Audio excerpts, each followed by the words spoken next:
Hello everyone, this is Fanfic Audiobook. Here you find original fan made audio stories. Magic Guild. I got fate cards from a sign-in system. Part 1. The air was thick with the sweet scent of ale and the musty smell of damp wood. The crisp clatter of plates and cups intertwined with boisterous laughter and curses, nearly lifting the roof off the tavern-like building. Lorn Karen leaned against the bar, his fingertips unconsciously tracing the condensation on the wall of his cold juice glass. His gaze swept past the rowdy crowd, locking precisely onto the noisy, pink-haired brat who had just joined the guild. I'm challenging the master. The youthful yet powerful shout caused a sudden moment of silence within the guild. Immediately after, an even louder burst of laughter erupted. In Lorne's mind, a long-buried memory began to come alive along with this incredibly familiar scene.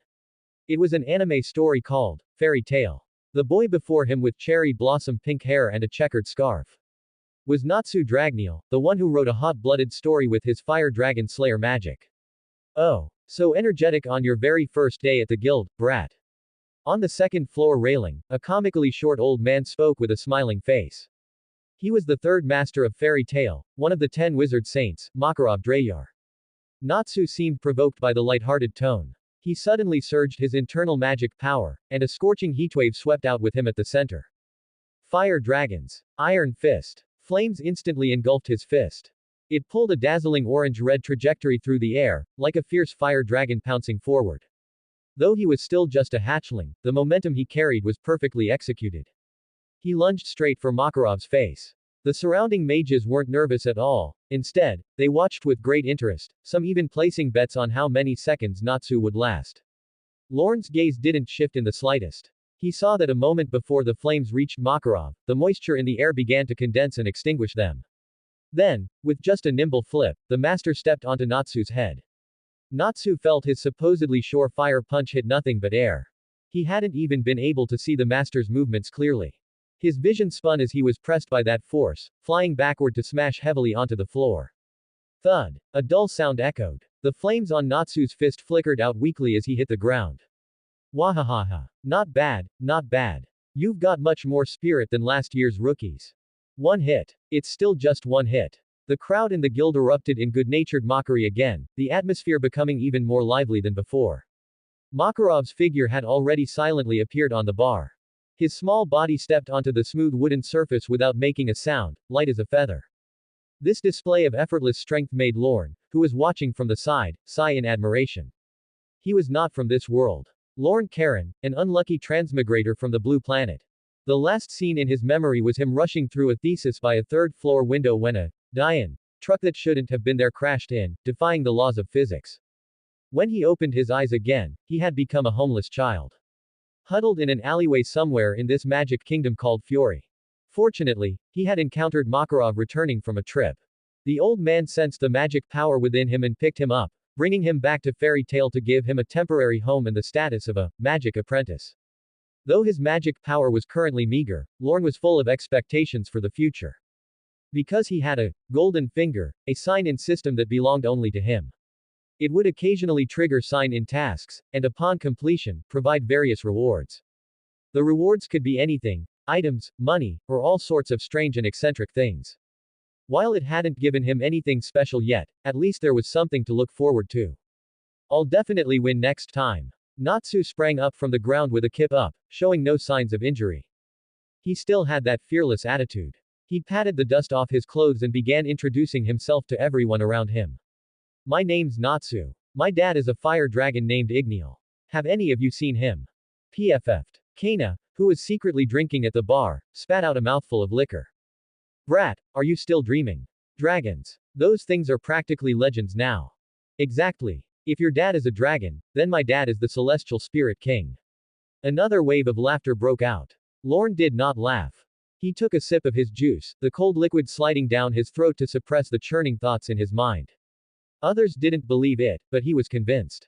According to the script, in his head, that powerful fire dragon king named Igneal was currently sleeping in spirit form inside this pink-haired kid's body, suppressing his dragonification process. Right then, a mechanical notification sound that only he could hear rang in his mind. Ding. Sign-in task triggered. Witness the Fire Dragons first challenge. Task completed. Distributing rewards. Congratulations, host, you have obtained random magic item *1. It's here. Lorn's fingertips suddenly tightened. Since transmigrating, this was the first time the system had granted a reward related to the magic side. What would it be? Enchanted equipment. A magic scroll. Even if it was just an ordinary magic tool that could amplify magic power, it would be enough to make his start as a magic apprentice 100 times smoother. Claim reward. Lorn whispered in his heart. Reward claimed, stored in system space. He immediately sank his consciousness into that exclusive void space. There was no brilliant light as he had imagined, nor any ancient and mysterious magical aura. In the space, only one thing floated quietly. A deck of exquisitely packaged playing cards. On the cover of the card box was a portrait of a man wearing a wide-brimmed hat with a playful smile. Item name: Twisted Fate. The Card Masters, Destiny Cards, 1 deck. The anticipation on Lorn's face somewhat froze. The corner of his mouth twitched uncontrollably. Playing cards. In this magical world where people could destroy heaven and earth at every turn, the system gave him a deck of playing cards. What could this thing do? Challenge Kanna to see who draws a higher card, or play fight the landlord with Gray and the others. Was he supposed to follow the path of a gambling freak from now on? The massive psychological gap left him unable to recover for a moment, his knuckles turning white as he held the juice glass. The surrounding noise seemed to be isolated by an invisible membrane. Natsu had already started bickering and fighting with Gray, who he was naturally incompatible with. Makarov sat on the bar drinking wine, everything gradually overlapped with the scenes in his memory. Only he, this extra variable, sat staring blankly at the system reward in his mind while holding a glass of juice. His thoughts raced, and soon Lorn fixed his attention firmly on that quiet deck of cards. Since this was a magic item, there must be some hidden secret he hadn't discovered yet. When he focused all his mental energy, attempting to see through this deck, a new stream of information slowly emerged. Item: Destiny Cards. Type: Magic item. Description: a deck of cards that can carry magic power. Lorn forcibly suppressed the turbulent waves in his heart. He mobilized the magic power in his body and cautiously reached out toward the destiny cards. The moment his magic touched the card box, it was instantly swallowed up like a tired bird returning to its forest. Buzz. A strange resonance echoed deep within his soul. Lorn clearly felt that the deck of cards had come alive. A bloodline connection, like an extension of his own limbs, was established between him and it. He didn't even need to look with his eyes to perceive the subtle state of each of the 54 cards. With a slight thought, an ace of diamonds appeared out of thin air in his palm. It felt cold and heavy in his hand, its tough texture far exceeding that of any paper. It felt more like some kind of jade or metal. Lorn didn't stop, continuing to pour the little magic power he had left into it. An astonishing scene occurred. The 4 edges of the card sharpened at a speed visible to the naked eye, reflecting the cold, grim luster unique to metal. As magic continued to flow in, an invisible sharp edge even began to emanate from the card's borders, causing the surrounding air to let out sharp hisses as it was sliced. Before he could fully digest this power, an extremely dangerous premonition came from his palm. The magic structure inside the card was vibrating violently, and the forcibly compressed energy was frantically battering against its restraints. It seemed as if it would lose control completely in the next second and turn into a terrifying explosion. Lorn's heart suddenly constricted, and he cut off the magic supply almost by instinct. The light on the card in his palm faded, returning it to its original state, only the cold touch proved that everything just now was not an illusion. Phew. Lorn's chest heaved violently as he exhaled a long breath of turbid air, the shock and ecstasy in his eyes almost overflowing. This was no mere deck of playing cards. This was clearly a magic item with infinite potential. Just injecting a sliver of magic could make a card sharper than a blade. If he poured all his magic into it and then threw it out. Countless combat styles involving cards frantically sprouted and evolved in his mind. Just as his heart was racing and he was almost unable to suppress the urge to test it out on the spot. An exaggerated exclamation abruptly dragged him back from his ecstasy to reality. Hey, he's not dead, is he? It was Gray's voice. Lorn's attention was instantly pulled back to the noisy guild hall. Natsu, who had been fighting Gray tooth and nail just moments ago, was suddenly lying stiffly on the floor, motionless. The guild fell silent instantly. Master Makarov's figure flickered and vanished, appearing beside Natsu in the next second. After a simple check, he looked up at Lorn by the bar. Fainting caused by excessive use of magic. Lorn, take him over to Granny Perliuzuka's place to have him looked at. Okay. Lorn had just put down his juice glass and hadn't even had time to stand up. Bang! A merciless heavy punch landed. Gray's shouting stopped abruptly as he cried out in pain, clutching his head and squatting down. Gray, don't say such unlucky things. That reprimanding voice easily pierced through the noisy room. At the end of his line of sight, a head of dazzling scarlet long hair burned like fire. Cold armor with a metallic luster outlined the girl's already graceful figure. It was a face that already possessed a peerless elegance, yet appeared somewhat stern due to her seriousness. The future fairy queen, Erza Scarlet, had arrived. In this slightly subtle atmosphere, Kanna's lazy teasing came from the bar. Hey, Gray, where are your clothes? Everyone's eyes were instantly drawn over. At some point, Gray had habitually stripped down to just a pair of boxers and was now clutching his head, squatting on the floor and questioning his life choices. Wah! Where are my clothes? PFF'd, ha ha ha. The momentary tension in the guild was completely broken, and it was once again filled with a cheerful atmosphere. Honestly, a bunch of kids who can't help but cause trouble. Master Makarov sat on the bar, shook his head helplessly, and drained his glass in one gulp. Just as Lorn was preparing to help Natsu up and head to the place on the east side of Magnolia where Granny Perliusica lived in seclusion, Erza took the initiative to hoist Natsu onto her shoulder and spoke first. Lorn, it's been a while since I've seen Granny Perliusica as well. I'll go with you. Her tone carried a sense of unquestionable authority. Makarov seemed to notice something. He raised an eyebrow with interest, his gaze scanning back and forth between the two. Oh, all right then, sorry to trouble you, Erza. It's nothing. I've been exercising lately to get used to my new armor anyway. Erza's answer was airtight, providing a perfectly dignified reason. But in those serious eyes looking at Lorn, there was a quiet, barely perceptible trace of extra attention. Half an hour later, on the forest path east of Magnolia. The afterglow of the setting sun stretched the shadows of the three very long. Lorn was supporting Natsu, who had slowly woken up but was still a bit dazed. Beside them, Erza walked while quietly apologizing for her previous impulse. Sorry, Lorn. Was I a bit too rough with Gray? Ah. What? Erza, did you hit me just now? Natsu hung on Lorn's shoulder, asking weakly. No. Erza immediately retorted loudly, her cheeks turning a bit redder. Lorn just smiled and didn't say much. After coming out from Granny Perliusica's place, Natsu's condition was much better. That granny is so scary. Natsu muttered softly, but the scent on her is a bit like Ignil's. Hearing this, a flash of understanding passed through Lorn's eyes.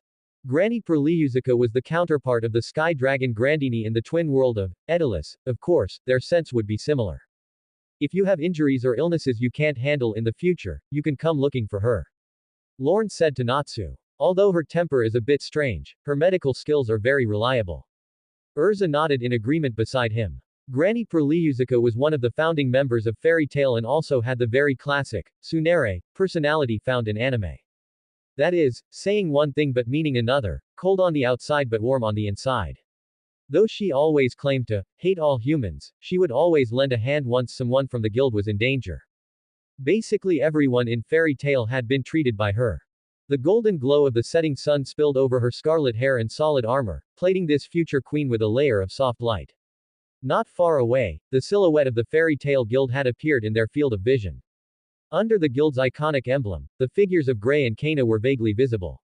They seemed to be waiting for them. Lorn stuck his hand into his pocket, his fingertips gently stroking that cold and tough destiny card. He looked up at the guild at the end of his vision and then at the two people beside him. The gears of fate had already begun to turn. But this time, he might no longer be just a spectator. The last rays of the setting sun sank below the horizon. The streets of Magnolia were lit with soft magical lamps. At the guild entrance, a warm yellow glow outlined waiting figures. Adding a touch of warmth to this scene of return. You guys are finally back. As soon as Gray saw the three of them, he strode forward to meet them. He grabbed Natsu's collar, looking him over from side to side while complaining. That old hag didn't do anything to you, did she? After confirming he was fine, Gray breathed a sigh of relief unnaturally. Granny Perliusica only looks scary. Erza took the initiative to defend that eccentric healer. Kanna leaned against the doorframe, swirled the wine glass in her hand, and teased Lorn with a smile. Yo, how does our future great mage feel about his first mission? It was just escorting someone, it doesn't really count as a mission. Lorn smiled faintly, his gaze sweeping over his companions. This noisy atmosphere of mutual care was the thing that most comforted his lonely heart since coming to this world. After a brief farewell, Natsu was half dragged and half carried back to the guild dormitory by Gray. Erza and Kanna also waved and left in another direction, their figures soon merging into the night. Lorn walked alone toward a two-story building located slightly off the city center. This was where he and Laxus rented together. Pushing open the slightly worn wooden door, a familiar, faint scent of ozone wafted toward him. It was the lingering trace left after lightning magic had run rampant.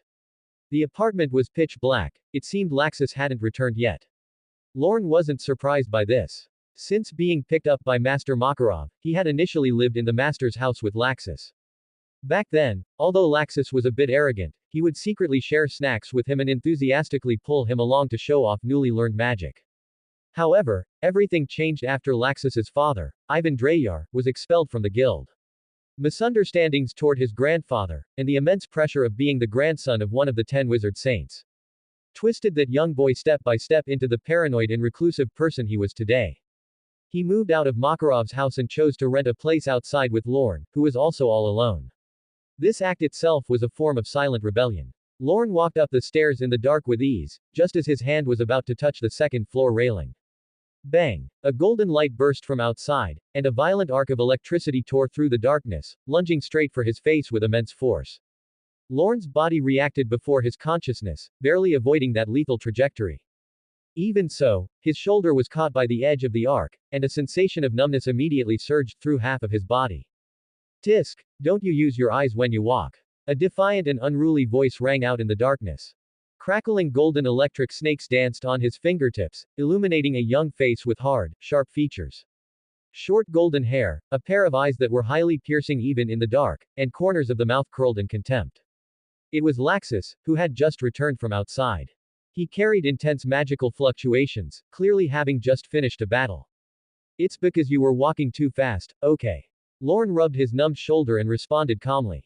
Laxus glanced at him, too lazy to argue, and walked straight past him. Another boring B-class mission, those guys aren't even worthy of being my warm-up. He complained casually, his tone full of disdain and irritation. Isn't that normal? Your strength surpassed ordinary mages long ago. Lorn followed behind him and spoke unhurriedly. Normal. Laxus paused, turned back abruptly, and a flash of electricity flickered in his eyes. The aura around him instantly became dangerous. I am Laxus Drayar. I should lead Fairy Tale to the pinnacle of the kingdom. Not playing house with a bunch of brats and taking these garbage requests. His voice echoed in the narrow hallway, carrying uncontrollable anger and ambition. So, I've decided. Laxus stared at Lorn and announced word by word. I will definitely pass this year's S-class mage promotion exam. I want everyone, especially that old man, to see who is truly the strongest in Fairy Tale. The lightning dragon slayer magic brought by his 10 wizard saint grandfather indeed gave him the capital to far surpass his peers. Lorn sighed inwardly, but this obsession born of paranoia had also become the heaviest shackle binding him. The master actually cares about you a lot. Lorn fell silent for a moment but couldn't help but try to persuade him. He just hopes you can walk on the right path. The right path. Laxus sneered, his words full of absurdity. Do you mean like you guys, fooling around in the guild every day and constantly talking about the bonds of friendship?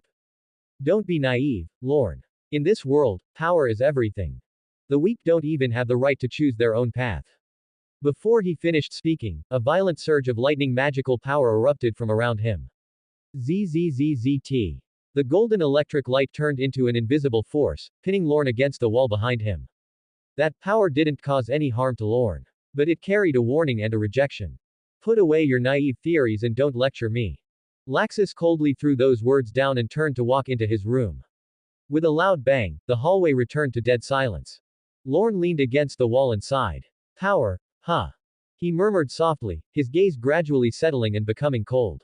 Laxus was indeed right about this. In this world where magic exists, if you don't have power that commands respect, you don't even have the right to speak. Returning to his room, Lorn locked the door behind him. With a thought, that exquisite destiny cards appeared in his hand. As his consciousness sank into them again, more information flowed into his mind. This deck was crafted from an unknown memory metal mixed with magic crystals. It was not only indestructible but could also absorb magical power to self-repair and strengthen. As long as his magical power continued to grow, the power of the cards could increase infinitely. His chest heaved once as he mobilized the little magical power he had recovered in his body, distributing it evenly across the entire deck.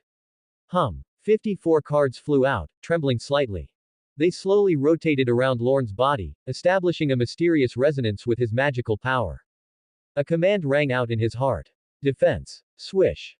The circling cards instantly changed their trajectory, adhering to his body surface like lightning in a profound sequence. Chest, back, limbs, the cold and tough cards joined tightly, actually forming a thin and sturdy set of black armor on the surface of his body. At the joints, there was a faint magical glow flowing. With a thought from Lorn, the card armor dispersed accordingly. He concentrated a burst of magical power into a single card. Accompanying the card's release of cyan magical power, he flicked his wrist, and the card flew out of his hand. Whiz. The card sliced through the air and was pinned squarely into the hard wooden wall opposite him. The entire card was embedded within it, leaving only an almost imperceptible slender slit on the wall. But this wasn't enough. Lorn's gaze fell on the magic theory books by his bedside. The books explained how to simulate magical power into different elements to produce different effects. This was the foundation of most elemental magic. An idea suddenly dawned on him. What if elemental magical power was released using the cards as a medium? He immediately sat cross-legged and picked up a card. This time it wasn't a crude infusion, but a careful weaving inside the card according to the magical circuit of the most basic illumination spell. Fine sweat soon broke out on Lorn's forehead. This was much more difficult than a simple infusion of magical power. Finally, when the last bit of magical power was constructed, the card in his hand suddenly lit up. It no longer gleamed with a cold metallic light but emitted a soft and holy white glow, illuminating the entire room. It worked. Lorn suppressed his excitement and picked up another card to try and construct a basic binding magic circle. Magical power was infused, and pale purple magical patterns appeared on the surface of the card. With a flick of his finger, the card flew out lightly, actually activating a binding magic from a distance. Finally, Lorn simulated the remaining magical power in his body into the fire element. Then he controlled the compression, shaping it into an extremely condensed explosive structure.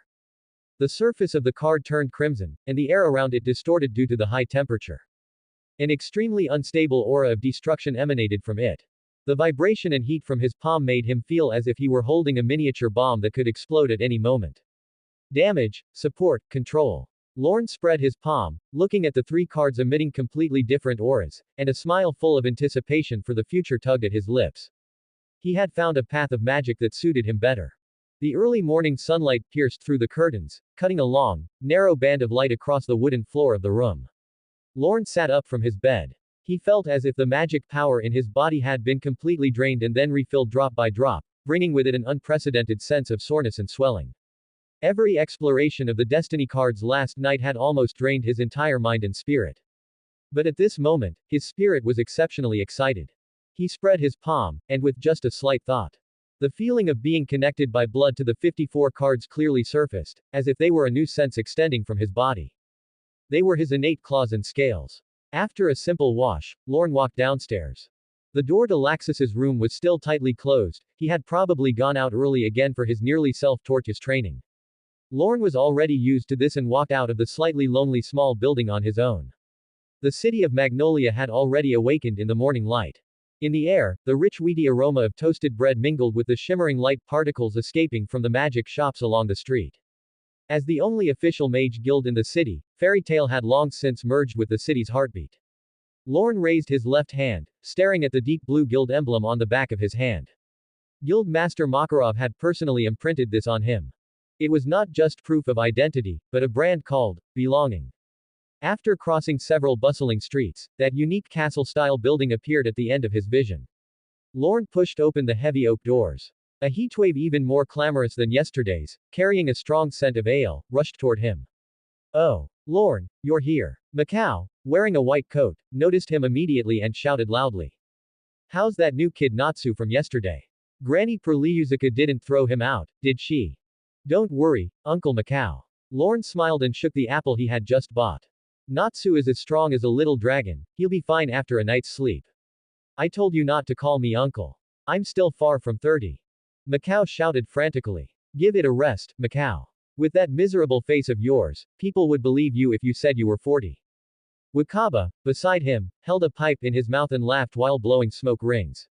Watching the two jokers instantly start brawling, Lorn shook his head helplessly. This was the daily life of Fairy Tale. He had just reached the bar and hadn't even ordered when the guild's front door was violently kicked open from the outside. Bang! Gray. You exhibitionist fool. Yesterday's fight isn't over yet. Natsu's signature loud voice rang through the entire hall like a thunderclap. Ha! You have the nerve to bring that up. You fire-breathing idiot. Gray, not to be outdone, jumped up and instantly stripped off his shirt. The two didn't even exchange a second word before starting to fight again. Crimson flames and forest-white cold air frantically intertwined and clashed within the guild hall. The aftershocks of energy turned into a wild wind, blowing the surrounding tables and chairs askew and shattering cups and plates all over the floor. Instead of stepping forward to stop them, the surrounding mages cheered enthusiastically, and some even started placing bets on the spot. Lorn was long accustomed to this and watched the farce calmly. However, this fight was a bit different. Natsu seemed determined to win back his pride from yesterday, and his offensive was more than just a little more intense than usual.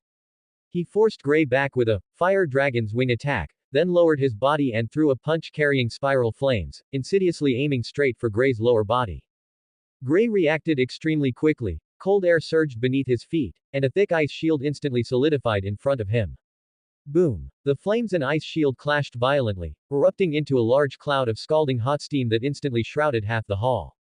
In that moment when vision was obscured by the steam, an out-of-control fireball broke free from the center of the explosion. It traced a lethal arc and, without deviating, shot precisely toward a corner of the bar.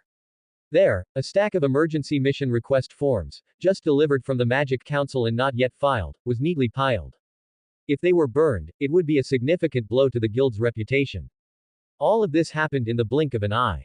By the second-floor railing, Master Makarov, who was leisurely drinking wine, suddenly twitched his eyebrows and was about to make a move. Lorn's body, leaning against the bar, moved slightly. His right hand, tucked in his pocket, flicked his thumb and middle finger like a flash of lightning. A card slid into his fingers as silently as the most obedient swallow. Whoosh! A faint sound of breaking air, almost completely masked by the clamor of the hall. That playing card, infused with pure magic power, turned into a black line that the naked eye could not capture, arriving first despite starting later. Its target was not to intercept the fireball. Instead, it was pinned with incredible precision into a wooden pillar next to the bar at an inconceivable angle. The moment the card was pinned, an invisible magic circle quietly activated with it as the core, breeze. A gentle yet extremely resilient airflow was generated out of thin air. It didn't blow toward the fireball, but acted precisely on that stack of mission request forms. As if grabbed by a huge invisible hand, the entire stack of papers was forcibly pulled half a meter to the side. In the next instant, boom! The out-of-control fireball roared past the original position of the request forms and slammed heavily into the stone wall behind, exploding into a charred and hideous mark. From the fireball breaking free to the request forms being moved, the entire process took less than a second. It was so fast that in the eyes of most people, the fireball had simply flown mysteriously behind the bar. The noise in the guild stalled for only a moment before being ignited once again by Natsu and Gray's new round of brawling. No one noticed that on the pillar, a playing card that was almost completely embedded was quietly decomposing. It dissipated into the purest magic power.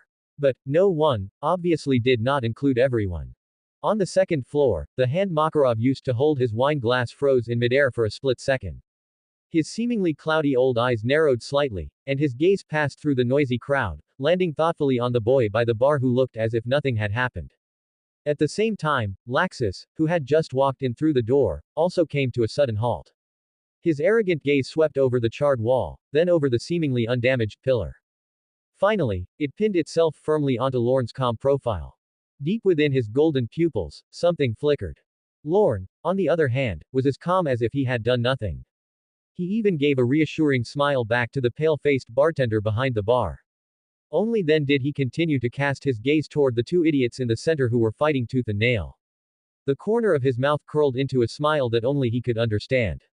In the field, Natsu and Gray's fight had already become a brawl where every punch hit home. Both were black and blue, yet they continued to tangle tirelessly, as if their energy would never run out.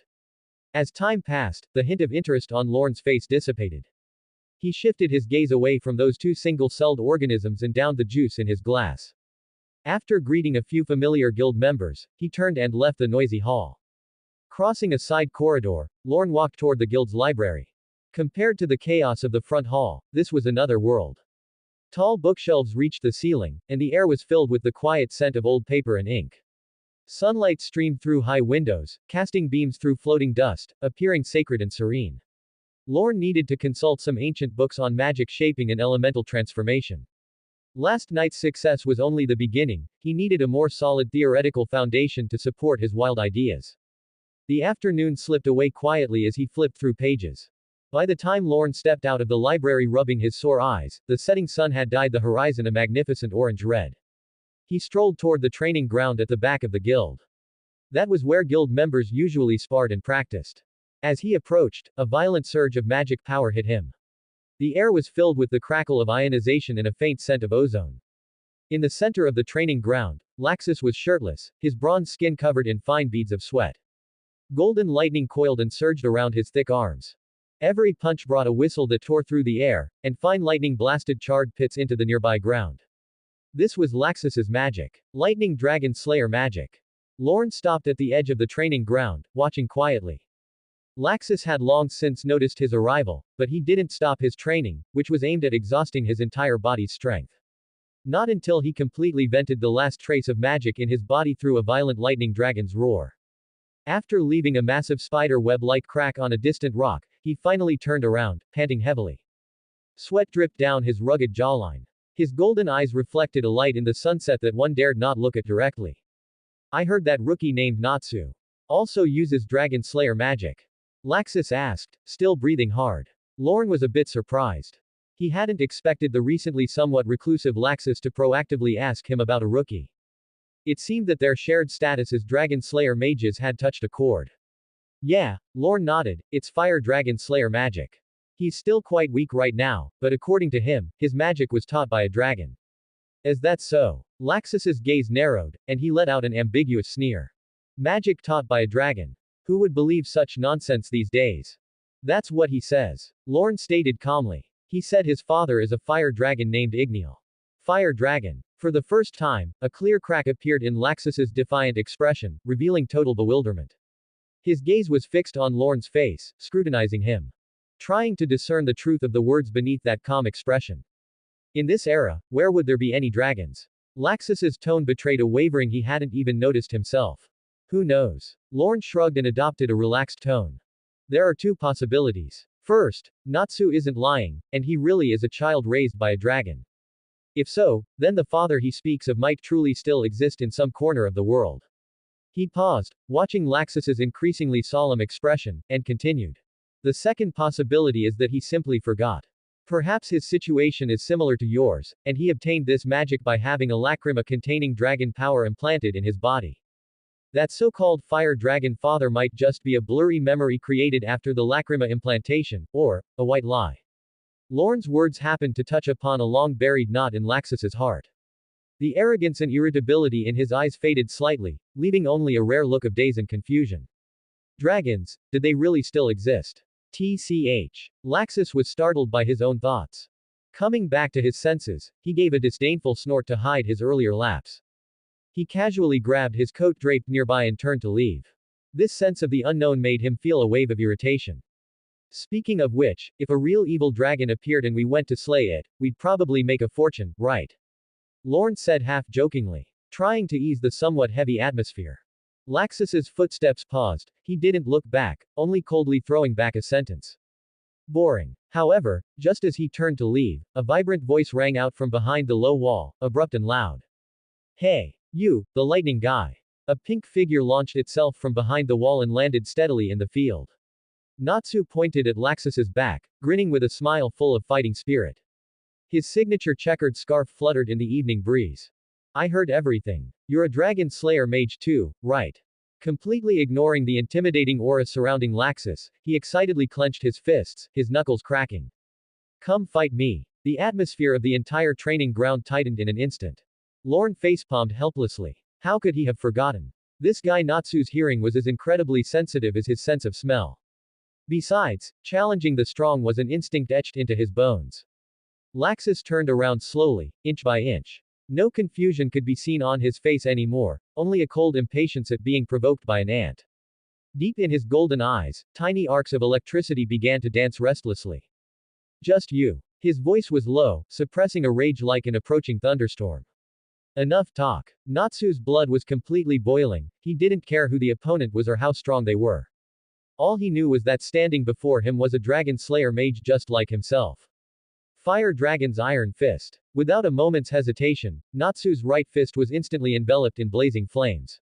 He pushed off his feet, the ground sinking beneath him, as he charged straight at Laxus, wrapped in a streak of crimson light. The searing wind from the punch even made Lorn feel a wave of heat from 10 meters away.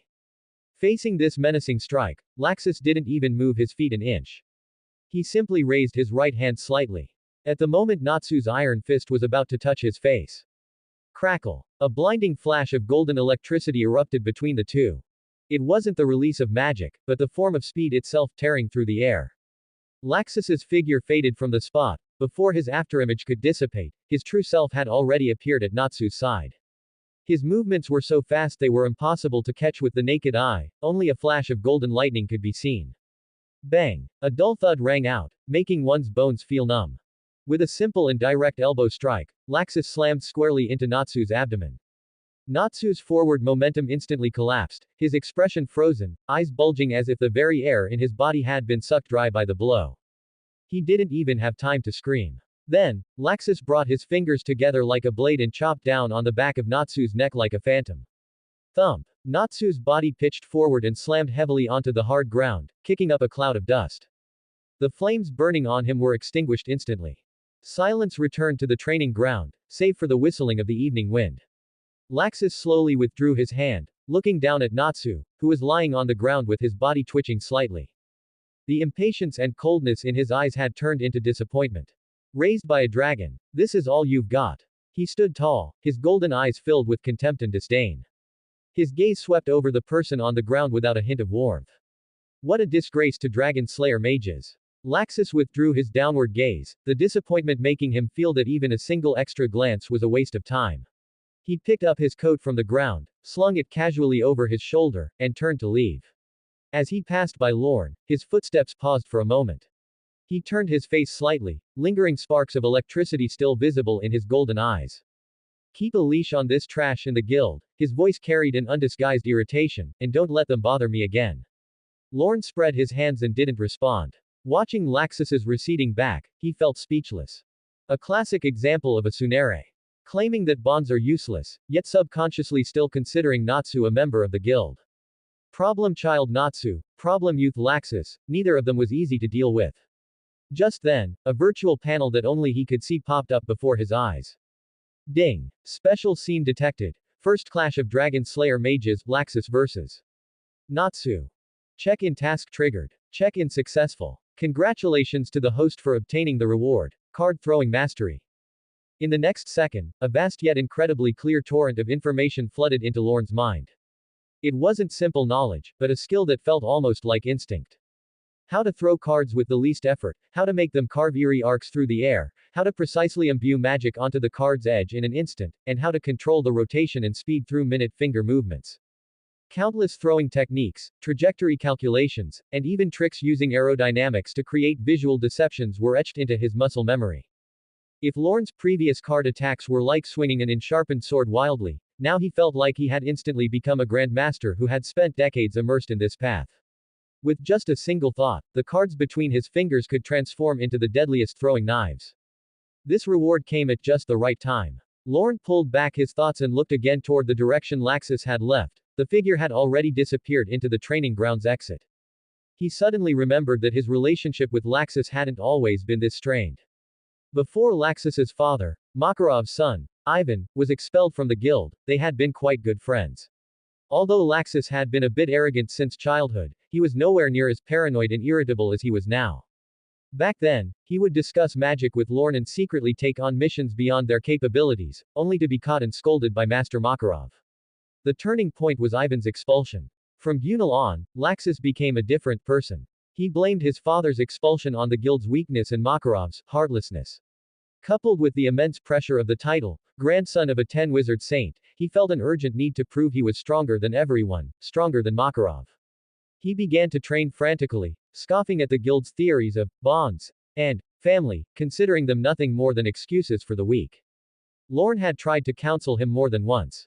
In the end, all he got in return was Laxus's increasingly intense backlash and the phrase, "You don't understand at all."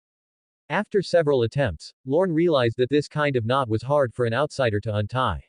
The one who tied the knot must be the one to untie it, unless Laxus figured it out himself or encountered a major event significant enough to shake his beliefs. Any persuasion would be futile.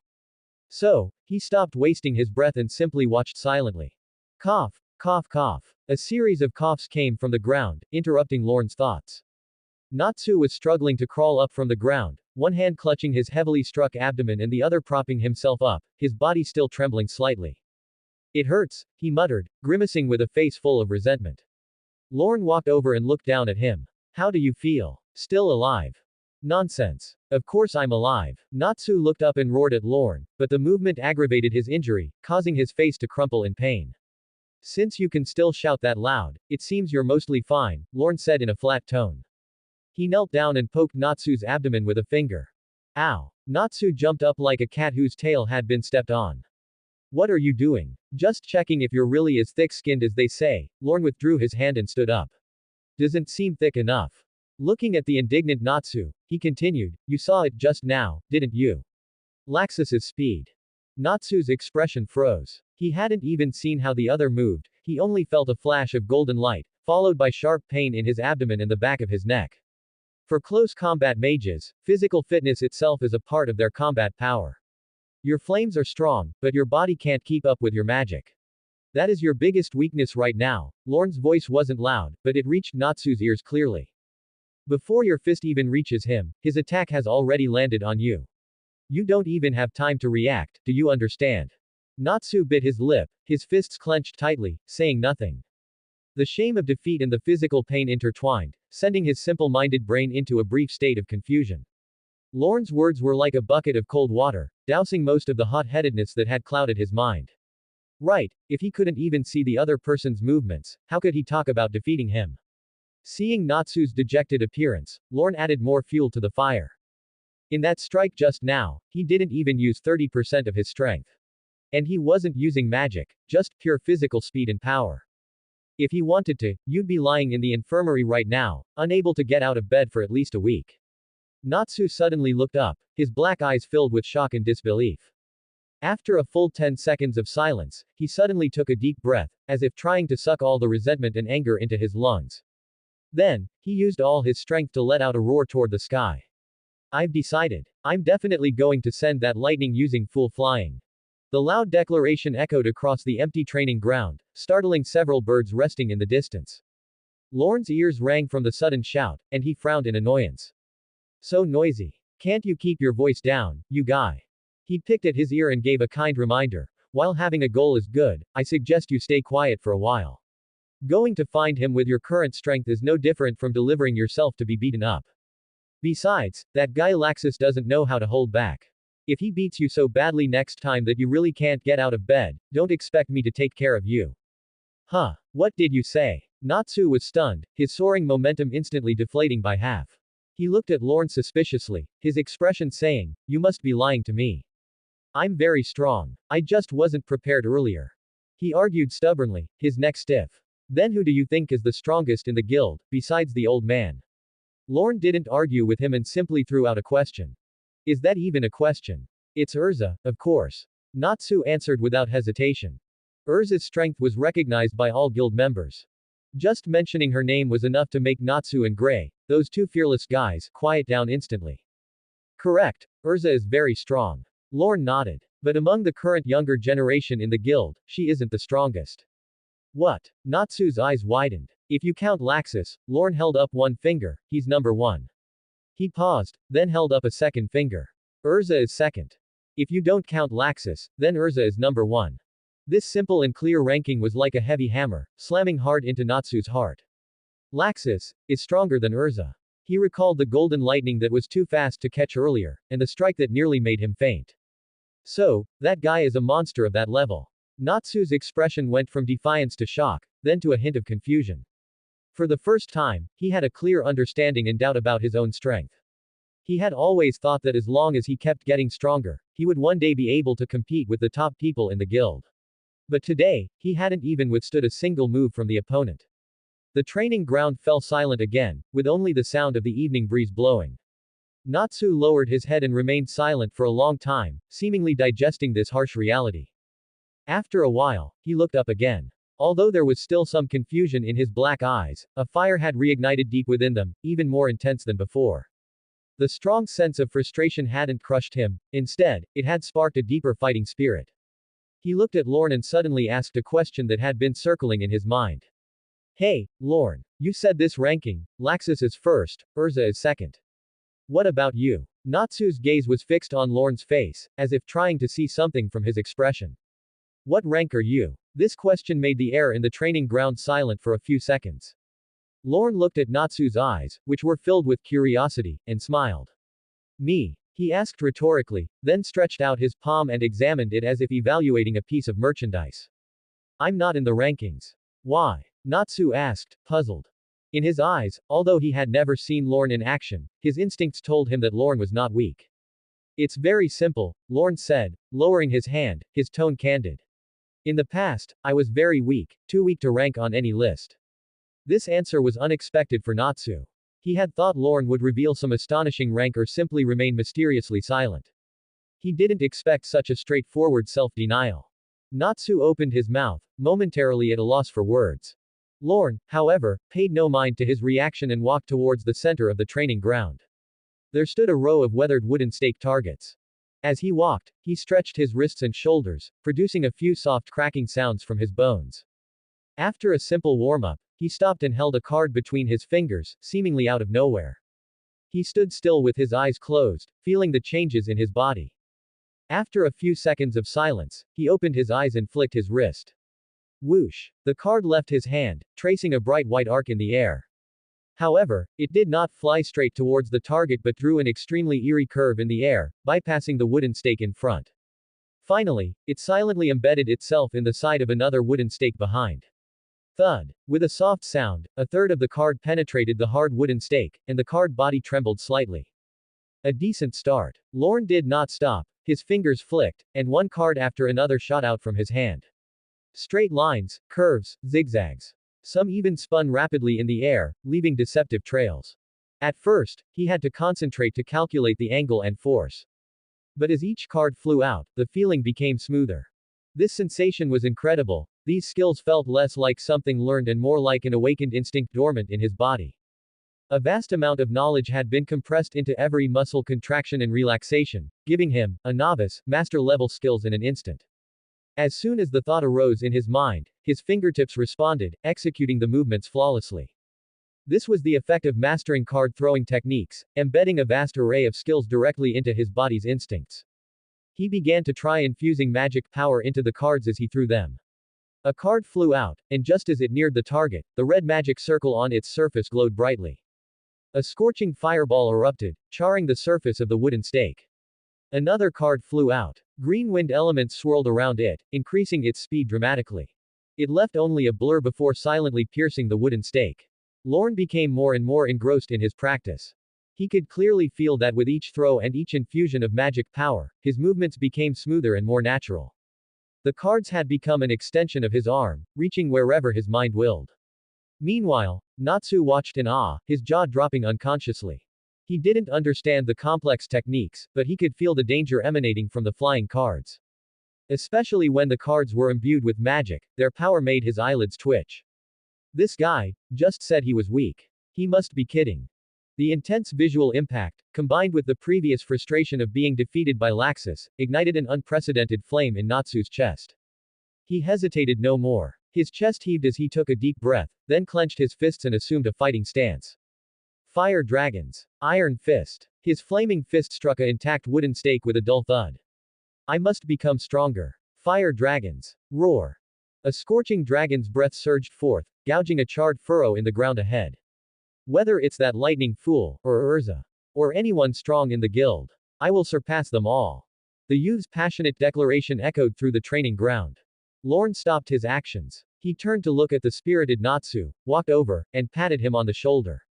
Not a bad resolve. With the recognition, Natsu grinned widely, his previous frustration vanishing instantly. Of course. Lorn withdrew his hand, but inwardly, he marveled. This guy's recovery is insane. After taking such a heavy blow from Laxus, he's already back to his energetic self, destroying public property again. The physique of a dragon slayer mage truly defies common sense. Just then, an untimely voice came from the entrance of the training ground. Hey, you fire idiot, instead of resting and recovering, what are you shouting about? Both turned to see Gray, shirtless, with his hands in his pockets, walking over with a displeased expression. As soon as Natsu saw him, his smile faded, replaced by a challenging look. Ha! Who are you calling an idiot, droopy-eyed underwear guy? You, of course. I heard you got taken down by Laxus in one move. Pathetic. Gray's words were harsh, but his gaze involuntarily checked Natsu for any signs of injury. Mind your own business. It's still better than you, who strips naked whenever you get excited, you exhibitionist. Natsu felt the other's awkward concern but didn't let up. Be careful not to catch a cold, ice block idiot. What did you say? Wanna fight? Their heads butted together, foreheads pressed against each other, as they started exchanging heated words. Here we go again. Lorn watched from the side, already used to this spectacle. Perhaps it was because one was fire and the other ice, their opposing elements made them clash like fighting cocks whenever they met. Watching their energetic confrontation, Lorn stroked his chin. Considering the incredible physique of the Dragon Slayer mage and the durability of the Ice Mage. An idea formed clearly in his mind. He had just mastered card throwing techniques and needed two tough targets to test their practical effects. These two were the perfect candidates. With this thought, Lorn didn't hesitate. He stepped forward and grabbed Natsu by the back of his collar. Hey! What the? Before Natsu could finish, Lorn dragged him over with a swift, skillful motion. Perfect, since you two have so much energy, do me a favor. Lorn smiled, his expression gentle and harmless. Help me test the power of my new magic. Natsu was stunned. Gray, who was ready to watch the show, was also taken aback. Then, a gleeful smile spread across his face as he saw Natsu being dragged away by Lorn. The schadenfreude on Gray's face had barely finished spreading before it completely collapsed. He heard Lorn's voice drift over. Stop laughing, you're next. Huh. Gray's motion halted midair, then he pointed at his own nose, his face filled with bewilderment. Me too. Lorn ignored him, merely pushing Natsu, whom he was holding by the hand, forward to stand steady. Are you ready, Natsu? Lorn's tone was excessively casual, sounding like a casual inquiry. Let me see how resilient a Dragon Slayer mage's body really is. Stop talking nonsense. Natsu felt belittled, and the fighting spirit in his chest was thoroughly ignited. He then swung his arms and shouted. I won't be defeated by anyone other than that fool Laxus. Flames surged around him, and with a stomp of his foot, he lunged at Lorn, enveloped in fire. Iron Fist of the Fire Dragon. Facing this ferocious strike, Lorn neither dodged nor evaded. He simply stood calmly in place, and at some point, a few cards had appeared between his fingers. Just as Natsu's fist was about to touch his face, Lorn flicked his wrist. Whoosh! A card, sent out later but arriving earlier, hit Natsu's fist head-on without the slightest deviation. The magic on the card wasn't strong, but that surging fist force was instantly deflected by a ghostly, clever force. It was this minute difference that caused the fist, ablaze with flames, to graze past Lorn's ear, the gust blowing his black hair into disarray. With his strike dodged, Natsu's offensive paused, instinctively wanting to pull back his fist and change his move. But Lorn's actions were faster than his. Two more cards flew out, one hitting his left knee supporting his body, the other slicing towards his waist, which he couldn't defend during his forward lunge. Pain and numbness simultaneously struck these two vital points, breaking Natsu's body balance. He staggered forward several steps before barely stabilizing himself. He twisted his waist, quickly turning around, and opened his mouth to release a ball of flames. Roar of the Fire Dragon. A scorching column of fire surged towards Lorn, almost sealing off all his evasive space. However, Lorn merely raised his hand, spreading his 5 fingers, and the cards fanned out between his fingers. The next second, 5 cards flew out simultaneously, forming a circular array in midair. Green wind element magic flowed between the cards, forming a visible wall of wind. Boom! The dragon's breath hit the wind wall, and the flames were torn and guided by the fierce wind. Eventually, they deflected from both sides, leaving 2 scorched trails on the ground. Gray, standing to the side, watched with wide-eyed astonishment. When did this guy become so powerful? His impression of Lorn was still that of a quiet boy who always read books and rarely participated in the guild's brawls. He didn't expect that once he took action, he could toy with Natsu. The battle on the field continued. Natsu, unwilling to admit defeat, launched one assault after another. But he discovered a fact that made him incredibly frustrated: he couldn't even touch Lorn. He had tremendous brute force, but his strikes were always deflected just before hitting the target. Every attack would miss due to various reasons, and the pain from being grazed by those paper cards made him even more frustrated.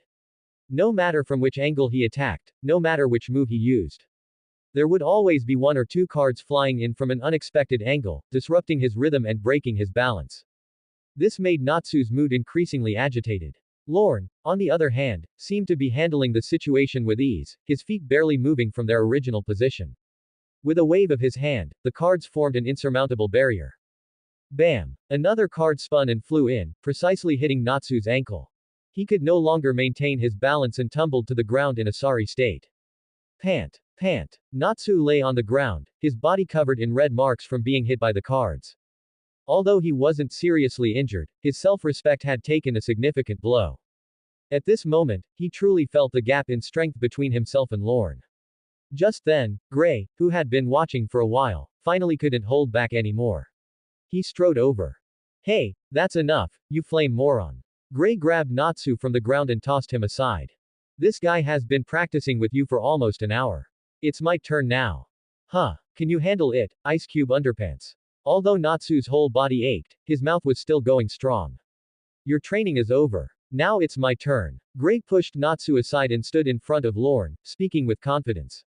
Lorn, I'm here. He realized that being Lorn's training partner involved taking hits, but this was an excellent opportunity to improve real combat skills. That Natsu guy might not be smart, but his combat instincts were amazing. In these 2 hours, his evasion and reaction speed had visibly improved compared to the beginning. Such a good opportunity couldn't be monopolized by Natsu alone. Based on what? Natsu retorted, dissatisfied. You're no match for Lorn. What did you say? Gray was also angry, his forehead pressed against Natsu's. You're so weak, Lorn definitely hasn't had enough practice. Quote exclamation mark quote comma. What are you saying, Ice Cube Underpants? Seeing the two about to fight again, Lorn sighed helplessly and separated their heads with his hand. Alright, stop arguing. He looked at the two, who were incredibly energetic, and pondered for a moment. How about this? I have a new training plan. Lorn clapped his hands, drawing their attention. Next, both of you will go together. Natsu and Gray stopped their argument, looking confused. Lorn raised one finger. The rule is simple. I will attack you with cards, and you, without actively attacking, can only dodge. Huh, only dodge. Natsu was the first to express dissatisfaction. What kind of training is that? This is the real training. Lorn's expression became a bit more serious. The guild's fights are practice, but you must understand that in real battles, there won't be many opportunities for you to calmly take a stance and exchange blows. His voice paused slightly, and his tone became more solemn. This world is not all like the guild members who follow the rules. Outside, there are many dark guilds, and those people won't hold back, they will genuinely try to kill you. Dark Guild. This word made Natsu and Gray's expression serious. As mages, they naturally understood the bloodshed and cruelty behind this term. This world is maintained by the Magic Council. Those recognized by the Council are regular guilds. And those operating outside the rules, taking on various illegal tasks and even indiscriminately killing innocents, are dark guilds. Regular guilds and dark guilds are natural enemies. On the battlefield, situations change rapidly. Often, surviving is more important than defeating the enemy. Learning how to dodge fatal attacks, how to preserve yourself when your magic is exhausted, is what you need to learn most right now. Lorn's words made the two hot-headed youths calm down. Thinking of this, Lorn's thoughts drifted for a moment. Even Fairy Tail had a dark guild master. He regained his composure and looked at the two before him. So, do you understand? This training is to keep you alive. Another hour passed. On the training ground, Natsu and Gray lay side by side on the ground, forming a big character, not moving a single finger. Their physical strength and magic power had been completely exhausted. Lorn wasn't much better, leaning on his knee, his chest heaving as he panted. Dealing with two people whose reaction speed and ability to take hits far exceeded ordinary people was also a considerable drain on him. However, his condition was much better than the two who were sprawled on the ground, unable to move. Lorn secretly flipped his palm, and a card flashing with faint green light disappeared between his fingers. A gentle magic flowed back into his body, replenishing his consumed magic. This was one of his auxiliary methods. By simplifying the principles of healing magic and inscribing them onto cards, he created a simple, magic recovery effect. Although the amount recovered wasn't much, it was sustainable. Plus, his body naturally absorbed the magic elements scattered in nature, making his endurance far superior to his peers.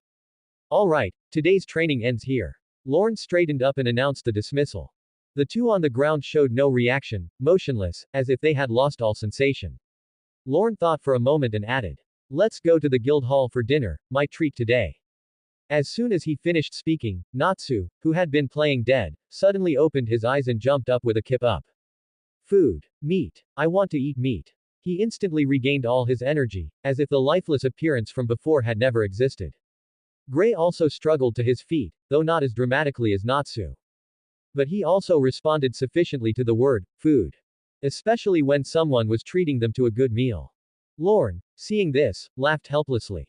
The three supported each other, dragging their exhausted bodies out of the training ground. At this time, it was almost dusk. The first floor of the guild hall was still brightly lit and bustling with noise. The guild's first floor hall was rowdy and bustling. The clinking of mugs, coarse laughter and shouting, and the occasional roar of a brawl rose and fell in waves.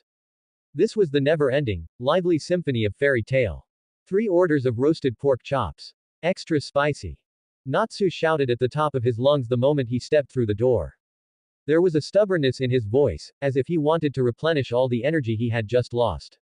Lorn paid the bill, found an empty table near the bar, and leaned back tiredly against his chair. Dealing with 2 monster-level physical idiots at the same time was truly mentally exhausting. Even though he had cards that could restore mana, he still felt a wave of fatigue. While waiting for the food, his eyes scanned the hall, eventually coming to rest on a corner. Kanna Alberona was sitting there by herself. Several empty barrels were piled beside her, and she held a massive wooden mug, tilting her head back to gulp down the booze. Lorn still remembered what she was like when she first arrived. Back then, she would always clutch her cards, timidly hiding in the corner. He didn't know when she had become this person who couldn't live without alcohol. Perhaps everyone was adapting to this guild in their own way. Or rather, adapting to this world. While Lorn was lost in thought, a red-haired figure in armor walked straight over, carrying a plate of strawberry cake. "Is this seat taken?" The voice was cool and aloof, every word carrying an indisputable sense of seriousness. It was Erza. She pulled out a chair and sat down across from Lorn. She carefully placed the exquisite strawberry cake on the table and began to taste it in small, silent bites. Lorn watched her, remembering what Erza was like when she first joined the guild. Back then, she was like a startled beast, curled up in the darkest corner, guarding herself against the entire world with a body full of thorns. It was the selfless kindness and warmth of everyone in the guild that slowly melted the ice in her heart, turning her into the reliable and, somewhat stiff fairy queen she was today. "How is your eye doing now?" Lorn asked casually. Erza's chewing paused for a moment. She looked up and replied seriously, "Granny Perliuzika's skill is excellent. Aside from being unable to shed tears, it's no different from a real eye." Unable to shed tears. Lorn sighed softly in his heart. Perhaps for her, this was actually a good thing. Erza's arrival made the atmosphere at this already quiet table even more peculiar. Gray, who had been about to argue with Natsu, instantly straightened his back. With his hands on his knees, he sat like a soldier ready for inspection, not daring to breathe too loudly. On the other side, Natsu was in a completely different mood. Having just heard that Erza's strength surpassed Laxus's, the way he looked at her changed instantly. His gaze was burning, like a hunter eyeing his prey. It was the excitement and desire only felt by a battle maniac who had found a worthy opponent. Natsu stared intently at Erza as if trying to bore a hole through her. Erza naturally noticed this undisguised stare. She put down her fork, frowned slightly, and looked at Natsu with a serious expression to ask a solemn question. "Natsu, have I done something wrong?" Natsu was a bit dazed by this sudden question. "If you have any complaints about me, you can voice them directly. I will reflect seriously and make corrections." Erza's tone was incredibly solemn. Her posture didn't suggest casual chat, it was more like she was reading an S-class mission report concerning the guild's survival. "No. That's not it." Natsu scratched his head awkwardly. Erza's gaze was fixed directly on him. That focus made him feel uneasy all over. In a moment of heat, he shouted out everything he was planning in his head. "Erza, fight me." As the words fell, all the clinking of plates and the noise in the hall stopped. The air was deathly silent. PFF'd. Not far away, Kanna spat out the mouthful of booze she had just taken, looking over in shock. Gray's expression changed, and he grabbed Natsu's collar, growling in a low voice. You idiot. Are you crazy? Do you want her to take you apart piece by piece? Admirable courage. Lorn picked up his glass and took a sip, the corners of his mouth curling up in a smile that clearly enjoyed the unfolding chaos. He commented leisurely. Natsu had absolutely no idea what Erza's true fighting style was like. It wasn't just some playful sparring between guild members. It was the most efficient, most ruthless, destruction, giving the opponent no room to breathe. Challenge me. Erza looked at Natsu, her expression unchanging, merely asking for confirmation. That's right. Natsu threw off Gray's hand and stood up, high-spirited, as battle intent rose from him. You're strong. Stronger than that fool Laxus. That's why I want to fight you. He wanted to experience that greater power for himself. Gray had already covered his face in despair, unable to bear watching any longer. Fine. To everyone's surprise, Erza agreed decisively. She stood up, her armor making a slight clanking sound. To the training ground. Now. Wait. Natsu panicked instantly. He pointed at the steaming, giant dragon steak Mirajan had just brought over, breaking into a sweat from urgency. Let me finish eating first. A dragon slayer mage only has the strength to fight when full. With that, he grabbed the dragon steak and stuffed it into his mouth, eating with extreme gusto. Lorn stood up, walked over to Natsu, and patted his shoulder with a smile. Good luck, Natsu. If you can beat Erza, then your strength will be ranked second among our generation. Upon hearing this, Natsu's blood began to boil. Yuwu. Natsu roared indistinctly with his mouth full of meat, chewing even faster. A few minutes later, the three mountain-like dragon steaks were swept away like clouds in a storm. Natsu wiped his mouth. Blazing flames erupted from his body, and his aura climbed to its peak. I'm full. Erza. I'm going all out. Here I come. Erza nodded calmly, turned around, and walked toward the training ground. Natsu followed closely behind with steady steps. Lorn watched their retreating backs, his smile unchanging. He thought silently to himself, hoping Natsu could still be this energetic in a while. He turned his head and looked at Gray, who was still frozen in place. The latter's expression as he watched Natsu walk away looked exactly like someone seeing off a heroic martyr. Aren't you going to watch the show? Lorn jerked his chin at him. Gray shuddered, his expression a mix of terror and ill-concealed schadenfreude. I'm going. Of course I am. I have to see with my own eyes how that flame idiot gets flattened. Lorn chuckled and followed leisurely. He picked up a napkin from the table and flicked it lightly with his finger. In a glimmer of light, the paper transformed into the shape of a card, dancing nimbly between his fingertips. He looked at Erza's back and the battle-hungry Natsu ahead, then his gaze fell back on Gray, who looked ready for a good show, and suddenly found it quite amusing. Hey, Gray, he said. How about we make a bet? Bet on how many minutes Natsu can last against Erza. Wanna bet how many minutes he lasts? Gray's pace faltered for a moment, followed by a derisive sneer. His schadenfreude was completely undisguised. I bet he won't even last 3 minutes. That idiot. Gray's tone brooked no argument, his eyes already envisioning the scene of Natsu being beaten black and blue. Lorn just chuckled softly, neither agreeing nor disagreeing. The card at his fingertips, transformed from a paper napkin, flipped back and forth even faster. The three of them, one in front and two behind, quickly arrived at the guild's backyard training ground. The news spread like wildfire, and in the blink of an eye, the entire guild was buzzing with excitement. Many troublemakers put down their ale mugs and swarmed out, crowding the training ground until it was packed tight. Look, Natsu is challenging Erza. Is he crazy? The last person who provoked Erza was bedridden for half a month. Now this is going to be a good show. Amidst the chatter, Natsu and Erza had already walked to the center of the training ground. Natsu was enveloped in flames, and the ground beneath his feet distorted slightly from the high temperature. He took the combat starting stance of the fire dragon style, his aura climbing to its peak. Erza. Here I come. Fire dragons. Iron fist. Natsu let out a thunderous roar, his right fist wrapped in blazing flames and the sound of breaking wind. His entire being turned into a crimson line, charging straight at Erza.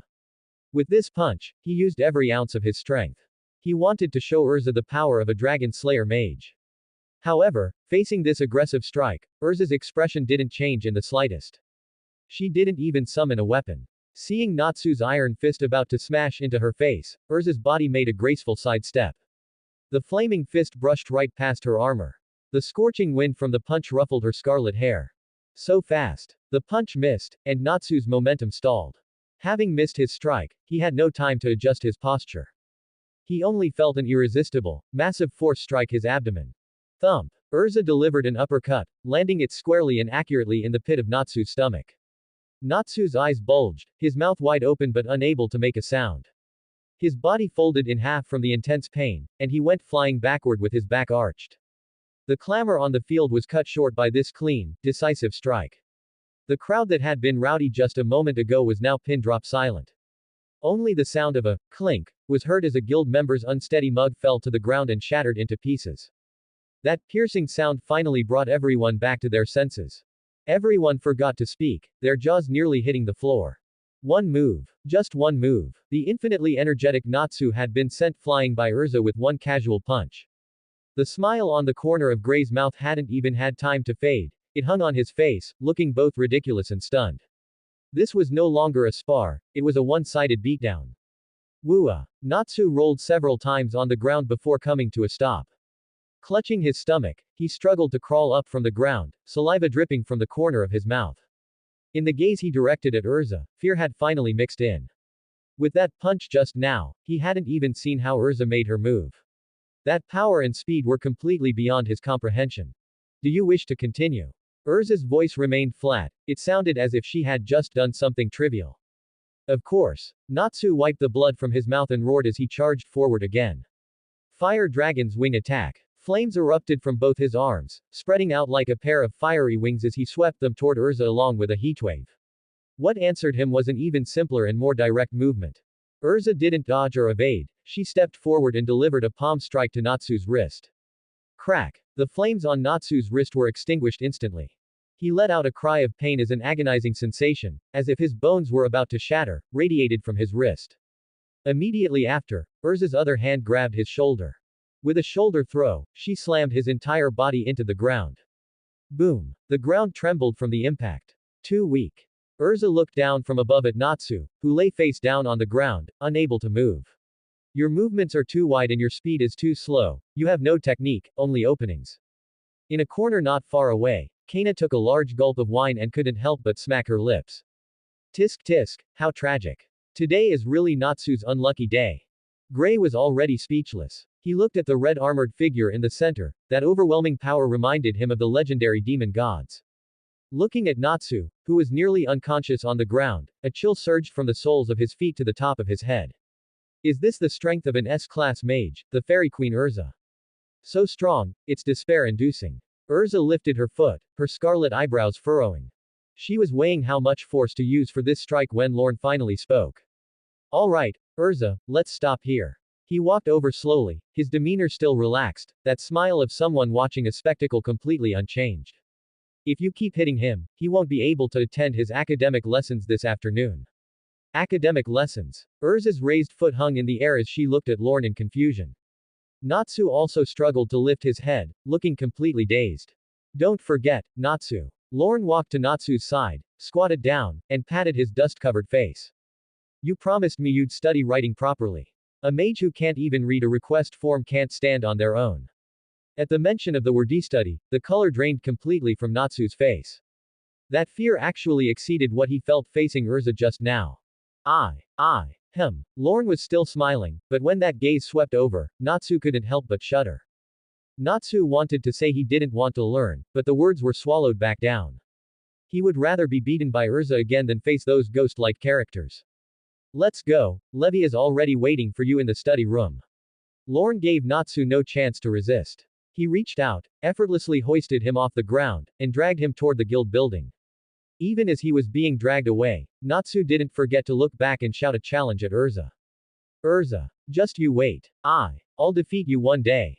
Erza looked at him calmly and replied simply, I'll be waiting. The farce thus came to an end. The onlookers also gradually dispersed, chatting amongst themselves.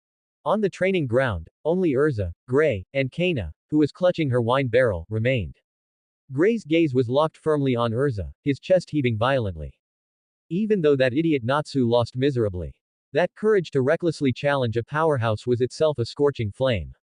This flame ignited something deep within his heart. It began to burn his pride as an ice mage. Until now, he had been content with competing against Natsu in the guild. But today, he had witnessed true strength. It was an existence he had to look up to, one he didn't even dare to harbor the thought of challenging. But, looking at Natsu's wretched yet unyielding back, Gray clenched his fists. Why does that fire idiot dare to do it, while I don't? His chest surged as if he were exhaling all the air in his lungs before he finally made up his mind. He took a step forward, his foot landing heavily on the ground, and shouted at Erza with all his might. Erza, please fight me too. The wine mug Kanna had just brought to her mouth hung at her lips, forgotten. Her eyes widened in shock. Another one. What is wrong with these guys today? Did they all take the wrong medicine? Erza turned around and looked at Gray's determined face, her expression showing no change at all. Erza turned around, her crimson armor reflecting a cold, hard light in the setting sun. She looked at Gray, who was resolute, her face showing no unnecessary emotions. Okay. Her answer was as simple and straightforward as when she challenged Natsu. The crowd that had been ready to disperse stopped in their tracks once again. They eagerly gathered around, their interest piqued. Another one. Has Gray lost his mind too? Didn't he see what happened to Natsu? Kanna, hugging a wine barrel, gestured with her other hand in the air. Like a casino dealer, she shouted to the crowd. I'm taking bets. Bet on how many moves Gray can last. 1 move down pays double, 3 moves down pays 5 times. Gray heard Kanna's heckling, his cheek twitching slightly, but he ignored it. His magical power began to surge within him. Unlike Natsu's reckless charge, Gray chose to retreat first, his hands quickly forming a seal in front of him. Ice make. Shield. A thick ice shield rapidly formed in front of him. Immediately after, he waved one hand. Ice make. Battle axe. A massive ice battle axe materialized out of thin air, its icy aura howling as it slashed towards Erza. 1 defense, 1 attack, a perfect combination of offense and defense. This was the battle wisdom of a mage who specializes in shaping magic. However, Erza's response to this textbook opening was devastatingly simple. She did not block. With a light step, her body moved in an incredible arc, effortlessly evading the axe's range of attack. The cold blade grazed past her hair, the wind blowing a few strands of her crimson hair. So fast. Gray's pupils suddenly constricted. That was not just speed, but an extreme control of timing and distance. Before he could react, the crimson figure had already closed in on his ice shield like a ghost. Erza did not use her fist or foot, she simply raised her elbow. Bang! A dull thud. The sturdy ice shield shattered like a spiderweb from the point of impact, collapsing into a shower of ice fragments. A tremendous force passed through the remnants of the ice shield, striking Gray hard in the chest. His throat tightened, his body swayed, and he stumbled backward, his chi and blood churning. Before he could steady himself, a slender white hand gently pressed against his neck. The movement was light. Gray's vision went black, his strength instantly drained, and his body slumped forward. Erza caught him, preventing him from falling too hard. The entire process was smooth and fluid. Gray was defeated. Tisk. Kanna put down her wine glass, whistling, what's going on today? Is it the S-class mages free teaching day? Each one is more miserable than the last. The training ground fell into an eerie silence once again. If Natsu's defeat was a brutal crushing, then Gray's defeat was a dimensional attack on technique and realm. Powerful, elegant, untouchable. Your judgment is more composed than Natsu's. Erza supported Gray, her voice still calm. But your speed and strength are lacking. Go back and train properly. With that, she let go. Gray barely steadied himself. He looked at Erza, who was close at hand, his fighting spirit completely shattered, leaving only a deep sense of powerlessness and shock. He hadn't even touched the hem of her garment. This was the power of the Fairy Queen. Meanwhile, on the second floor of the guild. In a corner of the library, warm light spilled over old books, and a faint scent of ink lingered in the air. Levy, I brought the person to you. Lorn casually tossed Natsu onto a chair in front of the desk, making a thud. Levy, who had been waiting, sighed helplessly and poked her head out from behind a pile of thick books. She wore an orange headband, her small face filled with helplessness. Natsu, have you caused trouble again? I didn't. I was challenging a strong opponent. Natsu jumped up from the chair, arguing. Lorn pressed a finger to his forehead, pushing him back down. The challenge is over. Now it's study time. Lorn sat down in the chair next to him, giving Levy an apologetic smile. Thank you for your hard work. With that, he closed his eyes and leaned back in the chair. Just as he closed his eyes, Levy felt a strange change in the air around her. The entire library was silent, but she felt something becoming unusually active. It was magical elements. As a mage, Levi's sensitivity to magical power was far greater than that of ordinary people. She could sense it. Those usually quiet, floating magical particles in the air were now restless, responding to some invisible summoning. Then, a scene she would never forget unfolded before her eyes. Those multicolored particles were no longer floating, they turned into visible streams of light, flowing towards Lorn's body. With Lorn at the center, an invisible vortex formed. Levi's mouth slightly opened. Was this magical meditation? She also meditated, using her spiritual power to communicate with and gently guide the magical power into her body. That process was a request and an invitation. But Lorn's power seemed to have changed a bit. His meditation was not guidance, it was plunder. Overbearing. Efficient. Unreasonable. Levi's perception pierced that layer of skin and flesh, and was instantly repelled by a vast force. In her mind, only one image remained. It was an entire rotating and expanding Milky Way galaxy. Lorn's magical power source was rapidly absorbing and assimilating all external magical power at a terrifying speed. It was too frightening. This kind of talent. Levi's heart was filled with a complex mix of shock and a hint of self-doubt. She thought of another genius in the guild, the grandson of Guild Master Makarov, Laxus. Laxus's talent was also astonishing. But he was arrogant and eccentric, always wanting to prove himself strong, gradually becoming estranged from everyone. But Lorn was different. Levi looked at his calm, meditating profile. He possessed such terrifying power, yet he was gentle and approachable. He would integrate with everyone in his own way. Even if his methods were a bit mischievous, he would guide troublesome people like Natsu. Perhaps he was the true brother among the younger generation of the guild. I'm done writing. A earth-shattering cheer suddenly broke the library's silence. Levi jumped, startled from her thoughts. She saw Natsu holding up a notebook, his face full of expectation for praise. Levi rubbed her forehead and took the notebook. Just one glance made the veins on her forehead bulge. It wasn't writing at all, it was a jumble of twisted, grotesque symbols that looked like some kind of demonic graffiti. Just as Levi was about to explode, a warm hand reached out and took the disastrous notebook. Lorn had opened his eyes at some point. Despite being interrupted by Natsu's shout, there was no trace of anger on his face. He reached out his other hand and naturally ruffled Levi's hair. Thank you, Levi. Levi's face instantly turned bright red, her previous composure crumbling. Her heart pounded wildly. No problem. She stammered, lowering her head to pretend to organize the books on the table, not daring to look at Lorn again. Look, I can read it. Natsu, completely oblivious to the subtle atmosphere between them, puffed out his chest and proudly read the symbols in the notebook perfectly. Lorn and Levi exchanged a look of disbelief, as if to say, so that's how you interpreted it. Not bad. Lorn finally tossed the notebook back to Natsu, barely passes. Why barely? Natsu protested. Because at least you can read it yourself. Yay. I'm free. Natsu cheered, ready to bolt, but his collar was suddenly yanked back. Lorn lifted him like a small chicken and placed him back on the ground, forcing him to sit cross-legged. Natsu looked at him, confused. Don't rush off. Lorn smiled, but his tone was firm. Academic studies are over. Now it's time for training. Training. Are we going to the training ground? I want to fight Gray again. Natsu was instantly excited. No. Lorn shook his head, his smile growing warmer. Starting today, your training will include an additional item, magical meditation. Natsu's excited expression instantly turned to horror. Meditation. Just sitting still like an old man.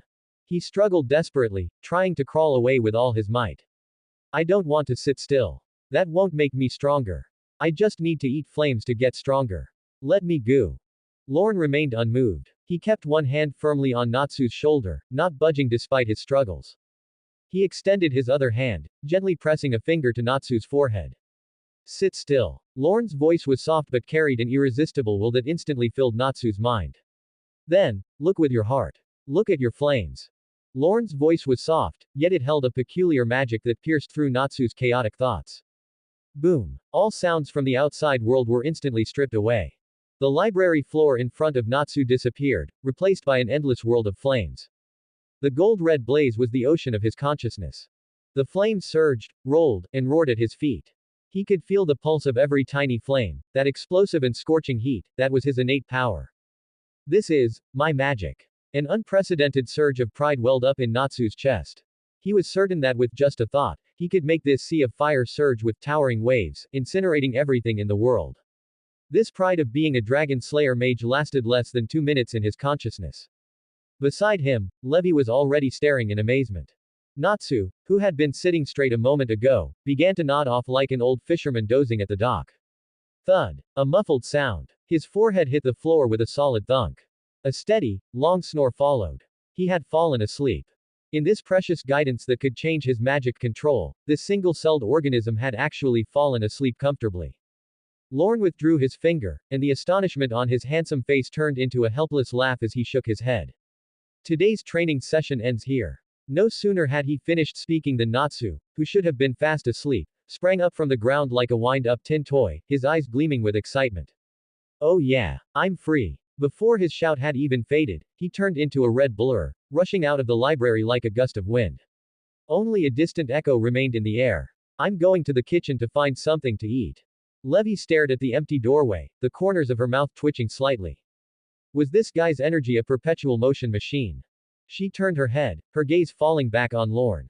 The setting sun outside the window cast a warm glow, outlining his profile as he tidied up his books.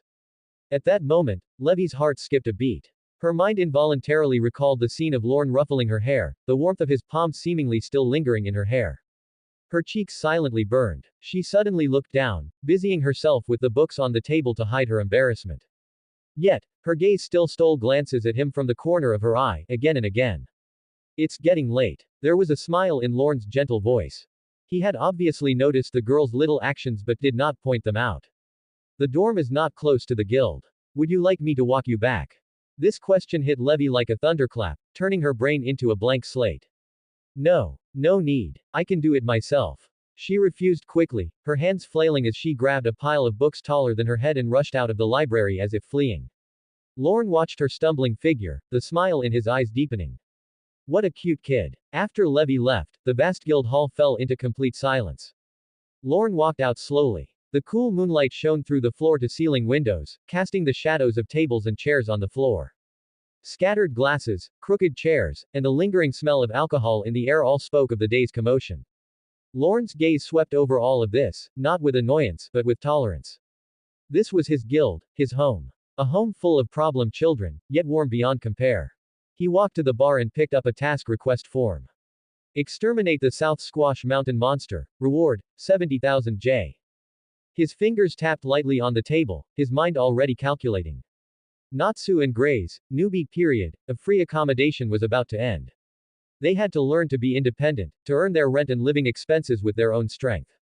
This task has a controllable destruction range, suitable for Gray to practice the precision of his molding. He picked up another form. Eliminating a medium-sized magical beast nest is perfect for Natsu to vent his excess energy. Planning for the future of these troublesome younger siblings had long become his habit. Even though he didn't look much older than them. The guild master was getting old, and these trivial yet important matters needed someone to share the burden. He blew out the candle on the bar, checked the doors and windows, and finished all the closing tasks.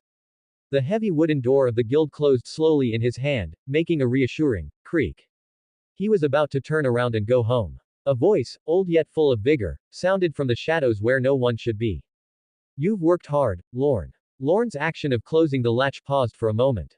He did not turn around, but calmly locked the latch completely. Master, why are you still not resting so late? He turned around.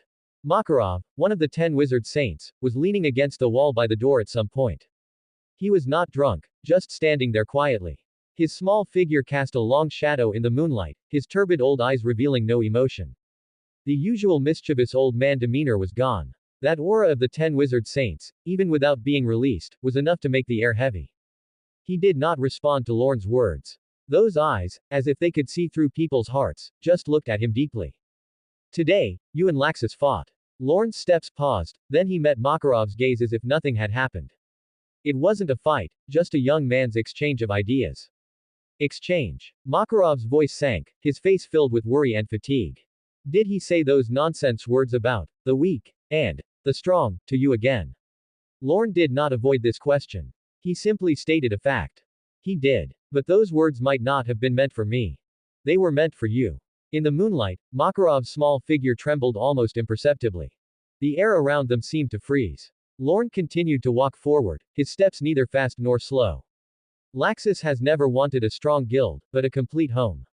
Your expulsion of his father Ivan was absolutely correct from the standpoint of the guild master. To protect the guild and your family, you had no choice. Lorn's steps stopped, and he turned to look at the hunched figure by the wall. But as Laxus's grandfather, you personally severed his concept and affection for father. So he obsessively pursues power, using strength and weakness to judge everything. Because in his eyes, it was weakness that made him lose everything. Lorn's words precisely cut into Makarov's deepest wound. At this moment, this 10-wizard saint had no dignity. He was just a small, tired, and helpless old man. Makarov opened his mouth, but only a dry syllable came from his throat. He sighed deeply, a sigh full of the powerlessness of a grandfather. I am a failed grandfather. He placed all his hopes on the young man before him. Lorn, Natsu and the others. I entrust them to you. Don't let them be negatively influenced by Laxus. These words were the entrustment of a 10-wizard saint. And the heaviest request of a helpless old man. I will. Lorn's promise held no superfluous phrasing, yet it weighed as heavily as a mountain. The two walked side by side on the late-night street, silence stretching their shadows. Passing a closed magic shop, the dim magic crystal in the display window reflected Makarov's dejection with stark clarity. Back at the guild dormitory. The hallway was dim, and a figure brushed past Lorn. It was Laxus. The glance he threw was as cold as frost, carrying no words, only silent resistance and arrogance. Bang! The door slammed shut heavily, shaking a bit of dust from the wall. Lorn gazed at the tightly closed door, then withdrew his gaze a moment later. The next day, just as dawn was breaking. Dong, dong, dong, dong. A peal of bells echoing throughout the entire city suddenly exploded without warning. That was not a time announcement, it was the highest level alarm, so urgent it made one's heart skip a beat. The instant the alarm sounded, Lorn sprang from his bed. He didn't even have time to put on his outer garment, his figure flashed, and he appeared by the window, forcefully pushing it open. The scene outside made his pupils contract sharply. The peaceful morning street view had vanished. In its place was an urban spectacle that subverted common sense.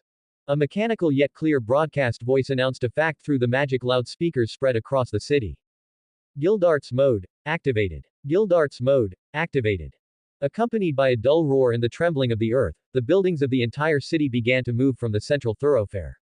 They were pushed by an invisible giant force, slowly shifting and splitting toward both sides. Shops, residences, the clock tower, everything was moving. A straight, wide, King's Avenue, leading directly to the Fairy Tale Guild entrance was forcibly cleared in the center of the city. However, the citizens on the street were used to it. Vendors skillfully packed up their stalls, and pedestrians consciously moved to safe zones. Many people even looked excitedly toward the end of the avenue. Only one name remained in Lorn's mind. That man had returned. An alarm blared in his mind. If you don't open the door now, the guild will be blasted through a fourth time by that directionally challenged man. Lorn's figure turned into an afterimage, racing toward the guild along the avenue that had just been created. Splitting houses, moving streets, excited crowds. Everything around was filled with a magical shock. Finally, the guild's huge wooden door appeared at the end of his vision. Lorn pulled out his key and, at the critical moment, turned the lock with a click. The instant he pushed the main door open, a tall, burly man wearing a tattered cloak stood there with his signature confused look of, who am I, where am I? Then he walked straight toward the guild's outer wall without looking aside. The magic power unconsciously emanating from him even caused the space to distort slightly. Seeing that he was about to lift his foot to shatter the guild's solid outer wall, Lorn stood at the open main entrance and roared with all his might. Gildarts. The door is here. The tall man's body shook, and his absent-minded consciousness instantly snapped back. He looked blankly at the open door, then at the foot he had half raised. Oh, Lorn. He scratched his head, revealing a hearty and honest smile. Haha, thank goodness you reminded me, I almost took the wrong path again. Gildarts' hearty laughter dispelled the tension from moments before. His huge palm slapped heavily onto Lorn's shoulder. Terrifying force struck him, and Lorn felt half his body lose sensation. Good kid, quick reflexes. Thanks to you. Gildarts grinned, showing a set of white teeth. You've grown so tall in the few years I've been gone. Lorn twitched the corner of his mouth. This familiar over-familiarity and deadly force were indeed that man's. Uncle Gildarts, if you use any more force, my shoulder will be ruined. Haha, sorry. Gildarts said sorry verbally, but the force in his hand didn't decrease by half. Instead, he scrutinized Lorn with interest. Not bad, your eyes are much sharper than before, he grinned. Looks like that old man Makarov finally did something reliable and didn't let you brats turn out crooked. Lorn's gaze fell on the giant hiking bag behind him, which was almost as tall as he was. How long will you be staying this time? Do you need help with your luggage? That depends on how I write the mission report. When Gildarts heard about moving his bag, he immediately protected his luggage like a treasure, his expression instantly becoming lewd and mysterious. Don't you touch this. This is filled with the romance belonging to a man. He winked at Lorn. When you get a little older, Uncle will let you take a look. Lorn's face remained expressionless. He didn't need to think to know it was stuffed with pin-up photos of beautiful women collected from various places. No need, I'm not interested in your taste, Uncle. Hey, you kid, you're no fun. Gildarts grumbled dissatisfiedly, hoisted his giant luggage, and strode into the guild. After helping Gildarts settle that pile of romance into his designated empty room, Lorn led him to the guild's backyard. There was an open training ground here, connected to a shimmering great lake. Gildarts stretched, his joints popping loudly, greedily breathing in the air of magnolia. It's still most comfortable at home. He sighed, turned around, and looked at Lorn, who had been silently following behind him, with an inquiring expression. Spit it out, kid. Why did you specifically bring me here? What do you want? Lorn didn't beat around the bush. His gaze pierced straight toward the strongest man in the guild before him, and his stagnant blood began to heat up. Sparring with Natsu and Gray was a test. The gap with Erza was an awareness. But only the man before him could allow him to test his current limits. Uncle Gildarts. Lorn's voice was calm, yet carried an unquestionable firmness. I want to ask you, to be my opponent. The ease on Gildarts' face instantly froze. He looked at Lorn in surprise, and for the first time, his eyes, which always held a hint of confusion, showed a scrutinizing light. A moment later, he laughed. He laughed more heartily than any time before. Ha ha ha ha. Good. Courageous. This is how fairy tale should be. Come on, let me see how much skill you've gained. The moment I saw you, I noticed your magic fluctuations were different from before. As soon as the words fell, the smile vanished from Gildarts' face without a trace. It was replaced by an aura that forced the environment into silence. He merely stood there. Lorn's chest felt as if it were being squeezed by an invisible force. The surrounding air grew thick and heavy. A mountain-like pressure squeezed his bones from all directions, eliciting faint groans. This is the strongest mage of fairy tale. Lorn's Adam's apple bobbed as he swallowed the last trace of hesitation. When his gaze refocused, it held a look of desperate resolve. He flipped his right hand, and a blank card appeared out of thin air between his fingers. Magic surged, and the edges of the card were instantly dyed with a dangerous crimson. Whoosh! Without a single word of preamble, Lorn flicked his wrist, sending the card flying. It left a fatal streak of red light that tore at the vision, aimed directly at Gildarts' left cheek.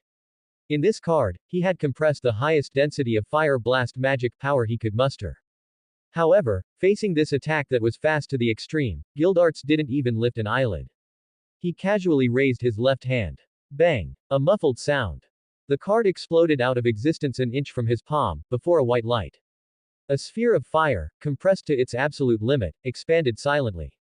A shockwave spread outwards in a ring. But that fire and air current couldn't even ruffle the corner of his worn cloak. Good speed, and decent power as well. Gildarts lowered his hand, his expression placid. It felt like casually swatting away an annoying fly. The next second, his figure vanished from the spot. The world before Lorn violently shook. Gildarts' figure had evaporated from his sight. He hadn't even seen the opponent's movement. A sense of mortal peril, enough to freeze the soul, struck him directly from the front. There was no time for thought to even form. The chill down his spine had already driven Lorn's body to retreat violently backward. His feet carved 2 rows of footprints into the ground as he instantly put over 10 meters of distance between them. He stabilized himself, his heart pounding wildly in his chest, almost leaping out of his throat. Gildarts had, at some unknown point, taken the position where he had just been standing. Still in that casual standing posture. Not even the hem of his clothes had swayed in the slightest, as if he hadn't moved at all. Your reaction has improved. Gildarts commented faintly. A drop of cold sweat slid from Lorn's forehead, tracing down his temple. So fast. So strong. In that instant, he had smelled the scent of death. That wasn't the measured restraint of a sparring match. It was a killing intent forged in mountains of corpses and seas of blood, capable of taking a life. This is what makes it exciting. Lorn's tense body surprisingly relaxed. He gathered all his focus, his vision narrowing until only that man remained. To gain this man's recognition, he had to show strength sufficient to make him take him seriously. Who? Lorn exhaled a breath of stale air. The magic power within him was no longer held back in the slightest, it boiled completely like a volcano. Swish, swish, swish. 1 card, 5 cards, 10 cards, dozens of blank cards appeared out of thin air, hovering around his body, constructing a silent defensive array. Immediately following, crimson flames, emerald breezes, and golden light. Magic glows of different elements lit up sequentially on the cards, reflecting each other and emitting heart-palpitating magic fluctuations. Looking at the dazzling yet dangerous scene before him, the perpetually placid expression on Gildarts' face finally showed a ripple. He narrowed his eyes. The scattered aura vanished without a trace, replaced by a sense of oppression like a hunter locking onto prey. Meanwhile, Lorn poured all his energy into the dozens of cards suspended before him. Combined magic. Card storm. Accompanied by a low shout, he pushed both palms forward, his movement decisive. The dozens of cards hovering in the air hummed, no longer executing single attacks. Instead, they rapidly assembled in midair into a complex, three-dimensional magic circle. Crimson flames, emerald breezes, golden light, azure water streams.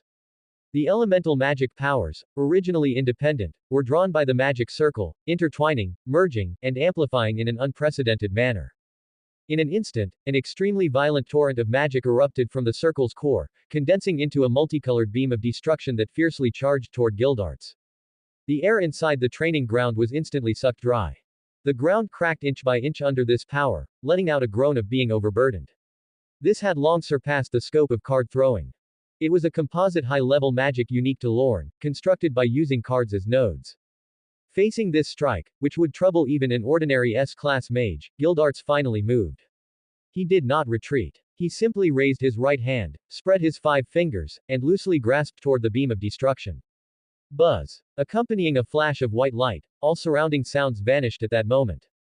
It wasn't true silence. Rather, the space itself in front of his palm was forcibly twisted by an overbearing power, forming an invisible yet absolutely present barrier. The moment that multicolored torrent of magic collided with this barrier, it was violently halted in midair. The furious elemental energy madly impacted the invisible shield. It let out a deafening roar, and the resulting air currents lifted an entire layer of the ground in the training ground. Break for me. Lorn gritted his teeth, veins bulging on his temples. He squeezed out the last remaining magic power in his body, pouring it into the magic circle. The light of the magic torrent surged again. With a crack sound, a faint fissure appeared on the spatial barrier in front of Gildarts. Oh! Gildarts' brow moved. For the first time, genuine astonishment appeared in his expression. The next second, the ground beneath his feet collapsed. His entire body was violently pushed backward by that immense force. He dragged 2 deep trenches several meters long on the hard ground before he finally stabilized himself.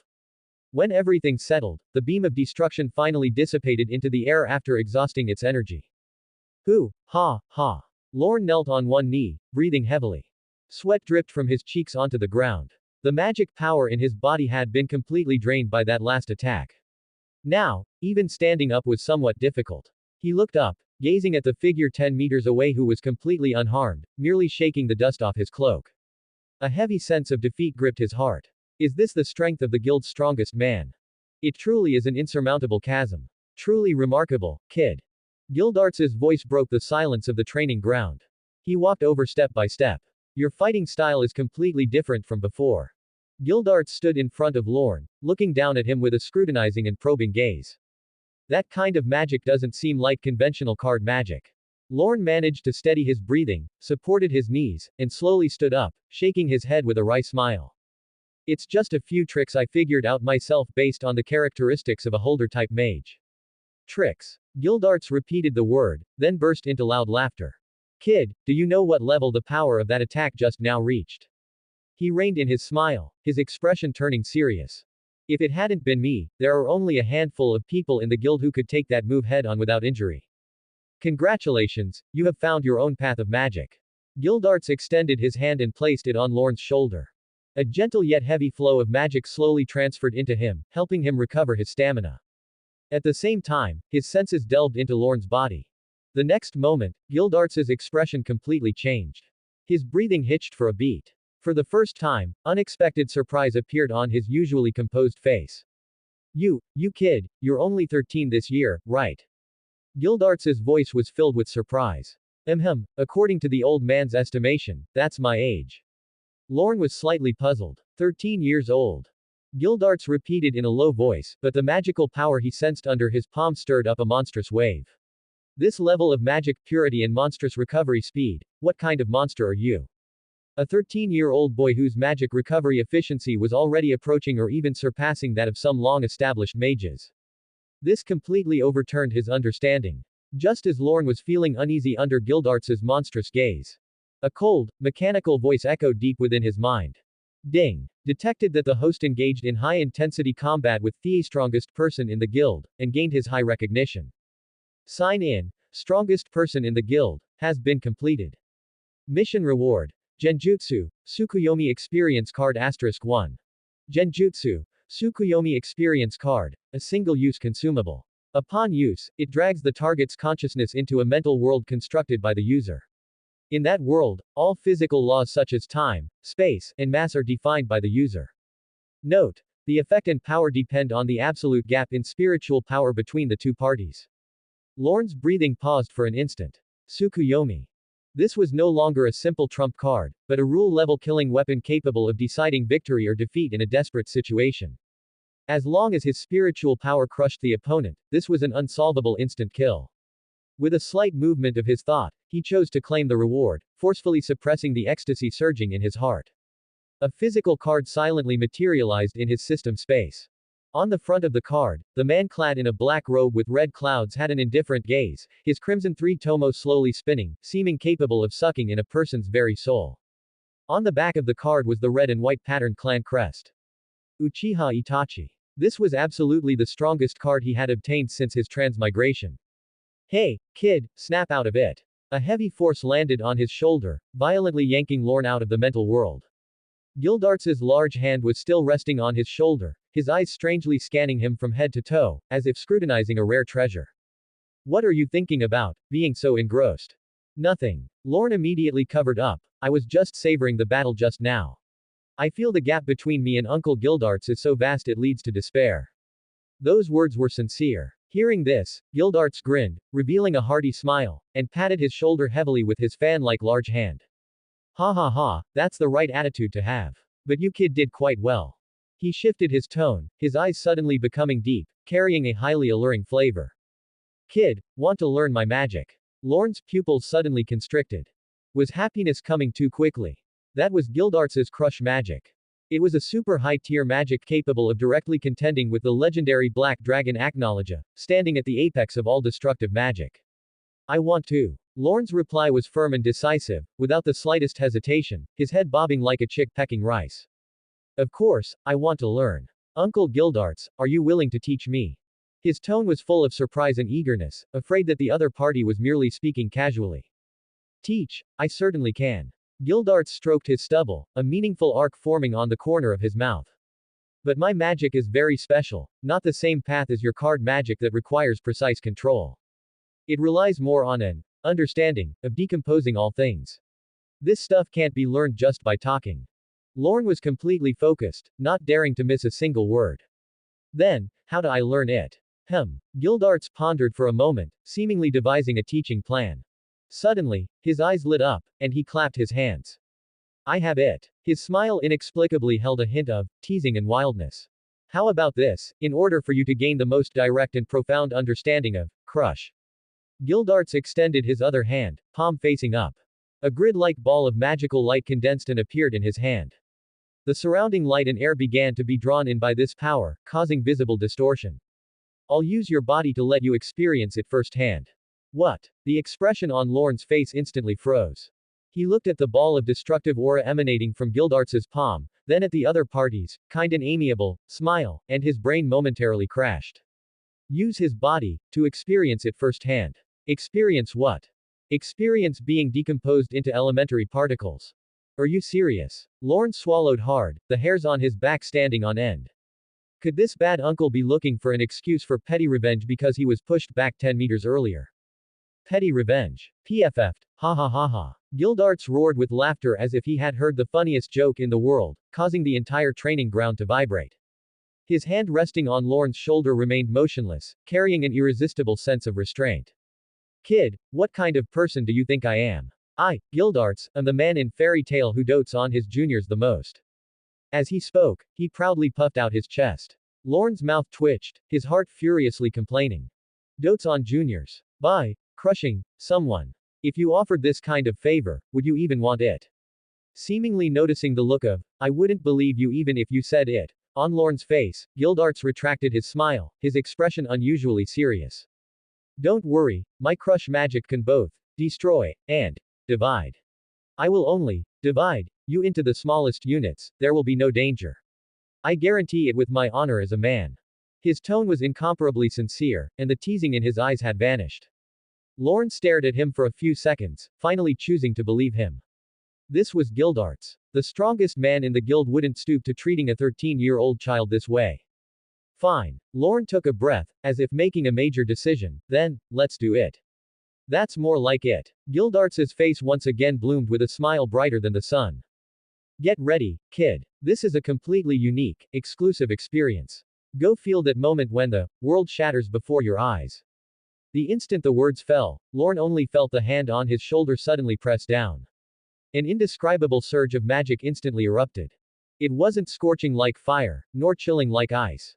It was more like an invisible scalpel instantly invading the gaps between every cell, every particle of his body. There was no pain. Instead, there was an incomparably bizarre and strange illusion of consciousness and flesh being infinitely dismantled. His vision shattered. The entire world was pierced by an invisible force, fragmenting into countless broken reflections. One world became 2, 4, 8. His vision split endlessly until all that remained was a bizarre landscape of miniature scenes. Wow. What is this feeling? Why do I feel so small? Look. Gildarts is as tall as a mountain. We seem to be separated. Noisy, childish voices echoed from all directions.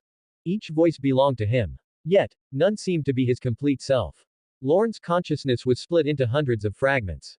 He looked around, stunned. His original body was gone, and the ground was covered with over 100 palm-sized, chibi-like Lorns.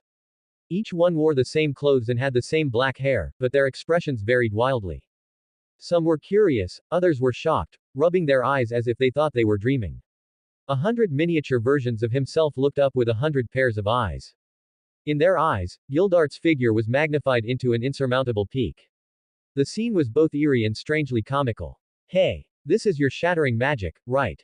It's amazing. One little Lorn exclaimed excitedly, raising his hand. I feel so light. Another little Lorn jumped, easily leaping half a meter high. Can you all just shut up? You're so noisy. Another little Lorn clutched his ears, glaring at his counterparts. 100 avatars, 100 mouths. The chatter merged into a wave of noise, making the empty training ground more chaotic than the busiest market. Even the formidable Gildarts was overwhelmed by the cacophony. He pressed his fingers to his throbbing temples, his usually wild face showing a rare expression of self-inflicted trouble. Is this kid's mental strength a bit over the top? An ordinary mage would have their consciousness shattered by this. How could he still be jumping around, controlling 100 avatars, even arguing with himself? Lorn's main consciousness looked down on the scene with a godlike perspective. He could clearly sense that each little avatar was closely connected to him. Their sights, sounds, thoughts, and feelings all merged into a vast data stream, flowing into his mind in real time. This feeling was indescribably wonderful. A crazy idea suddenly struck his main consciousness. Avatars. This is the perfect multiple shadow clone technique.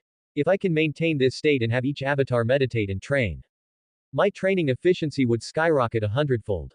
This idea consumed all his thoughts. Overwhelmed with excitement, Lorn's main consciousness began to tremble, eager to control an avatar and ask Gildarts the secret to maintaining this state. But before he could act, Gildarts had reached his limit. That's enough. Experiment over. Get back here. Gildarts waved his hand. A magical force, opposite to the one before, enveloped the area. The hundreds of chibi Lorns on the ground were seized by an invisible force. With a whoosh, they turned into streams of light, rushing towards the center. A blinding light consumed everything. His vision returned to normal, and the feeling of his body being filled returned. Lorn returned to his original form, standing unharmed, not a hair out of place. But his face showed a painful expression of lost opportunity. Gildarts. He rushed forward, that state just now. Can I? No. Gildarts cut him off sharply, his expression serious. I know what you're thinking, kid. You want to use that state to train, right? I advise you to forget that idea. He stared into Lorn's eyes, speaking slowly and heavily. My shattering magic splits your very existence, including your soul and consciousness. If the time is too long or the split is too thorough, any slight disturbance in the spiritual link will prevent you from merging back. Then, you'll truly become a set of motionless chibi figurines. These words chilled Lorn to the bone. His heart tightened, and a layer of cold sweat broke out on the back of his neck. He had been so focused on the hundredfold training efficiency that he had overlooked the fatal risk. Okay. He sighed, unable to hide his disappointment. Although he hadn't found a training shortcut, the experience had given him a deep and shocking understanding of shattering magic. This magic requires terrifying control. He recalled the feeling. To split a living person into 100 parts, ensuring each part is intact. That's infinitely more difficult than crushing a rock to dust. You're right. Gildarts nodded in approval. That's why shattering magic is the hardest to learn of all known magics, without equal. Most mages won't even touch it in their lifetime. Even those lost magics are inferior. He patted his solid chest, pride gleaming in his eyes. But for me, shattering is a natural ability, like breathing. Lorn listened, secretly amazed. This is talent. This is the strongest man in fairy tale. Gildarts scratched his messy hair, a hint of embarrassment in his voice. But honestly, I rarely use this magic to split people. Imagine if I mess up and someone ends up in pieces, that would be a bloody mess. It wouldn't fit my peaceful image at all. Lorn was speechless. You call punching through a mountain peaceful. So most of the time, I prefer to use my fists to make a point. Gildarts cracked his knuckles, the sound like popping beans. Only when facing real bad guys do I let them experience true annihilation. His gaze hardened, and the pressure made Lorn's breath catch. Lorn knew he wasn't joking. Alright, that's the end of today's lesson. Gildarts stretched lazily. Letting you experience it firsthand is enough. This magic is still too advanced for you. Lorn nodded. He felt the magic was amazing, but he still had no clue how to use it. Just as he thought the private lesson was over, Gildarts leaned down, his rugged face inches away. Kid. He grinned, a mischievous look in his eyes. Since you can't learn super magic yet, how about something more straightforward and simple? Huh. Lorn was confused. Before he could react, a iron-like hand gripped his collar, lifting him effortlessly. Gildarts slung him over his shoulder as if he were a sack of flour and strode towards the other end of the training ground. Come on. I'm feeling generous today, so I'll give you a second lesson for free. Hey. What's the second lesson? Lorn struggled helplessly on his shoulder. Gildarts' hearty, mischievous laughter echoed through the air. Fairy Tale's mandatory course. Fighting. On the training ground, a fierce wind howled. Lorn felt as though he had been thrown into a rapidly spinning iron cage, his internal organs churning violently. The sky and the earth seemed to flip upside down. Bang! A loud noise echoed as the ground was forcefully smashed into a shallow pit. Gildarts hadn't even used any magic. It was just a brutally primitive shoulder throw that brought Lorn's body into close contact with the hard ground. Intense pain spread from his spine, instantly overwhelming all his senses. He felt as though every inch of his bones had been shattered. Cough. Lorn struggled to get up from the pit, spitting out a mouthful of saliva mixed with grass roots and dirt. He felt half of his body go numb. How's that, kid? Gildarts' figure completely enveloped him, casting a huge shadow, his face bearing an extremely mischievous smile. Is this fighting lesson direct enough? Simple enough. Lorn shook his still buzzing head. Not only was he not afraid, but he also grinned, revealing a set of white teeth. Again. This beating, he took it willingly, even enjoying it a bit. Erza's strength was a perfect combination of technique and power. Her sword moves and attacks could be analyzed and broken down. But Gildarts was different. The feeling this man gave him could be summed up in one word: overwhelming. Overwhelming power, overwhelming speed, overwhelming might that could crush everything. In that instant, his brain hadn't even formed any effective commands before his body was grabbed by that iron-like hand and thrown out. This experience of being dominated by absolute power was a million times more profound than any theoretical lesson. Lorn steadied his heaving chest and tried to focus his mind again, attempting to stimulate the magical power within his body to find that mysterious source of power he felt when he was defeated. However, no matter how hard he tried, there was nothing in his body except that familiar magical power. You've got good talent, a strong body, and most importantly, a never say die spirit. Gildarts' voice interrupted his thoughts. He didn't know when Gildarts had walked up to him, his large hand patting Lorn's shoulder heavily, making a muffled sound. Keep it up, kid. You've got the spirit to lead the other young ones in the guild forward. Gildarts looked at him with unhidden admiration. He might truly become the first person to inherit his magic. Just then, there was a commotion at the entrance of the training ground. Gray was at the front, rushing over excitedly like a young calf just released from its pen, his face showing genuine joy. Uncle Gildarts. Right behind him were Erza and Levy. Erza still had that serious look. But her gaze toward Gildarts held a reverence for an absolute strong figure. Even Laxus, who usually kept to himself, was leaning against the distant wall with his arms crossed. His gaze held a mix of scrutiny and admiration, never leaving Gildarts. Gildarts Clive. This name was undoubtedly the pinnacle and idol in the hearts of the younger generation of fairy tale. Natsu was at the back of the crowd. It was his first time seeing this legendary figure. Without needing any introduction, just standing there, he could feel the magical power on Gildarts. Vast, profound, completely unfathomable. So strong. This man was even stronger than that old man. Much stronger than Erza. In an instant, all the blood in Natsu's body boiled. The instinct to fight made his eyes suddenly brighten, and his gaze couldn't leave Gildarts anymore. He looked just like a young dragon that had found a top-tier prey.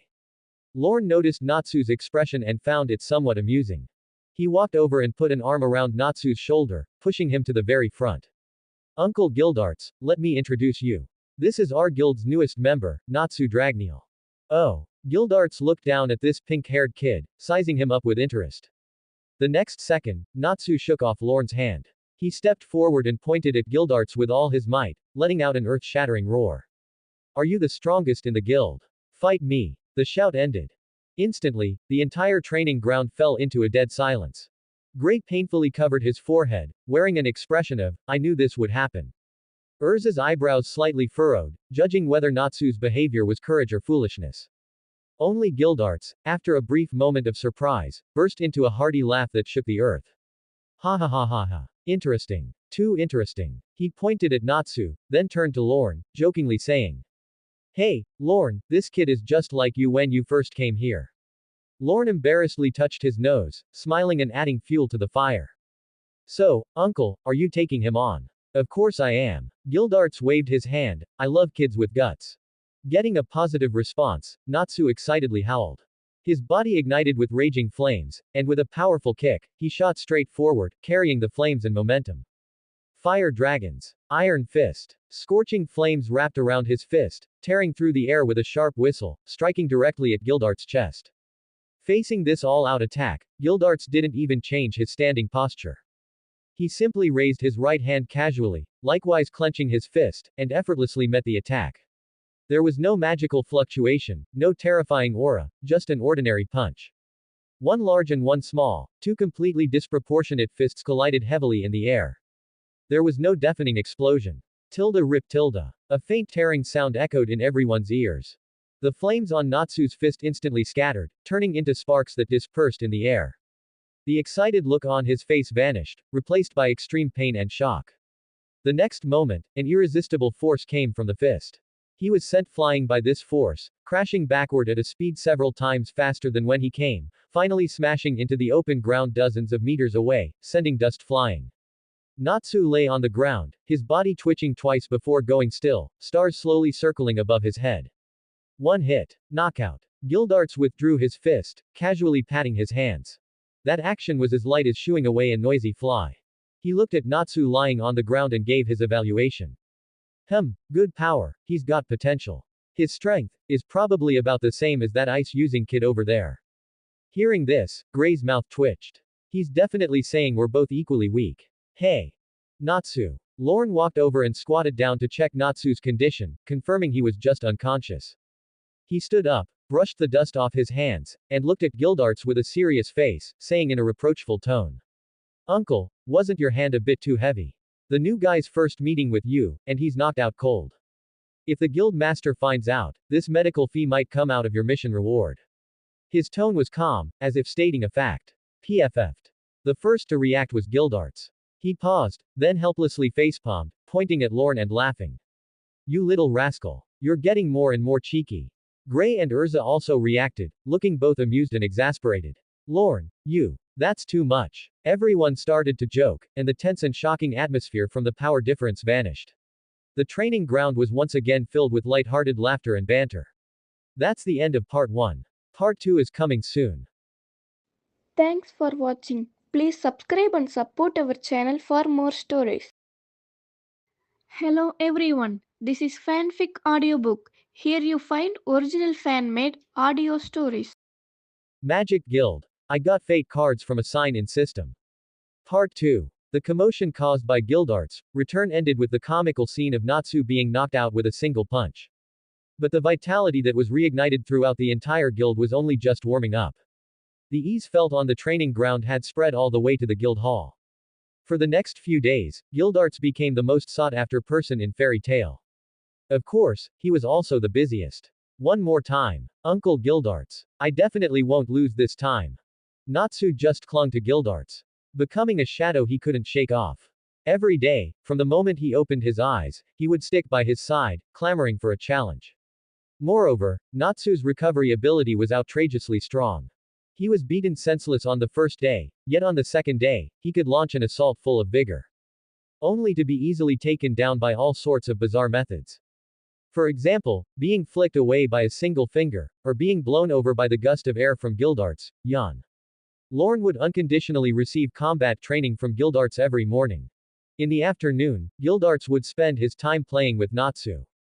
In Lorn's view, it was less like playing and more like a clumsy and awkward form of teaching. Gildarts never actively taught Natsu anything. He simply used the simplest, most direct confrontation during Natsu's repeated lunges, allowing him to experience the timing of controlling and releasing power. Is this guy looking for a substitute father figure in Uncle Gildarts? Lorn leaned against the bar. Watching Natsu being held by the scruff of his neck in the distance, his forelimbs still kicking wildly in the air, he pondered. Perhaps Ignil's disappearance gave him a natural sense of closeness to such a powerful and reliable older male figure. Stop staring, it's your turn. A crisp voice sounded next to his ear. Kanna had sat down beside him at some point, spreading a somewhat aged deck of tarot cards on the bar counter. Same as always, draw one card. Okay. Lorn responded, casually drawing one card and flipping it over. The card depicted a tall tower being struck by lightning, with people falling from the top. The tower, upright. Kanna glanced at the card, but her brow furrowed slightly. It symbolizes sudden change, the collapse of old concepts. It's actually a good card. Lorn pointed at the falling figures on the card, his eyebrows twitching. This image doesn't look like a good thing at all, does it? For others, it might be a disaster, but for you, it's an opportunity. Kanna explained. Your recent fortune has been strange too. No matter what I draw, the interpretation always turns out positive. That's really weird. As she spoke, she neatly put away the tarot cards. It was just that the motion of putting them away was half a beat slower than usual. Her fingertips unconsciously stroked the back of the cards. Lorn was quite interested in her divination. Kanna, is there some secret to your divination? For example, how do you connect your magic with these cards? That's my exclusive secret technique. Kanna defensively pulled the deck into her embrace, looking as if she were guarding some unparalleled treasure. You want to learn? Wait until you can buy me some good wine. Lorn couldn't help but laugh. Fine, I'll remember that. He looked at Kanna's serious expression and teased her. Speaking of which, the result you gave me for my fortune seems a bit too stable, doesn't it? Every day is extremely auspicious. I feel like my luck is so good I could walk outside and pick up a dragon egg. What do you mean? Kanna's cheeks immediately puffed out, a light blush coloring them. Are you questioning my professional skill? I'm telling you, my divination is famous throughout the entire guild for being accurate. Your fortune is just that bizarre, it has nothing to do with me. Alright, I was wrong. Lorn quickly raised his hands in surrender. He changed the subject and pointed toward the tall figure in the distance. By the way, aren't you going to say hello to Uncle Gildarts? It's rare for him to be back. Mentioning that name, the blush that had just appeared on Kanna's face completely faded. She pouted, her gaze drifting vaguely. Intentionally looking in the opposite direction of Gildarts. No. I have a mission later, with Erza and Levi. A mission. Erza didn't say, only that it was assigned by the guild master. Kanna hopped down from the tall stool. I'm leaving now. You be careful, don't mess around just because you have good luck. Got it. Have a smooth mission. Lorn waved with a smile. Watching Kanna's hurried retreating back, Lorn stroked his chin. He was only now starting to catch on. This girl clearly had a mission, yet she deliberately took a detour to perform a divination for him. This concern was quite endearing. Just as he reached for his juice, a white-bearded head suddenly popped up from under the bar. Gulp, gulp. Makarov picked up the glass he had just put down and downed the remaining half glass of juice. Then he let out a satisfied burp. Lorn's hand, holding the glass, froze mid-air, the corner of his mouth twitching uncontrollably. Guild Master, how long have you been here, old man? Just arrived, just arrived. Makarov wiped his mouth, his small eyes darting around, and lowered his voice. But I just saw it, that girl Kanna seems to have some issues with Gildarts, The moment those words reached his ears, the scattered fragments in Lorn's mind suddenly clicked into place. Kanna's deliberate distancing from Gildarts. A plot point he had almost ignored, yet one that was incredibly crucial, surfaced from the depths of his memory. These two people were biological father and daughter. Lorn's breath hitched. He quickly scanned his surroundings, confirmed no one was paying attention to the bar, and then grabbed Makarov's collar. Using an almost silent movement, he dragged the short guild master behind the bar. What are you doing, Lorn kid? Makarov was startled by his sudden action. Guild master. Lorn lowered his body, leaning close to Makarov's ear. He paused for a moment before speaking. After what I'm about to tell you, you must remain calm. Makarov looked at his serious demeanor, and the smile on his face vanished. His expression turned solemn. Lorn slowly uttered a few words. Based on my secret observations and deductions, I have a guess with 90% certainty. Kanna is very likely Gildarts' biological daughter. As the words fell, the surrounding noise seemed to fade away infinitely. The expression on Makarov's face froze. His small eyes blinked in confusion first. Then they gradually widened, finally settling into an expression of shock. The empty glass in his hand clattered to the floor, shattering into pieces. And what's more, Lorn looked at the guild master's stunned appearance and dropped the final, heavier statement. His voice lowered further, carrying an almost bewitching quality. The most crucial part is, Gildarts himself knows absolutely nothing about this. Behind the bar counter, a suffocating dead silence reigned. Shattered glass fragments were scattered across the floor. Reflecting the dim bar lights, they looked just like Makarov's shattered worldview. The diminutive guild master was utterly frozen. His small eyes were open to their limit, fine blood vessels even visible on the eyeballs. His mouth hung open unconsciously. No. Impossible. Makarov's voice sounded like it was being squeezed out of a leaky throat. He suddenly grabbed Lorn's arm. That fool Gildarts, he has a daughter. The label of father appearing on Gildarts' head brought an incomprehensible sense of absurdity to Makarov's worldview. In his heart, Gildarts was the guild's strongest ace, the pillar upon whom everything could be entrusted. But he was also a philandering, free-spirited scoundrel and playboy. Linking him with the sacred identity of a father was even more outrageous than someone telling him the Black Dragon Acknowledge had applied to join the Magic Council. Master, calm down. Lorn steadied the old man whose emotions were on the verge of spiraling, his voice dropping very low. I know this is crazy, but it's not without basis. What proof do you have? Makarov's gaze was sharp, wanting to get the information from Lorn immediately. Proof? You've actually seen it too. Lorn unhurriedly dropped the lead. Do you remember? Many years ago, Uncle Gildarts went through a very abnormal period. He rarely took on jobs, and when he returned, he would often sigh, lost in thought, staring at his drink alone. These words acted like a key, instantly unlocking the floodgates of Makarov's memory. That memory surfaced. Yes, that was true. That carefree man, Gildarts, did indeed have a period where he was lovesick, seeming like he'd lost his soul. It was just that later, he returned to his old self. So everyone assumed it was just an insignificant ripple in his playboy life. He mentioned it to me himself. Lorn's voice carried a guiding force. It was the only time in his life he ever entertained the thought of settling down. But, Makarov was still making a last-ditch struggle. That child, Kanna, she doesn't look anything like Gildarts. Perhaps she takes after her mother. Lorn shrugged, dropping another piece of evidence onto the scales. Also, I asked Kanna why she joined Fairy Tail in the first place. She said it was to find someone. To find someone. A young girl who came to the guild alone, searching for her father. A man who lived a free-spirited life for half his years, utterly unaware that his own bloodline existed in the world.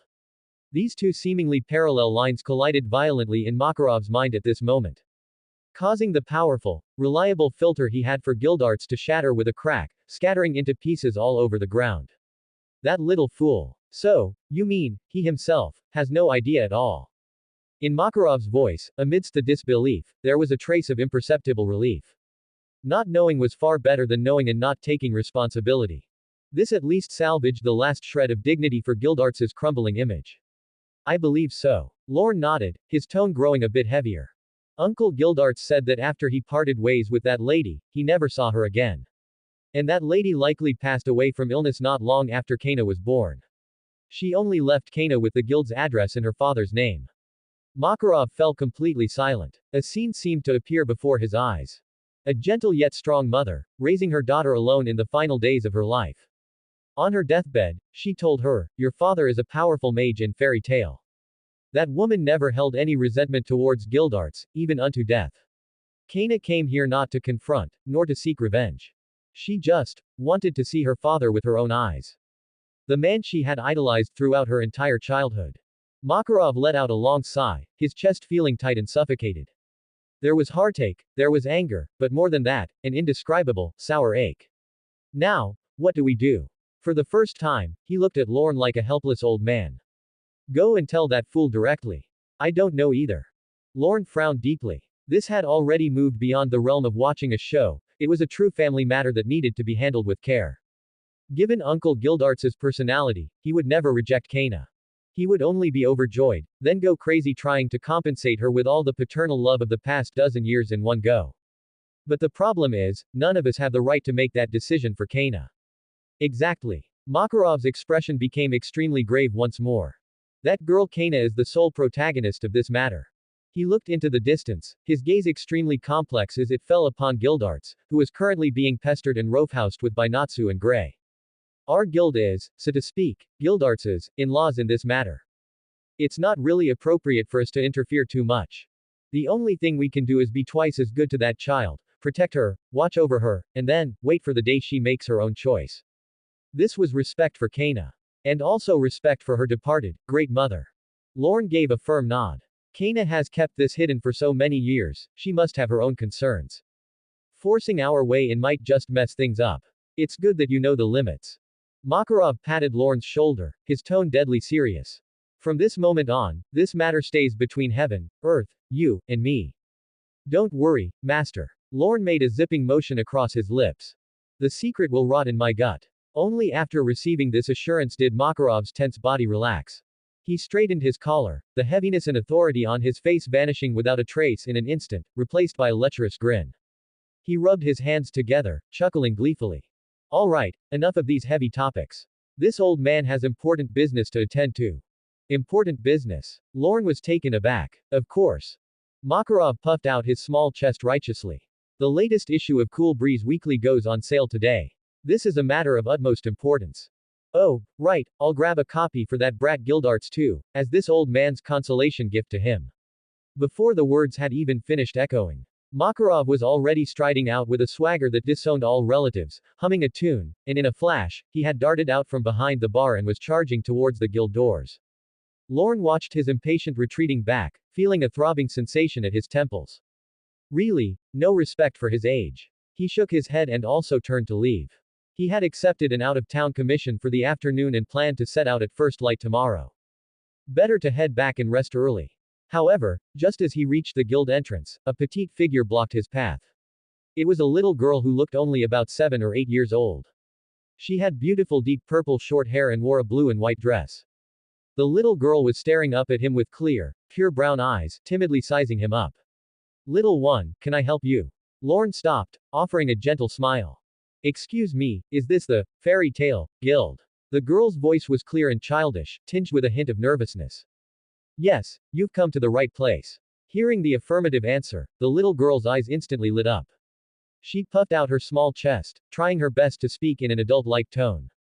My name is Lucky Olieta, and I specialize in wood-make magic. I'm here to join up.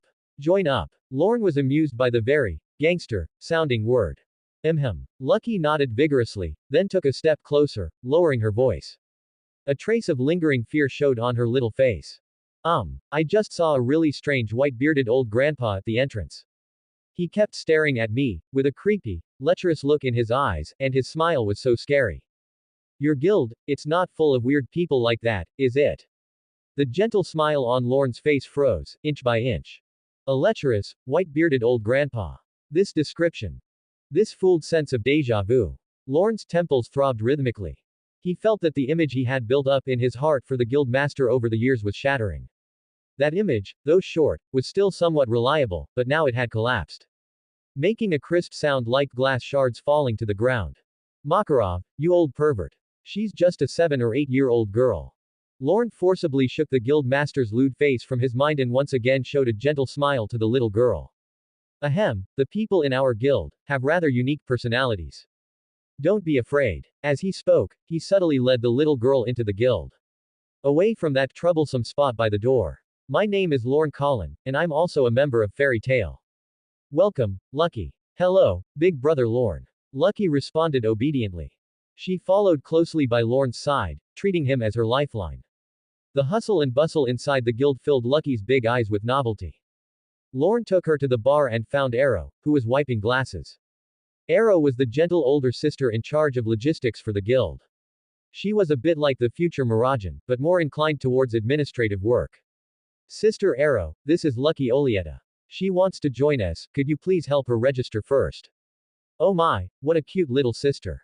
Arrow's eyes lit up. She put down the glass, bent down, and affectionately pinched Lucky's chubby cheeks. After settling Lucky, Arrow turned around. She casually pinched Lorn's face as well, praising him with a smile. Lorn is getting more and more reliable, even kidnapping, recruiting new members for the guild. Lorn helplessly let her pinch him. This scene precisely fell into the eyes of a few guild uncles who were drinking and bragging nearby. Oh. Arrow is pinching Lorn's face again. I want to be pinched by Sister Arrow too. Your old face is like sandpaper, Sister Arrow wouldn't dare. Exactly. Wails rose and fell, filled with pure envy, jealousy, and hatred. Just then, a harsh cracking sound, crunch, drowned out all other noises. Macau was arm wrestling with Wakaba. He used too much force and actually snapped off the armrest of the sturdy oak bench he was sitting on. Ha, Macau, you're still so reckless. Wakaba laughed heartily, his pipe dangling from his mouth. Of course. Macau carelessly tossed the broken armrest aside. He reached out to pat Wakaba's shoulder, but Wakaba nimbly dodged. His large, fan-like hand landed squarely on the adjacent table. Bang! A dull thud. The corner of the solid wood table, sturdy enough to withstand 3 strong men dancing on it, splintered instantly. The two exchanged glances and burst into carefree laughter again. As if what they had broken wasn't guild property, but 2 rotten pieces of wood by the roadside. Lorn's eye twitched violently. His heart was bleeding. This month's repair budget was over budget again. A surge of indignation, as the steward of this home, welled up in his heart. He almost instinctively yelled out. Hey! Uncle Macau. Uncle Wakaba. You two are destroying public property again. This month's bill is going to be in the red again. Yo, Lorn, worrying about the guild's finances again. Macau waved his hand nonchalantly, grinning playfully. Do you want to be guild master that badly? Come and manage us when you become guild master. Ha. The guild immediately erupted in good-natured laughter. Lorn held his forehead, feeling a wave of exhaustion. This was Fairy Tale. A place where comrades were valued more than life itself, and guild property was treated like toilet paper. It was precisely this extreme freedom that fostered the guild's unparalleled vitality and cohesion. And it also kept it at the top of the annual, most destructive guild, rankings. Lucky, who was beside him, was initially startled by the rough scene, her small body shrinking. But soon, from the unrestrained laughter, she felt a peculiar warmth. The people here seemed to have very good relationships. Like a family, playing around in their own home. She looked at the damaged tables and chairs, her small brows furrowed, as if making a momentous decision. Finally, she mustered her courage and tugged at Lorn's sleeve. Big brother Lorn. If I can fix those broken furniture, can I also help the guild? The little girl's voice was timid, but her eyes held a serious look. You can repair things. Lorn was somewhat surprised. Not repair. Lucky shook her head. She puffed out her small chest, announcing with a hint of pride, I specialize in wood make magic. I can not only fix them, but also make them grow back. Would make magic. Lorn's breath hitched for a moment. Among this group of battle maniacs in the guild, there was actually going to be a life skill mage. Or a carpenter. Really? Little Lucky, show us. Little girl, if you can really fix it, your uncle, will treat you to strawberry cake for a month. The surrounding members had also heard. They instantly gathered around, clamoring excitedly. Under everyone's gaze, Lucky's small face turned crimson. She nervously yet excitedly walked to the cracked table. She closed her eyes and placed her small hand on the tabletop. Would make regrowth. A circle of gentle green magical power, like ripples, spread out from her palm. The next moment, an incredible scene unfolded. At the broken table corner, countless tiny wooden fibers miraculously sprouted. They intertwined and reconnected, healing at a visible rate. The green light swept over the entire table. All the old bumps and scratches were also smoothed away. A brand new table appeared before everyone's eyes, as if it had just been brought out of a top-tier craftsman's shop. After doing all this, Lucky scurried over to the bench with the broken armrest and did the same. The broken armrest grew back. It was even sturdier than before, and its grain was more beautiful. The entire guild fell into a deathly silence at this moment. Everyone's eyes were wide, their mouths agape enough to fit a fist. They stared intently at the two revitalized pieces of furniture, as if gazing upon a miracle. Lucky was startled by the commotion. She nervously twisted her fingers, asking softly, Did I do something wrong? No one answered her. Lorn walked towards her step by step, his expression unprecedentedly serious. He looked down at the little girl who was almost scared to tears. In the silence, he spoke in a deep voice. His voice wasn't loud, but it clearly echoed throughout the entire guild. Lucky Olieta. Lucky's heart sank. Had she done something wrong? However, just as her tears were about to fall, the mountain-heavy expression on Lorn's face suddenly crumbled. It was replaced by an extremely brilliant, almost ecstatic smile. Congratulations. You're accepted. Now. Immediately. Right away. From today on, you are the most precious family member of our fairy tale. After a brief moment of deadly silence. Whoa whoa whoa whoa whoa. Deafening cheers, as if they would tear the guild's roof right off. Our god of wealth. Lucky. Our angel. Quick. Bring the guild emblem. Use the highest standard. Macau and Wakaba were at the forefront. They rushed over, grabbed Lucky, and excitedly tossed her into the air, shouting. From now on, we won't have to write self-criticism reports when we damage public property, right? Lucky was dizzy in midair, not understanding the situation. She only saw faces twisted with enthusiasm and heard heartfelt welcomes. When she was put down, Lorn had already pulled her to the bar. Come, Lucky, choose a color and a spot you like. Lorn smiled, pointing to the magic stamp next to them. This is proof of family. Lucky was dazed, her small face flushed. Like a bewildered little puppet, she randomly pointed to a sky blue color and had it stamped on the back of her left hand. Only when the clear blue mark with the fairy tale emblem appeared did she finally realize what was happening. She had truly become a member here. Welcome, Lucky. Lorn ruffled her hair, a great weight lifted from his heart. The guild's finances were saved. Welcome home. Everyone in the guild shouted in unison. A warm feeling completely enveloped her. Lucky's tears, this time, finally couldn't be held back. But on her face, she wore the happiest smile. Watching this heartwarming scene, Lorn also smiled from the bottom of his heart. That rare moment of warmth didn't even last 3 heartbeats. The guild members quickly demonstrated with their actions what it meant to be incorrigible. To celebrate Lucky's arrival, let's have a feast. Macau roared and leapt up, his feet stomping heavily on the newly repaired tabletop. He raised his mug, the ale foam inside threatening to spill. Whoa, whoa, whoa. The fervent emotion, like a lit powder keg, instantly ignited the entire guild hall. Lorn's temple felt like a needle was stirring inside it. Wakaba, with his pipe in his mouth, actually used the burning tip to light the long bench next to him. The crackling wood was good enough for a bonfire. Several darts pierced through the wall, hitting the bullseye on the guild rule that said, no damaging public property. Further away, Natsu, that battle maniac, with his fists wreathed in flames, once again pounced on Laxus, who had just returned to the guild. Laxus. Let's fight. The outcome was without suspense. A golden flash of lightning streaked by. Natsu flew backward, smoking, and with a bang, slammed into the ceiling, leaving a charred, human-shaped imprint. Lorn covered his face with his hand. He felt his heart, along with the guild's financial report, being torn into shreds, page by page. And in the center of this chaos, new member Lucky was encircled in a safe haven. She was held in Erza's arms, her small hands filled with snacks and juice. The uncles around her crowded close, each with a rough smile. They carefully kept their distance, afraid their alcoholic fumes would offend this little darling. Little Lucky, if anyone dares to bully you in the future, tell Uncle Macau. That's right. Uncle Wakaba's pipe isn't just for show either. At this moment, Lucky was a walking gold mine in their eyes. She was a living pass, allowing them to mess around to their heart's content, and afterwards, escape the guild master's reprimand and Lorn's cold shoulder. Lucky was made dizzy by this excessive enthusiasm. She could only hide her face in Erza's warm embrace, secretly peeking up to observe this noisy new home. Although the people here were boisterous and uncouth, everyone's laughter came from their hearts.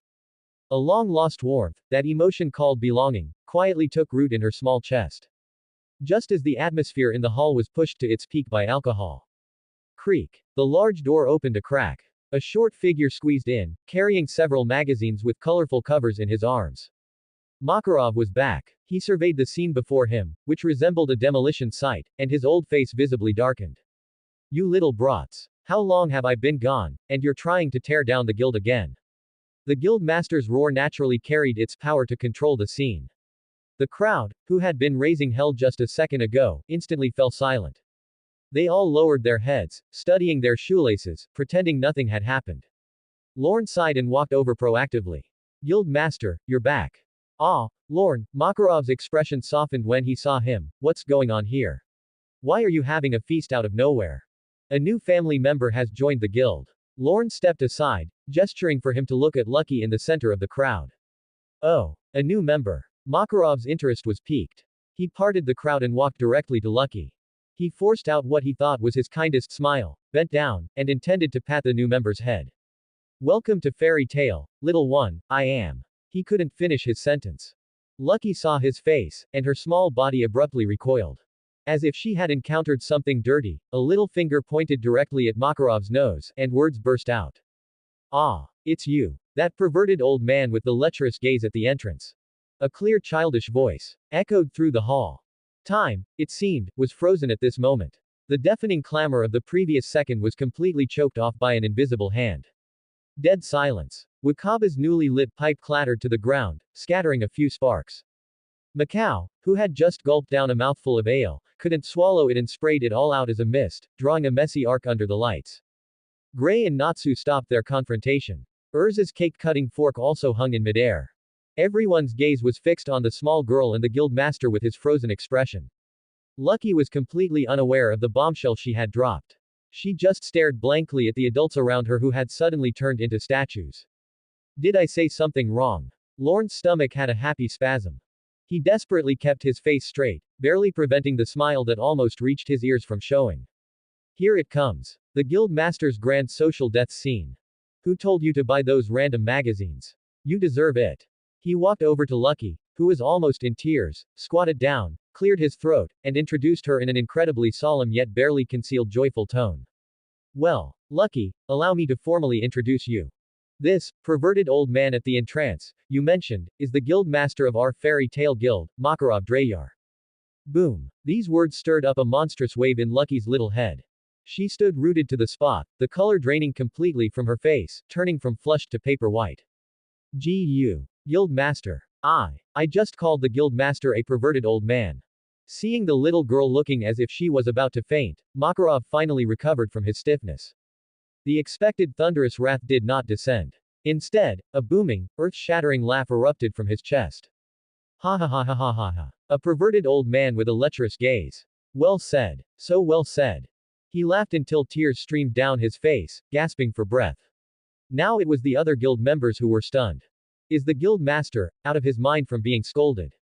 Makarov laughed for a good while before slowly stopping. His wrinkled palm landed on Lucky's head, patting it firmly twice. The little girl's body shook slightly. Well said. In fairy tale, you have to have this much spirit. Makarov gave Lucky a thumbs up. His teeth gleamed under the light, like a child showing off a treasured possession. In the future, if you see someone you don't like, just curse them out directly. If anything happens, this old man will cover for you. These words caused the clamor in the entire guild hall to vanish. Everyone's movements froze mid-action. You could hear a pin drop in the hall. The guild master wasn't angry, instead, he encouraged such behavior. What kind of move was that? Lucky blinked her big eyes, her little head unable to process it immediately. She looked at the beaming Makarov, then at Lorn, who wore an expression of, just as expected, beside him. The panic and fear in her heart slowly melted away, replaced by a warm, indescribable feeling. This guild was completely different from what she had imagined. The guild master here was also completely different from what she had imagined. The farce of the banquet finally concluded with a drinking contest. Makarov forcibly hooked Natsu's and Gray's necks, starting a game where whoever passed out first was the grandson. When Lorn, with Erza's help, settled Lucky into the guild's female dormitory, the night was already deep. He returned to his room but didn't rest immediately. Instead, he took out paper and pen and began calculating the extra expenses caused by the banquet and the financial plan following Lucky's joining. The ledger showed another deficit. Lorn pinched his brow, feeling a familiar dull ache. This family would fall apart without him worrying about it. The next day, the morning sunlight pierced the guild's stained glass windows, casting mottled shadows on the floor. Lorn stood alone before the mission request board. His gaze swept over the request slips, his fingertips tapping lightly in the air. His mind was rapidly calculating the profit and risk of every mission. Finding a lost magic pen, reward 3000 J, an in-city mission, too low. Escorting a merchant caravan, reward 50,000 J, duration too long, no good. Finally, his fingertip stopped on a piece of parchment. Mission: Slay Demon Ox. Location: Akanai Town, Forest Sea. Reward: 70,000 J. Risk was moderate, the reward considerable, and most importantly, the duration was short. A quick battle was necessary to alleviate the guild's financial pressure as soon as possible. He tore off the request slip and walked straight to the bar. Sister Mira, I'm taking this mission. The previous night's noise still lingered in the air, mixed with a faint scent of alcohol, but the guild had returned to tranquility. After a brief report to Makarov, Lorn set off alone towards the Magnolia train station. This was his second time leaving the city to execute an external mission. The magic train of the Earth-Land was spewing white steam driven by magic power from its engine. The steel body reflected a cold sheen under the sunlight, possessing a unique, retro aesthetic. Lorn found his seat, and the scenery outside the window slowly receded. The street view of Magnolia slowly pulled away, the landscape outside being replaced by the vast plains of the Fury Kingdom. The guild had a rule: children under 12 could only accept simple requests within the city, like finding cats or dogs. Lorn was about to turn 12. Coupled with the composure and strength he usually displayed, which surpassed his age, Makarov had specially permitted him to start engaging in long-distance missions early. This was both training and a form of recognition.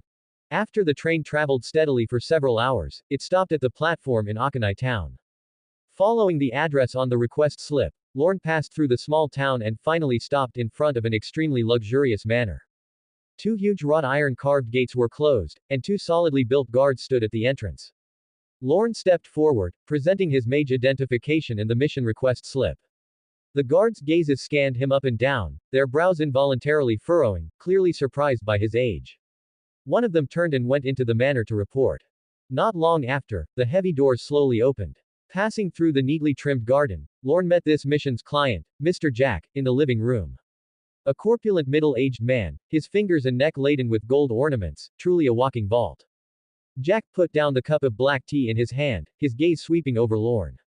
The polite smile on his face instantly vanished, the corners of his mouth turned down, and undisguised disgust and anger piled up between his brows. Bang! He slammed the expensive bone china teacup onto the table, making a loud noise. What is the meaning of fairy tale? Sending a snot-nosed brat to his death? Are you looking down on me, Jack? Sharp questioning echoed in the empty living room, causing the temperature inside to drop slightly. Lorn's face showed no superfluous expression. Ignoring the other party's roar, he calmly walked to the table and neatly placed his mage identification on the surface. Mr. Jack, since the guild has accepted your request, it means the mission will definitely be completed. He paused, then looked directly at the other party. My age has nothing to do with whether the mission can be completed. What you need to trust is not me, but the name fairy tale on this identification. His voice was clear and steady. Every word was articulated distinctly, carrying a power that made it impossible to refute. This composure that transcended his age instantly extinguished Jack's rising anger. The rest of his words were stuck in his throat. Jack fixed his gaze on Lorn's face, trying to search for any trace of timidity in those pitch-black eyes. But he failed. Those eyes held only the calmness of a deep pool, with no bottom visible. Finally, Jack snorted heavily through his nose and leaned back into the soft sofa. He didn't trust the brat in front of him, but the guild name that was thunderous throughout the entire kingdom. Fine. I'll trust you, fairy tale, just this once. To regain his composure, he waved his hand impatiently. Tell me, do you understand the mission details? The request slip states slaying a magical beast. The specific target and quantity need confirmation from you. Lorn maintained a professionally steady tone throughout. That's right. Jack picked up his teacup. I want you to go to the nearby forest sea and drive out the magical beasts. Bring back at least 20 demon ox horns. The more the better. A minimum of 15, and I will add an extra 1000 J for every extra horn. Lorn nodded and noted down the details. Understood. Is there a carriage available to go to the forest sea? His professional attitude finally made Jack's expression look a little better. Half an hour later, a carriage dropped Lorn off just outside the village closest to the forest. The horse stamped its hooves restlessly on the ground, and the driver pulled the reins, refusing to go a step further. Young man, I'll only take you this far. Lorn jumped off the carriage and looked towards the dark green forest in the distance. It sprawled across the horizon, its massive silhouette exuding a primal sense of oppression. We haven't reached the edge of the forest yet. The driver's face was pale, even the hand holding the reins was trembling, and his voice carried a tremor. I dare not go any closer. Lately, the things in that forest, they've become increasingly strange. Several people from our village have gone in and never come out again. The foot Lorn was about to take paused. People have gone missing. Yes. The driver lowered his voice, afraid that some magical beast would suddenly leap out of the forest. Young man, take my advice, those 70,000 jewels aren't easy to earn. The coachman's shouts were quickly swallowed by the forest behind him. Lorn didn't look back, only raising his hand to wave dismissively. As soon as he stepped into the shadows, the world's light and sound were instantly devoured. Cold, damp air filled his lungs, carrying the stench of rotting leaves and earth. It was too quiet here. A deathly silence. No chirping insects or birds, even the wind had ceased. Only the crack of dry branches snapping underfoot echoed in the stillness, sounding exceptionally harsh. In the air, a certain metallic scent drifted into his nostrils, so faint it was almost unnoticeable. It was the smell of blood.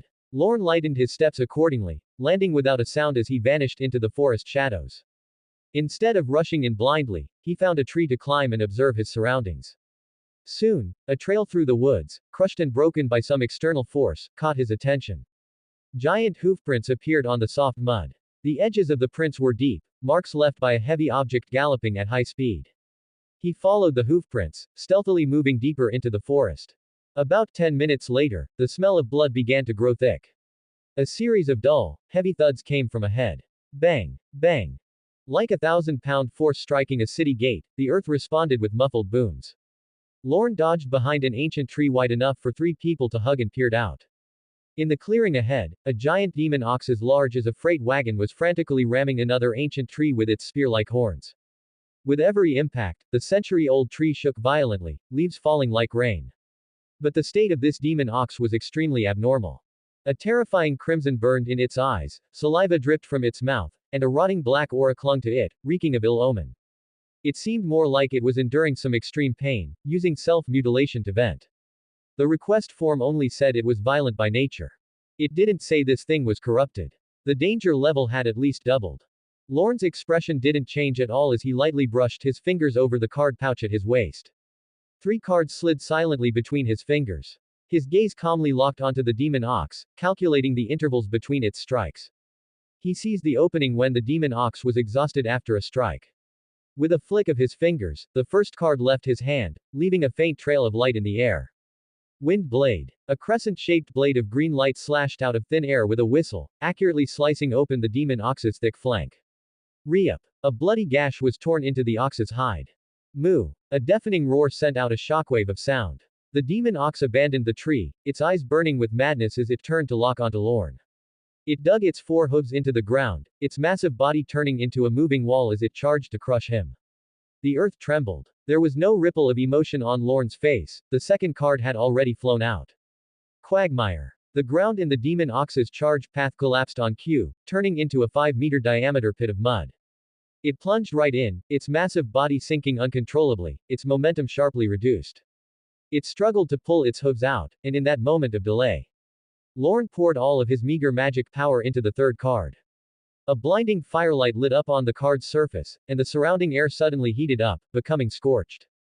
Flame burst. A highly condensed stream of searing fire tore through the air, heading straight for the demon ox's eye socket.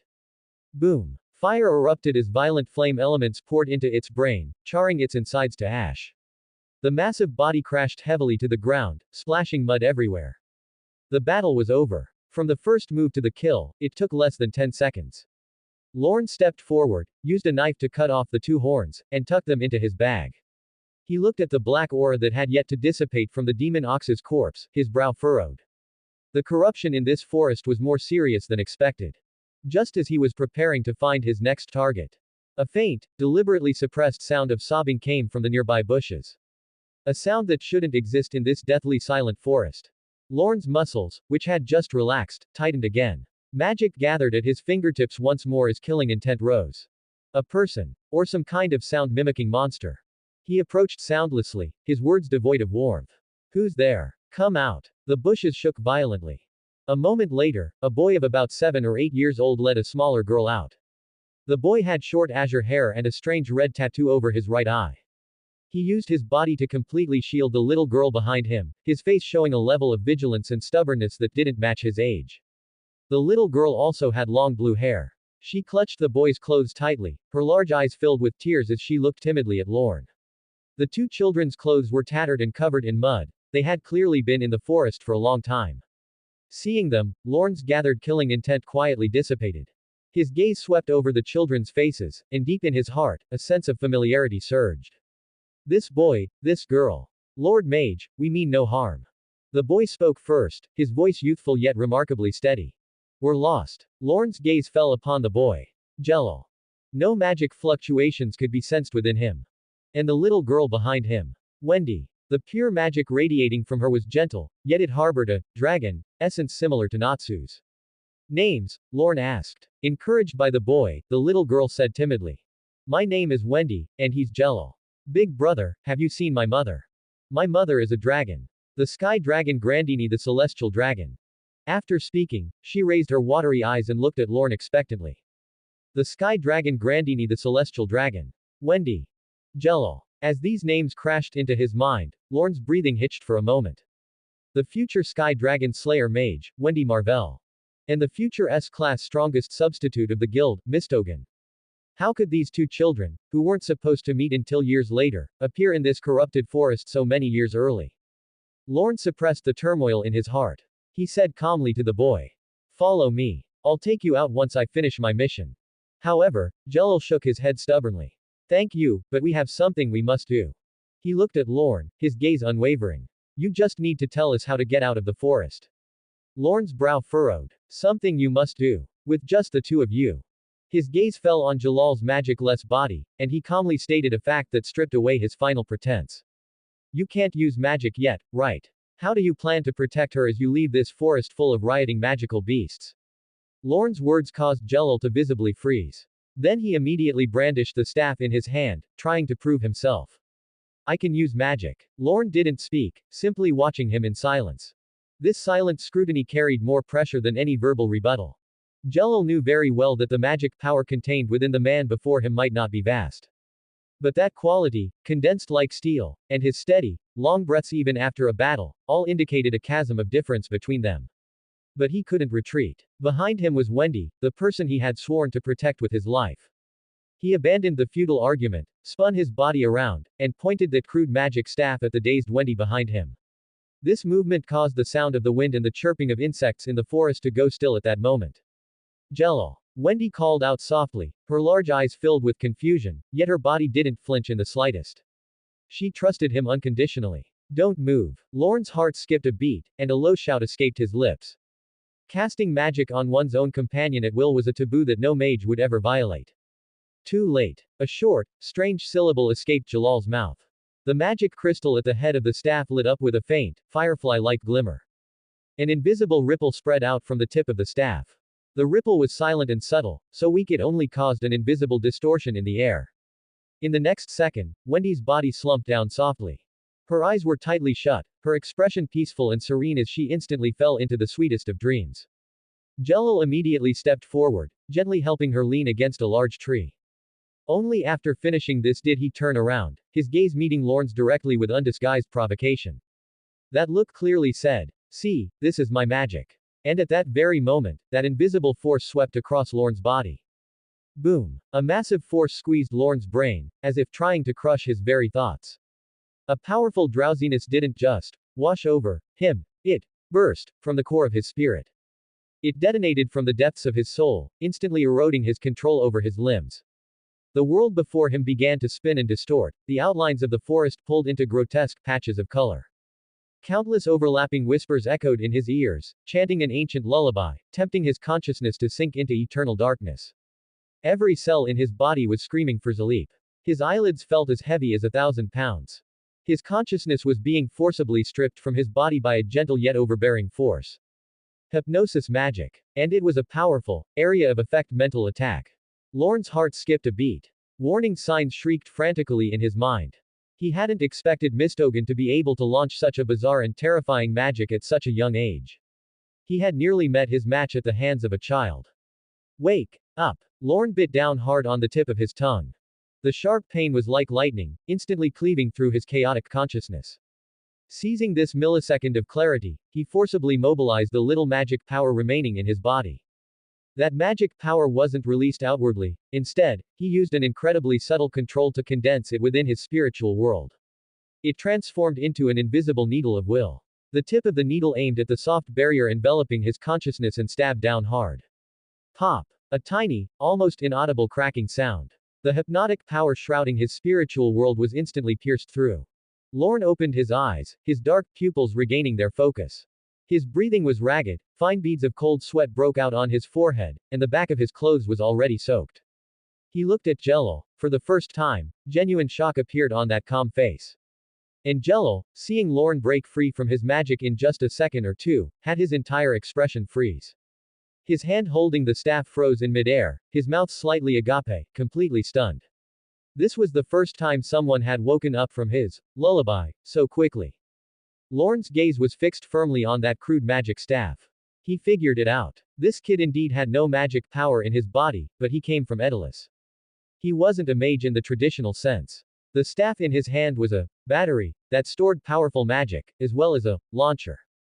The user only needed to provide a starting command to release the sealed magic within. This method of casting was completely different from the mainstream holder-type magic in the world of Earth-Land. After all, the core for driving items in Earth-Land was the mage's own magic power. Lorn checked Wendy's condition. After confirming the girl was just in a deep sleep with steady breathing, he breathed a sigh of relief. He looked up at Jello, his tone more serious than ever before. Never use dangerous magic on your companions again. There was no blame in his words, only the solemn warning of an experienced senior to a junior. Jello looked into Lorn's clear eyes, which held no malice whatsoever.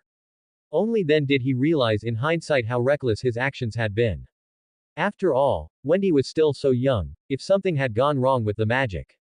The boy's face turned pale instantly, and he quickly apologized. I'm sorry. He hastily retracted his staff and chanted another incantation. Wendy's long eyelashes fluttered a few times, and she slowly woke up, looking at the two of them in a daze. Did I fall asleep? Seeing that Jello truly possessed the ability to protect himself far beyond expectations, Lorn no longer insisted. His mission wasn't finished yet, and the anomaly deep in the forest had to be investigated. It would be inconvenient to take two children along. That staff of yours, how many more times can it be used? Lorn asked. Jello paused for a moment and replied, it should still be usable many more times. Lorn nodded, pulling a simple map and a small piece of charcoal from his robes. This is the forest of Sea of Trees, head in this direction. Lorn quickly drew a relatively safe route on the map and marked a water source. You can get out in half a day. Outside is Akanai town. He handed the map to Jello. If you need help, look for a mage guild called Fairy Tale. Tell them I sent you, they will provide assistance. Jello took the map. This was the first time since he started wandering with Wendy that he had received such clear and substantial help from a stranger. The vigilance and wariness in his eyes melted away completely. Thank you very much. The boy mustered his courage, looked up directly into Lorn's eyes, and asked solemnly. What is your name? Loan Callan. Lorn. Jello repeated the name to himself, carefully folded the map, and tucked it away close to his body. However, he shook his head at the suggestion of going to the guild for help. In those azure eyes, a heaviness inconsistent with his age appeared once more. The direction of the guild is opposite to my goal. I still have things I must do. Wendy also grabbed the corner of Jalal's clothes and said softly but firmly. Wendy wants to be with Jello. Things he must do. Lorn looked at the two children, already knowing the answer in his heart. Even if the trajectories of fate intersected early, they still possessed their own inertia. He couldn't easily abandon the mission at hand either, and he truly couldn't spare the attention to escort them. All right, you two be careful. Jello nodded heavily, took Wendy's hand, and bowed deeply to Lorn. Then, without looking back, he led Wendy away, disappearing down another small path in the forest. Lorn stood in place watching their small figures, the inner turmoil caused by the premature plot development not subsiding for a long time. The future Sky Dragon Slayer Mage and the future strongest S-class candidate of the guild, Mistogan, had actually been encountered by him ahead of time. Fate rolls forward like a river, did he have the ability to change anything?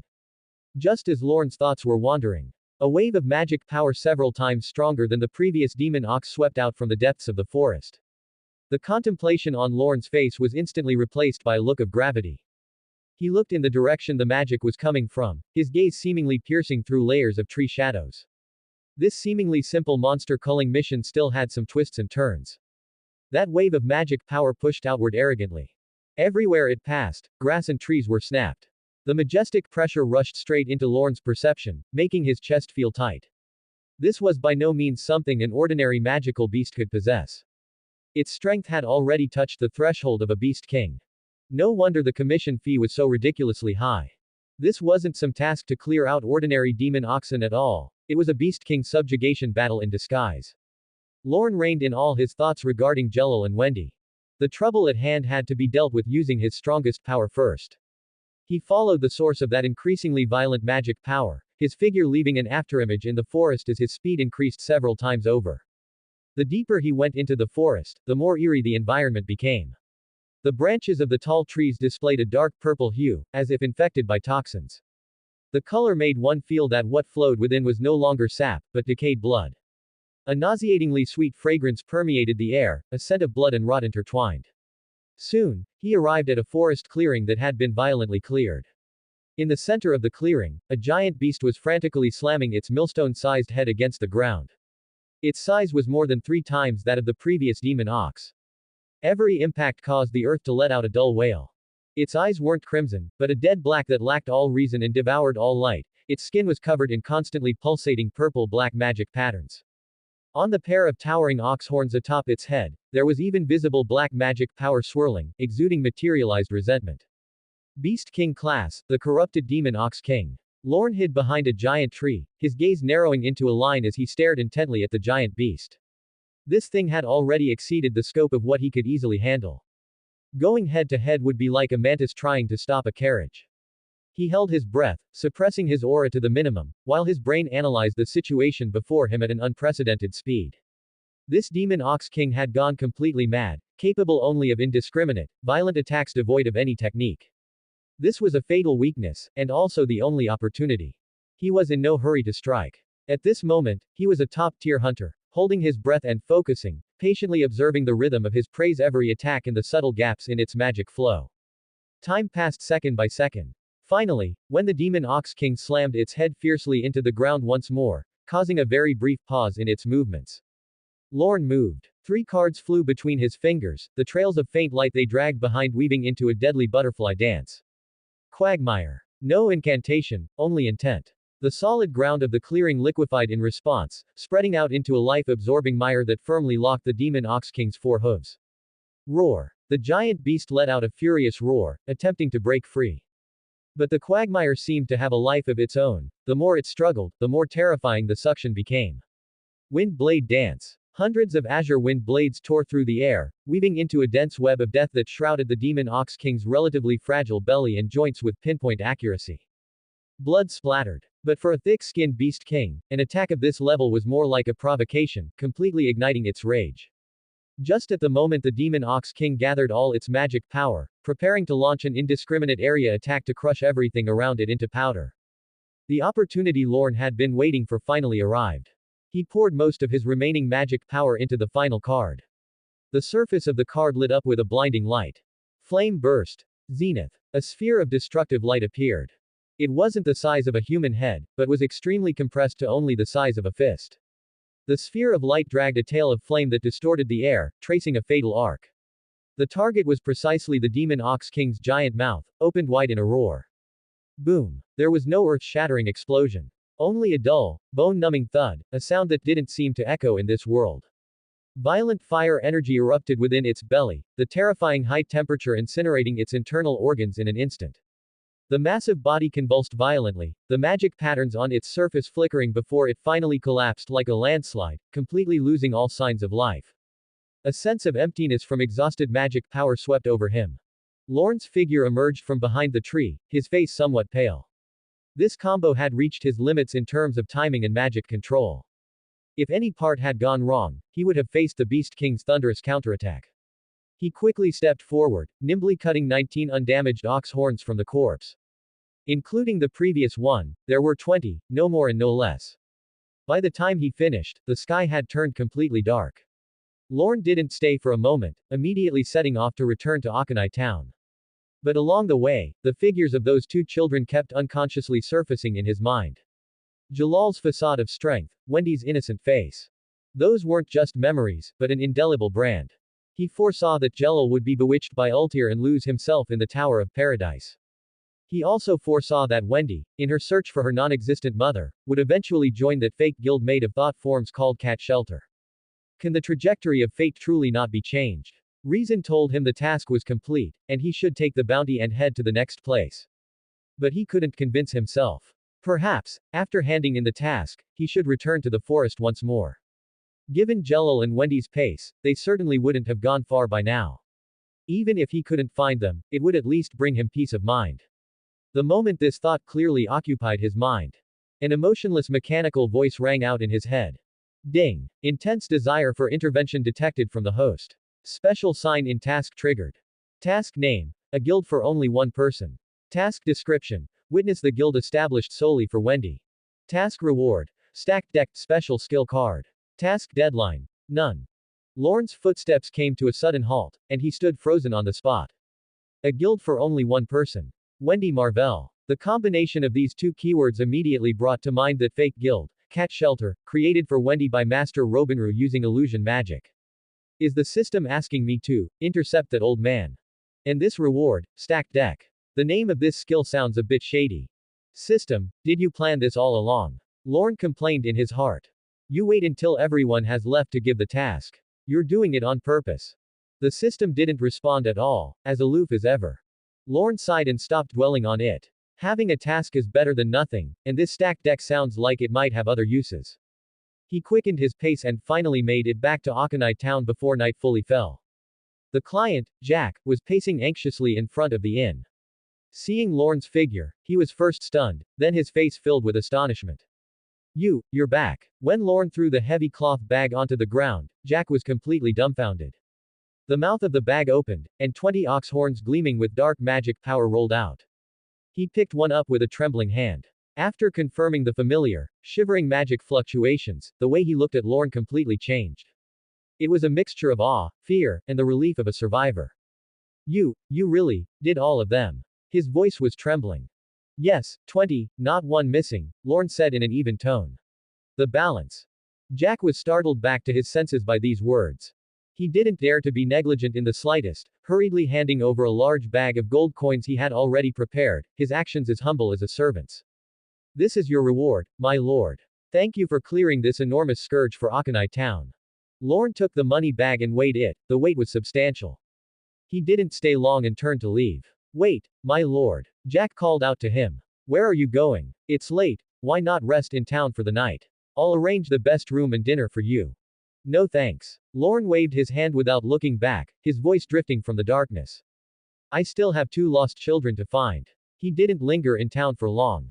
After briefly asking a few passers-by and confirming that no one had seen children matching the description, his heart sank completely. They hadn't made it out of the forest. Given how eerie that forest was during the day, the night would only be hell. Lorn no longer hesitated. After quickly restocking on food and water in town, he moved against the flow of people fleeing and headed back toward the forest sea swallowed by the night. In the forest under the cover of night, the wind wailed like ghosts whispering.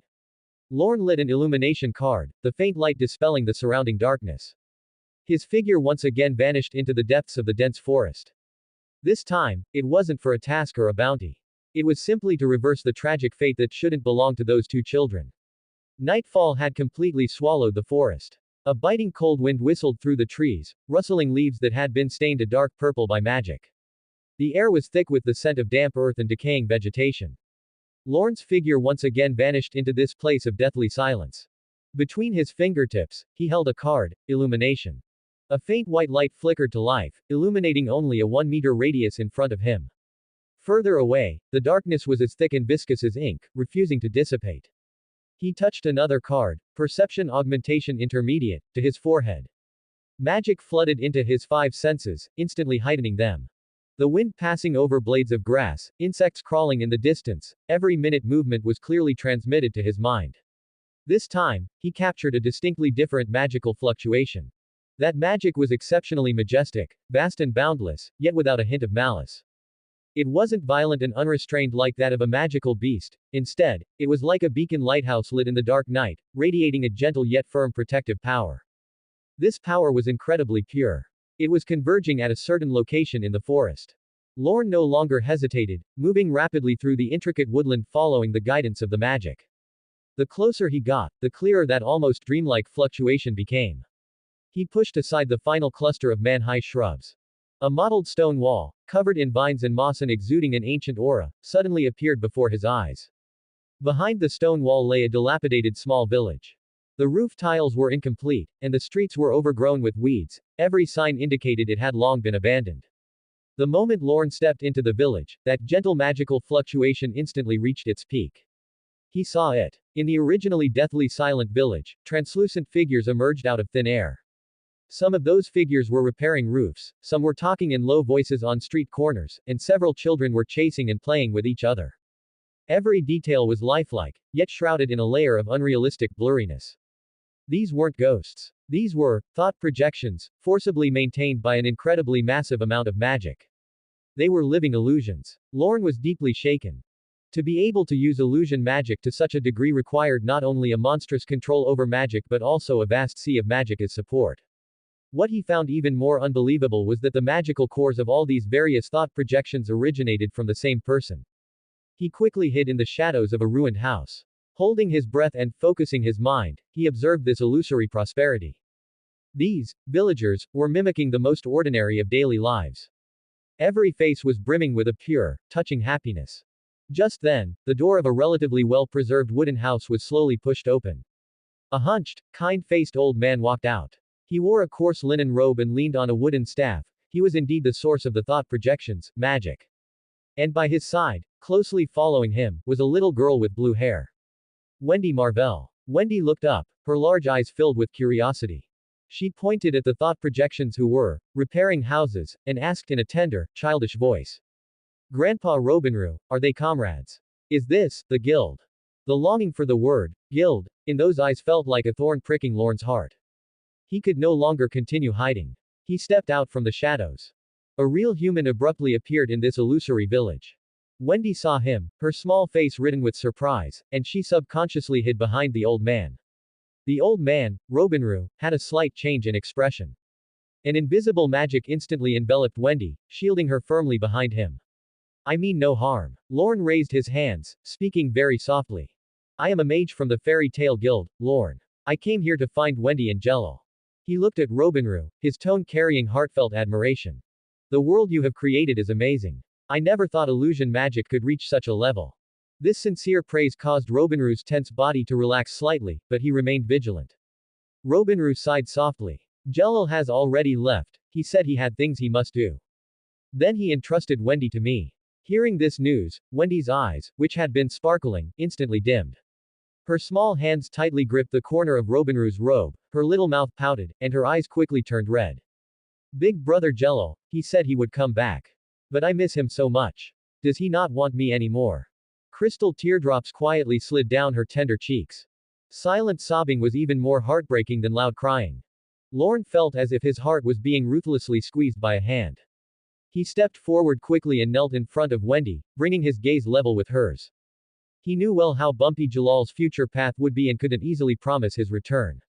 He reached out and gently wiped the tears from Wendy's face with his thumb. Wendy, big brother Jello has very important things to do, but he will never not want you. His voice was firm and powerful, carrying an unquestionable warmth. You are so cute and have such a pure soul. Look, you aren't alone. You have Grandpa Robinru. And, me. He caressed Wendy's soft cheek with his thumb, an unprecedented desire to protect her surging up in his heart. He wanted this child, who should have grown up in the sunlight, to truly have a warm sense of belonging. Rather than living in this false illusion. Beside them, Robinru silently watched this scene, a hint of contemplation showing in his eyes. The real, heartfelt warmth in Lorn's words moved even this old man who had lived for countless years. Wendy's little face was crying like a tabby cat, with tear stains mixed with dust, one after another, shocking to see. Lorn's heart felt as if it had been squeezed, instantly becoming a mess of softness. He didn't use any cleaning magic. Instead, he directly raised his own sleeve, his movements extremely light and slow, to wipe her cheeks. The fabric of the sleeve was a bit coarse, but the gentleness transmitted to her skin couldn't be fooled.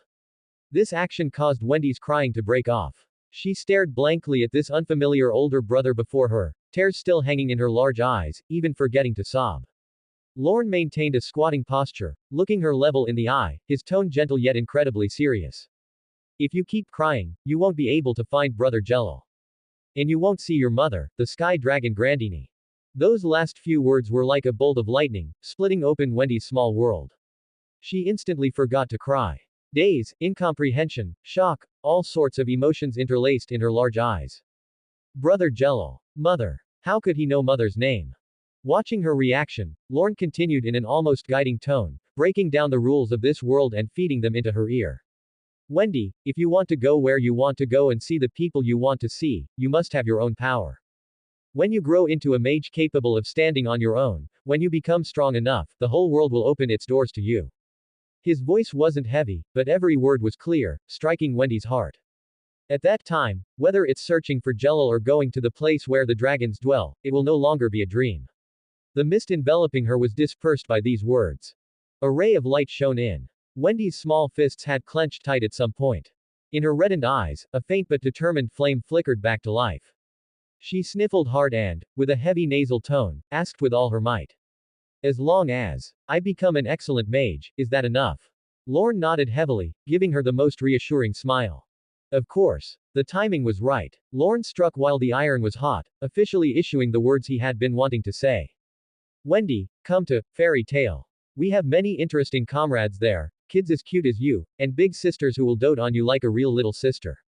And, endless snacks every day and non-stop banquets. He watched Wendy's eyes grow brighter and brighter, speaking solemnly, word by word. It is a true home. Home. This word was like a giant magnet, drawing all of Wendy's attention. Longing and desire instantly filled her large eyes. Her small mouth opened slightly, and the word, okay, was almost about to slip out. Right at that moment, an old and resolute voice, like a boulder hitting the ground, shattered this tender scene. She cannot go with you. Lorn and Wendy turned their heads at the same time. Robinru had stood before them at some unknown point. He reached out a withered hand and gently pulled Wendy behind him. The old man leaned on his wooden staff, and that unfathomable magic power began to fluctuate. In the entire illusory village, time seemed to be frozen. All the villagers stopped their movements, their faces brimming with happiness, turning toward them silently and in unison. The scene was eerie and oppressive. Robinru's cloudy eyes stared fixedly at Lorn, speaking word by word. This place is the guild I have prepared for Wendy. Its name is Kate Shelter. These villagers are her comrades. Even though he had known the truth long ago, Lorn's heart still received a massive shock when the old man said it himself. Exhausting one person's magic power to maintain the operation of an entire village, a guild. Just so a child could have an illusion they could call home. What a heavy and great love this was. Lorn composed himself, feeling no anger, and even less resentment. For the old man before him, he had only heartfelt respect. But, he had to persist. Lord Robinru, I admire everything you have done for Wendy. Lorn's tone was incredibly sincere. But fake is fake after all. Illusions cannot give her real touch, nor can they give her bonds where they can cry together, laugh together, and grow together. She has the right to choose her own life, rather than living forever in the cradle you have woven for her.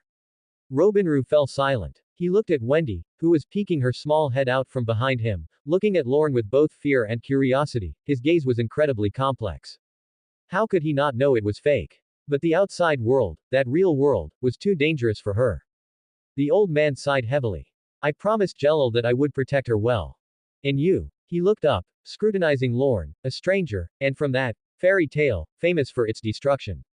On what grounds should I entrust Wendy to you? As expected. The guild's reputation in the world had become the biggest obstacle at this moment. Lorn felt a headache coming on. Master Makarov, Natsu, Gray, what on earth have you all been doing out there? Any explanation would be hollow. He knew that very well. Thus, Lorn made the most direct choice. He bowed deeply and solemnly to Robinru. A standard 90-degree bow, his posture humble to the extreme. Please tell me, what must I do for you to be willing to believe me, to believe in fairy tale? Sincerity is the only pass. Lorn's posture caused a flicker of an imperceptible ripple to pass through Robinru's cloudy eyes. He was silent for a long time. The surroundings were deathly still. Finally, he proposed an agreement. Prove it to me. The old man's voice carried the weight of years of wind and frost. Prove that your guild can give Wendy warmth and protection, rather than endless trouble and danger. He paused, and on that face full of furrows, no joy or anger could be seen.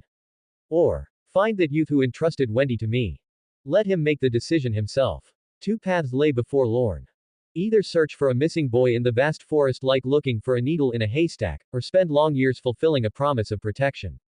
Whichever path he chose, the weight was suffocating.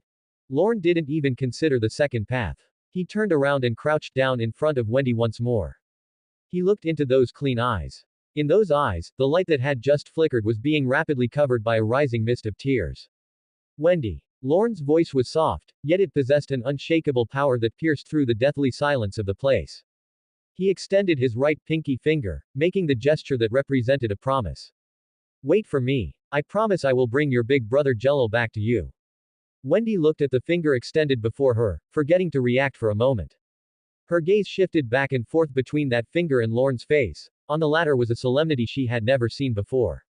Her tiny hand trembled slightly as it reached out from behind Robinru.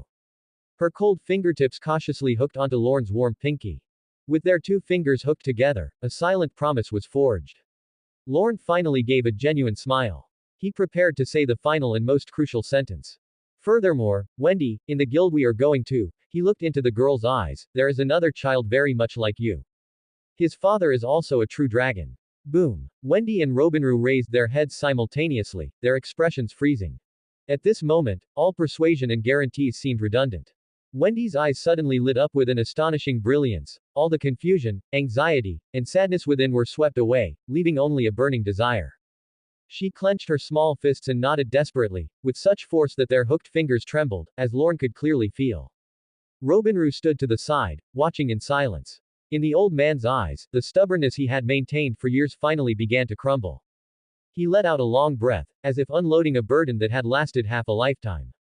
That boy named Jello left here about 3 or 4 hours ago.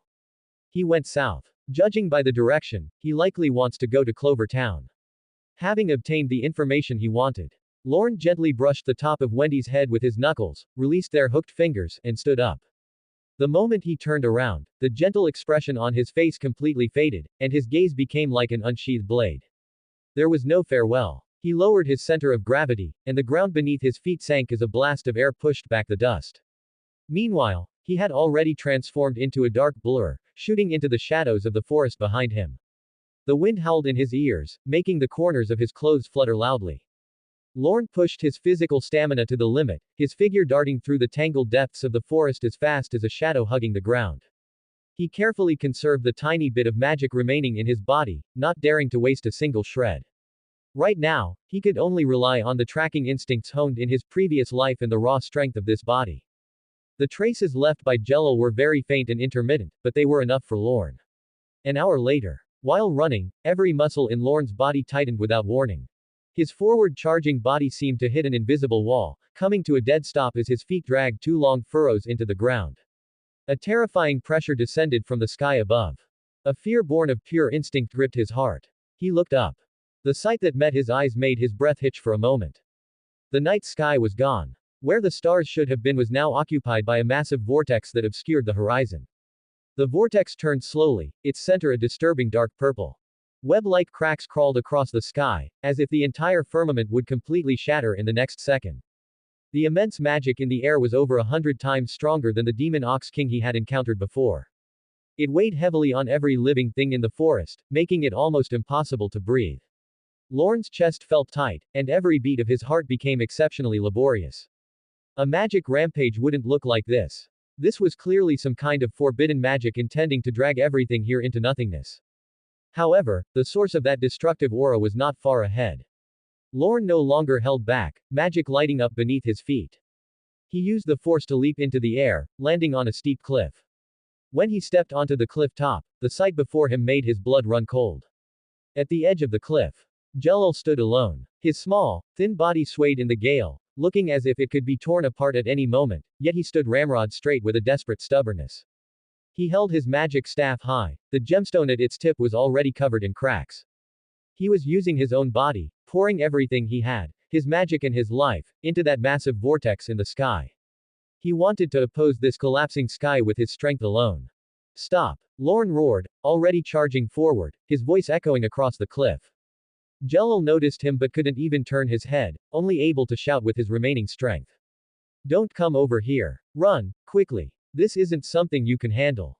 His voice was already hoarse, each word squeezed out of a damaged throat. His body swayed violently, and the life force within him had become very faint. Lorn understood. That boy wasn't casting a spell, he was using his own life to fill that out-of-control hole. This madman. I told you to stop. Lorn's speed increased even further. He couldn't stand by and watch this boy, who should have a bright future, die in a hellhole like this. Wendy was still waiting for him to return. Jello felt Lorn's determination. He gritted his teeth as the light in his eyes completely dimmed, leaving only a sense of sorrow. He hadn't refused help out of pride, but because he knew that if this magic completely collapsed, everything in this area would be sucked into the void, and nothing would remain. Lorn clenched his back teeth, tasting the metallic tang of blood in his mouth. He had made up his mind. He flipped his hand and took out a card he had recently crafted. A barrier technique was inscribed upon it. Even if he had to fight until his magic was exhausted and he collapsed here, he would use this strike to forcibly interrupt that fool magic. Just a moment before he was about to act, just a moment before the vortex in the sky completely collapsed, an entirely different magic appeared out of thin air, covering the entire cliff. This magic wasn't violent, but it was incredibly heavy. Like light in the earth itself, it instantly suppressed all the frantic magic particles around them. A voice full of vigor rang out behind the two of them, its tone 7 parts majesty and 3 parts headache. Honestly, not a single one of you can give me some peace of mind.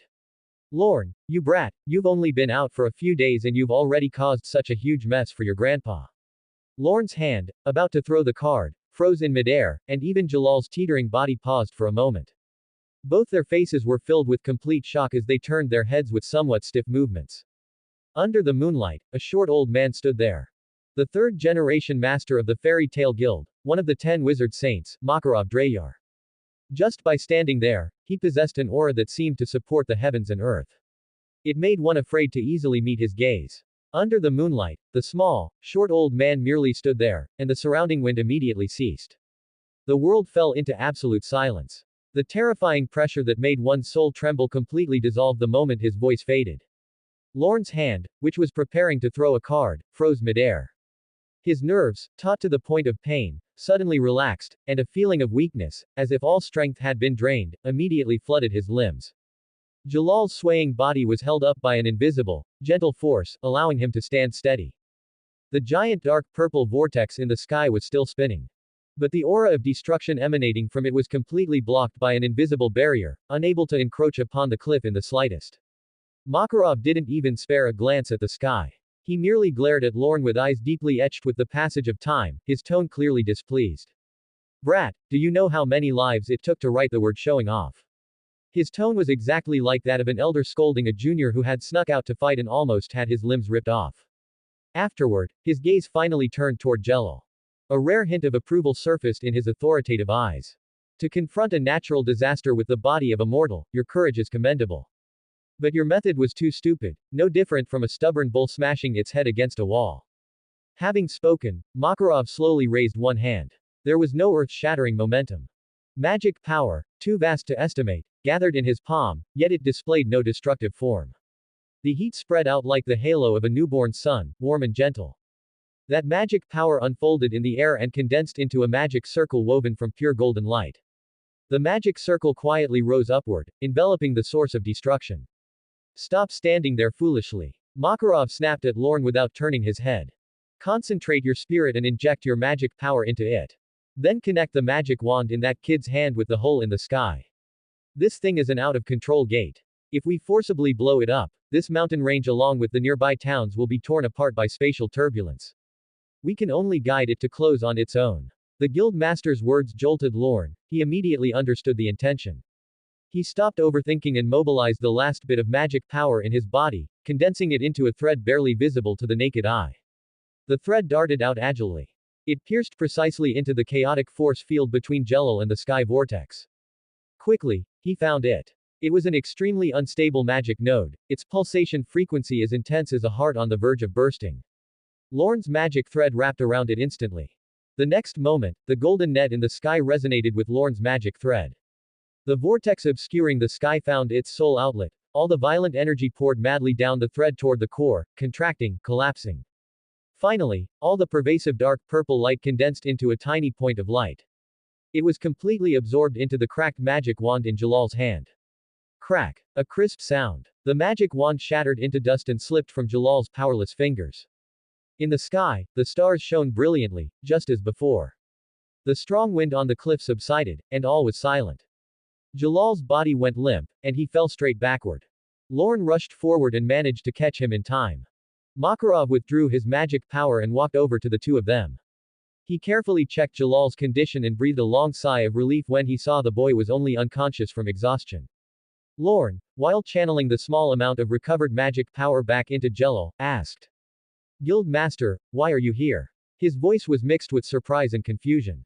Makarov snorted and said with exasperation, "If I hadn't followed along out of concern, would you have planned to send your first mission report back from the underworld?" He admitted that he had quietly followed Lorn ever since the boy left the guild. Makarov had seen Lorn cleanly dispatch the magical beasts earlier. He thought the boy was acting steadily enough, but who would have expected him to rush over and get involved in a mess capable of destroying a town?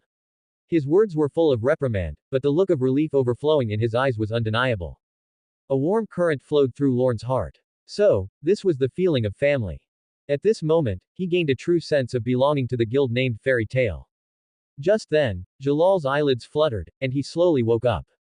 He struggled to stand straight and bowed deeply to Makarov and Lorn. "Thank you. I've caused you trouble, I'm very sorry." Jalal's face was shrouded in deep shame and pain.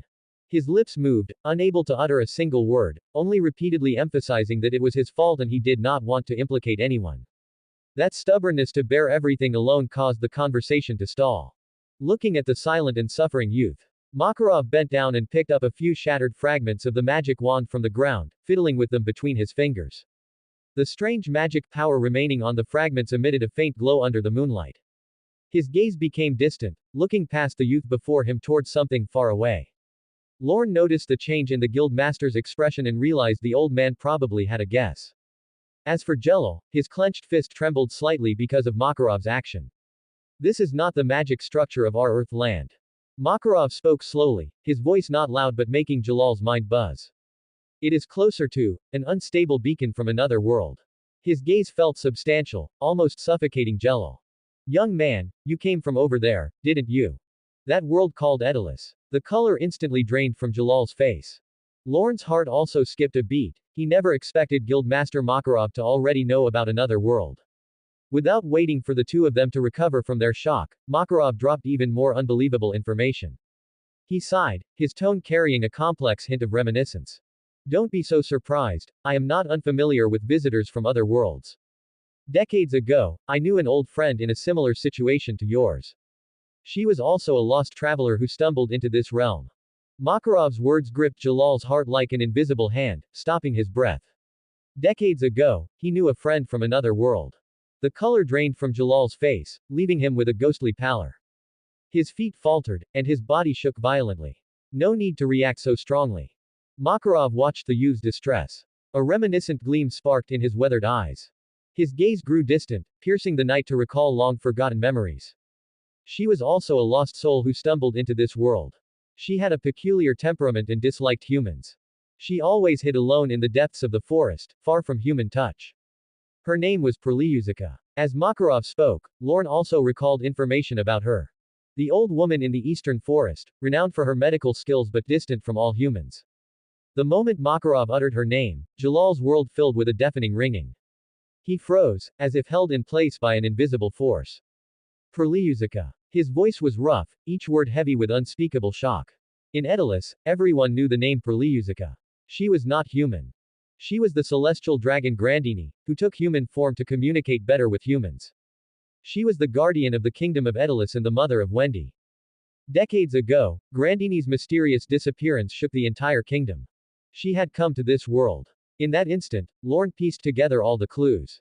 No wonder Perliuzica always kept her distance from humans. It wasn't hatred, but the loneliness of a dragon from another world, unable to bridge the gap.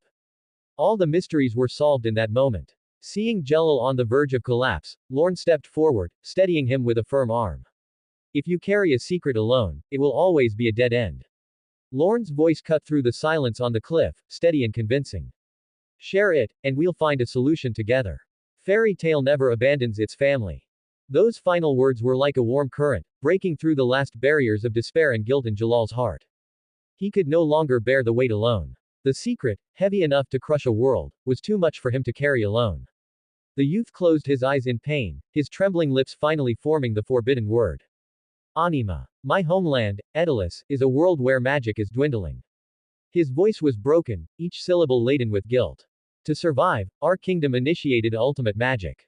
That magic is Anima. It opens a transdimensional gate to your world, Earth-land, and forcibly converts everything, life, land, all of it, into magic crystals, absorbing them into Aedolis.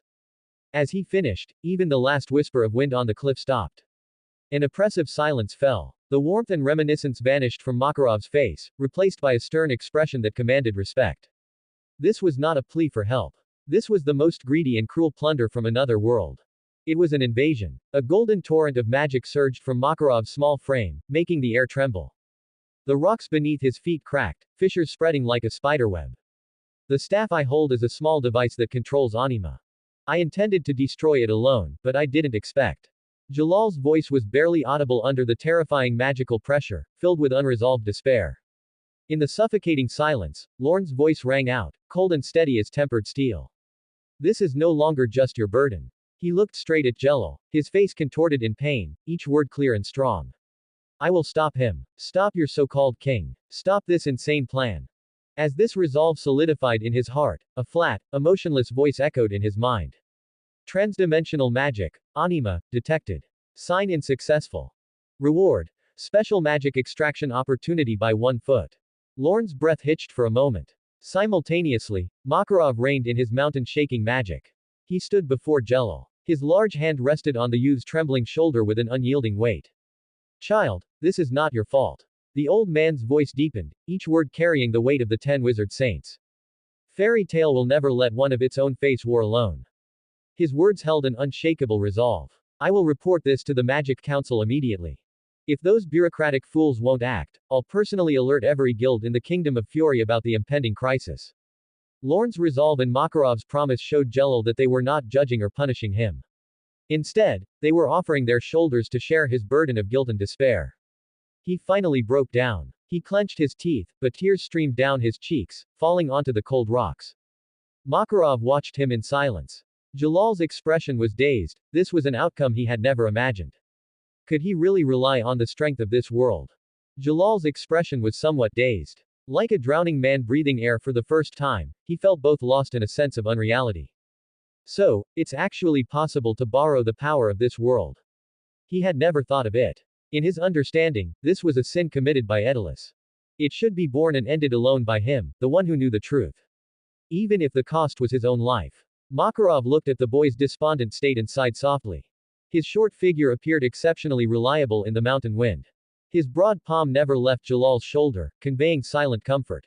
After a moment of silence, Lorn's gaze fell on the pile of staff fragments, his thoughts cutting straight to the heart of the matter.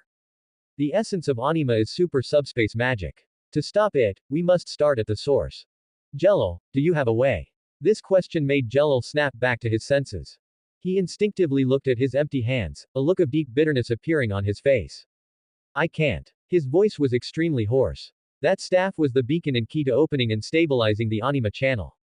Now that it's destroyed, I've also lost my connection with Anima. Unless I can analyze the beacon's magical structure and create a new one. But this requires time and a vast amount of magical knowledge, and Makarov spoke up and interrupted him, his tone steady. Then there's no immediate rush. Those old geezers at the council might be inefficient, but they won't hesitate when it comes to dealing with world-class crises. I'll take the information back and let them deal with the headache. As for you, Makarov's gaze fell back on Jello. Do you have any plans for the future? Jello shook his head blankly. All his plans had ended with the shattering of the staff. What then? Continue wandering the continent like a ghost until his life was exhausted. He had never thought he could have another choice. Lorn suddenly laughed, stepping forward and naturally putting his arm around Jalal's shoulder. If you have nowhere to go, then come to Fairy Tale. Jalal's body stiffened instantly. Even Makarov raised an eyebrow in surprise, looking at Lorn with interest. He did not speak to stop him. Join us. The smile on Lorn's face remained, but his tone was serious, without a hint of a joke.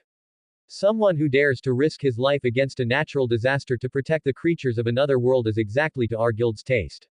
Makarov stroked his white beard and nodded approvingly. It certainly has the style of our fairy tale. Having received the guild master's approval, Lorn felt even more confident.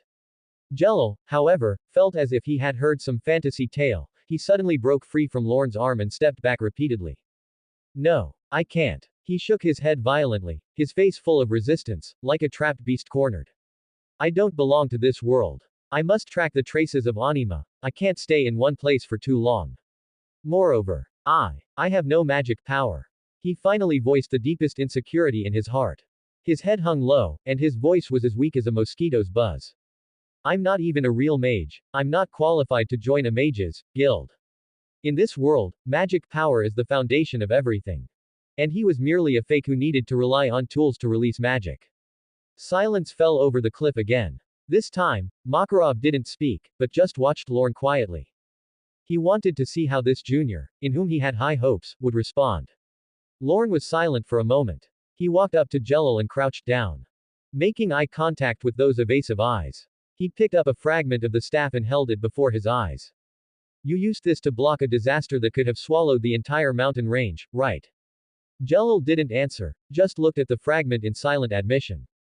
Then tell me. Lorn's voice became very soft. When you raised it and stood before that magic vortex. Was it magic power that supported you? Jello suddenly looked up, his pupils contracting sharply. No. Of course not. It was the determination to protect, the obsession with atonement. And the will to never let tragedy happen again, even if he were to be torn to pieces. Fairy Tale has never been a place that only values the strength of magic power. Lorn stood up. Behind him was the brilliant galaxy and the bright moonlight, his whole being seemed to glow. What is the core of a guild? It's comrades. It's family. It's the sense of security in knowing that no matter where you are, there is a place waiting for you to come home. It's the bond where one would stand before you without hesitation, even if it meant making an enemy of the whole world. This is Fairy Tale. Lorn's voice wasn't loud, but it was powerful and resonant. A light flickered in his eyes, the light of pride. That beam of light deeply stung Jalal's eyes. He looked at Lorn, then at the old man beside him who, though short, was as reliable as a mountain. Family, is it? Can he have that too? But I will bring disaster to you. There was a faint, almost imperceptible tremor in Jalal's voice. Ha! Makarov was stunned for a moment, then burst into a heroic and hearty laugh.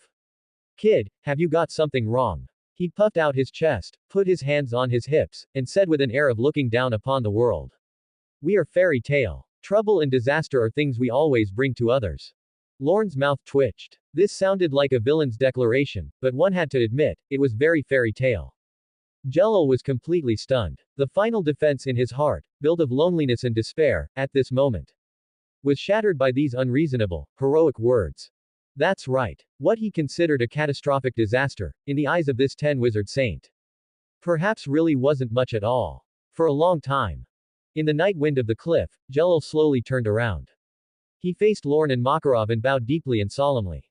I'm willing to join. His voice carried a heavy nasal tone and the relief of a burden lifted. Seeing him finally let down his guard, Lorn smiled from the bottom of his heart. He stepped forward and patted Jello firmly on the back. Welcome home. The night wind on the cliff finally dispersed the last remnants of heaviness in the air. Jalal's face was still streaked with tears, but the gloom had lifted from his deep blue eyes. They reflected the starlight, revealing an unprecedented sense of peace. He stood there, somewhat at a loss, like a child who had been lost for too long and had finally found his way home. Lorn looked at him and smiled silently. The tense atmosphere completely relaxed. Just then, a clear mechanical notification sound rang precisely in his mind. Ding! Detected host signing in important plot character, Jello Fernandez's fate trajectory. Sign in reward a special magic extraction opportunity by 1 foot has been issued. It's here. Lorn's heart pounded heavily. He glanced at Jello beside him, who had finally unburdened himself and was both physically and mentally at his limit. He forcefully suppressed the urge to check immediately. Now, there was something more important. He cleared his throat, breaking the silence. Guild Master, Jello, we should go back and meet Wendy, Lorn said, his voice gentle. That child must be anxiously waiting. Wendy. The name made Jalal's expression instantly complex, a mix of guilt, concern, and an almost timid anxiety. On the way back, Lorn revealed his agreement with Robinru. Single quote. Either I prove that the guild can protect her, or I bring you, the real person, back. Jello listened silently, his face filled with almost palpable guilt. His lips moved for a long time before he finally spoke in a confessional tone. Anima's fluctuations are becoming more unstable, and a rift could open anywhere at any time. I'm afraid that I might be the source of the disaster, bringing misfortune to her, so he could only choose to leave. Makarov had been walking quietly behind them. Now, he reached out and firmly patted the young man's arm. The grip was heavy. From now on, you are not alone. These words made Jalal's body tremble violently. He lowered his head and said no more, but his steps were much more determined than before. An hour later, the outline of the abandoned village hidden deep in the forest emerged once again in the night. At the village entrance, a stooped figure stood silently in the darkness, like a silent monument that had been waiting for a long time. It was Robinru. When the old man's gaze passed over Lorn and fell on Jalal's familiar face, a clear ripple spread across his deadpan eyes. He obviously hadn't expected Lorn to actually bring the person back. Mr. Robinru. Lorn met the old man's gaze, his voice calm and steady. I brought him back. He stepped aside, revealing Jello behind him. And from today onwards, he is also a member of Fairy Tale. Robinru's gaze slowly moved over the three of them. Finally, he let out a long sigh, as if some dust had settled. That child waited for you all for a very long time at the village entrance. She couldn't hold out any longer and was persuaded by me to go back to the house to sleep. Hearing that Wendy had gone to sleep, a pang of distress flashed in Jalal's eyes. He immediately turned to Robinru and bowed deeply. Thank you so much for taking care of Wendy during this time. Robinru looked at the three mages before him and spoke slowly. It's late, and you all look very tired. If you don't mind, you can stay in the village for the night. Sure. Makarov agreed without hesitation, his smile as kind as ever. But in that moment of agreement, a sharp glint flashed in the old guild master's seemingly amiable eyes. This old man, Robinru, was not simple at all. A surge of magic power began to emanate from his withered body. The power had no hint of aggression but spread like an invisible deep sea, covering the entire area. Makarov, as one of the 10 wizard saints, sensed a terrifying magic power hidden beneath the calm surface. The depth of this magic power even made him feel a pang of fear. Who was this person? Robinru showed no reaction to Makarov's sudden change in expression, maintaining his benevolent demeanor. He turned and led them to a clean wooden house. In the wooden house, Jello fell into a deep sleep as soon as his head hit the pillow. Unburdened, his sleeping face was peaceful, finally looking like a young boy again. Makarov also soon began to snore, though it seemed lighter than usual. Lorn lay in bed, physical exhaustion washing over him like a tide. But his spirit was exceptionally excited by the unredeemed reward. He closed his eyes, his consciousness sinking into the system space. Use Thea special magic extraction opportunity. Use it. Lorn didn't hesitate. In the darkness before him, a giant roulette wheel made of countless magic symbols began to spin slowly. The wheel had no words, only blurry and ancient glowing orbs, each emitting a distinct aura. There was destruction, creation, protection, plunder. Finally, the roulette wheel's pointer landed on an orb radiating a gentle white light, yet concealing endless majesty. Ding! Congratulations, host, you have obtained the special magic. Word magic, incomplete. Lorn's breath stopped abruptly. Outside the house, as the first light of dawn broke through the darkness, scattering in patches on the ground, a clear voice filled with joy and disbelief echoed through the village. Jello, brother. Jello gazed at the lively, noisy scene before him, the taut lines on his face relaxing unconsciously. Wendy's sobs turned into clear laughter. The laughter echoed through the village, dyed with a warm, golden hue by the morning light. The sadness of parting and the joy of reunion brewed into a kind of peace under the sunlight at that moment. Breakfast was prepared by Robinru. Simple toasted bread and hot milk. However, the air at the dining table was somewhat heavy. Wendy nibbled her bread in small bites, her gaze constantly shifting between Jello and Lorn. Finally, her eyes, full of pleading, turned toward Jello. A child's worries were all written on her face. Are we leaving here? She threw out the question, her voice so soft it was almost drowned out by her own heartbeat, every word filled with uncertainty. Jalal's hand, gripping the cup, tightened. Lorn put down the bread in his hand and met her gaze, speaking in a gentle tone used to coax a small animal. Yes, we are going back. Back to our guild, fairy tale. He paused for a moment. There are many older brothers and sisters there, and an older brother named Natsu. He, like you, was raised by a dragon. Hearing the words, raised by a dragon, Wendy's shoulders straightened a bit. But that spark of light only lingered in her eyes for an instant before fading. She lowered her head again, her two small hands nervously twisting the corner of her clothes. But, Grandpa Robinru, and everyone else. The everyone she referred to were the memory constructs in the village. Those companions who, despite the short time they spent together, had smiled at her and given her the warmth of family. Robinru remained silent the entire time, just watching Wendy quietly. His aged eyes held an unfathomable tenderness. Finally, it was Jello who broke the silence. Wendy, I'm sorry. He stood up, walked to Wendy, and bent down solemnly. In the past, I was too weak, which is why I chose to run away and leave you alone.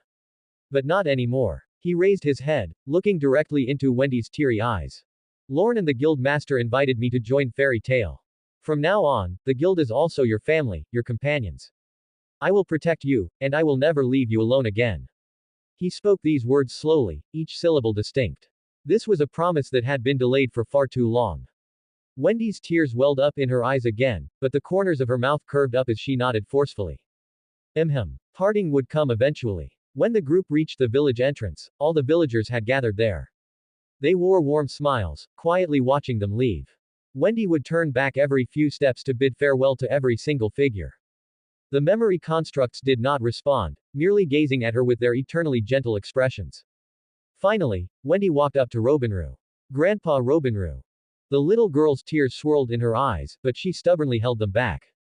Robinru, stooping slightly, extended his withered yet warm hand and gently placed it on top of her head. Go, child. The old man's voice was layered with the grit of time. Go find your own companions and your own home. Wendy could no longer hold back, throwing herself into the old man's embrace and bursting into loud sobs. Lorn and Jello stood quietly to the side, not disturbing this farewell that resembled that between a grandparent and grandchild. Makarov watched the scene, the smile that usually hung on his lips pressed into a straight line.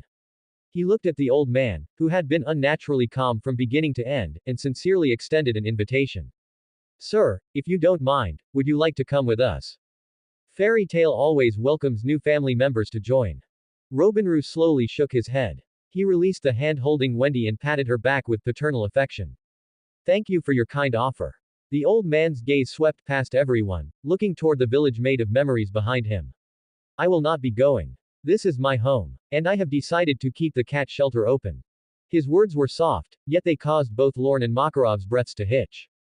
Sir. The easygoing smile on Makarov's face vanished completely, replaced by a gravity Lorn had never seen before.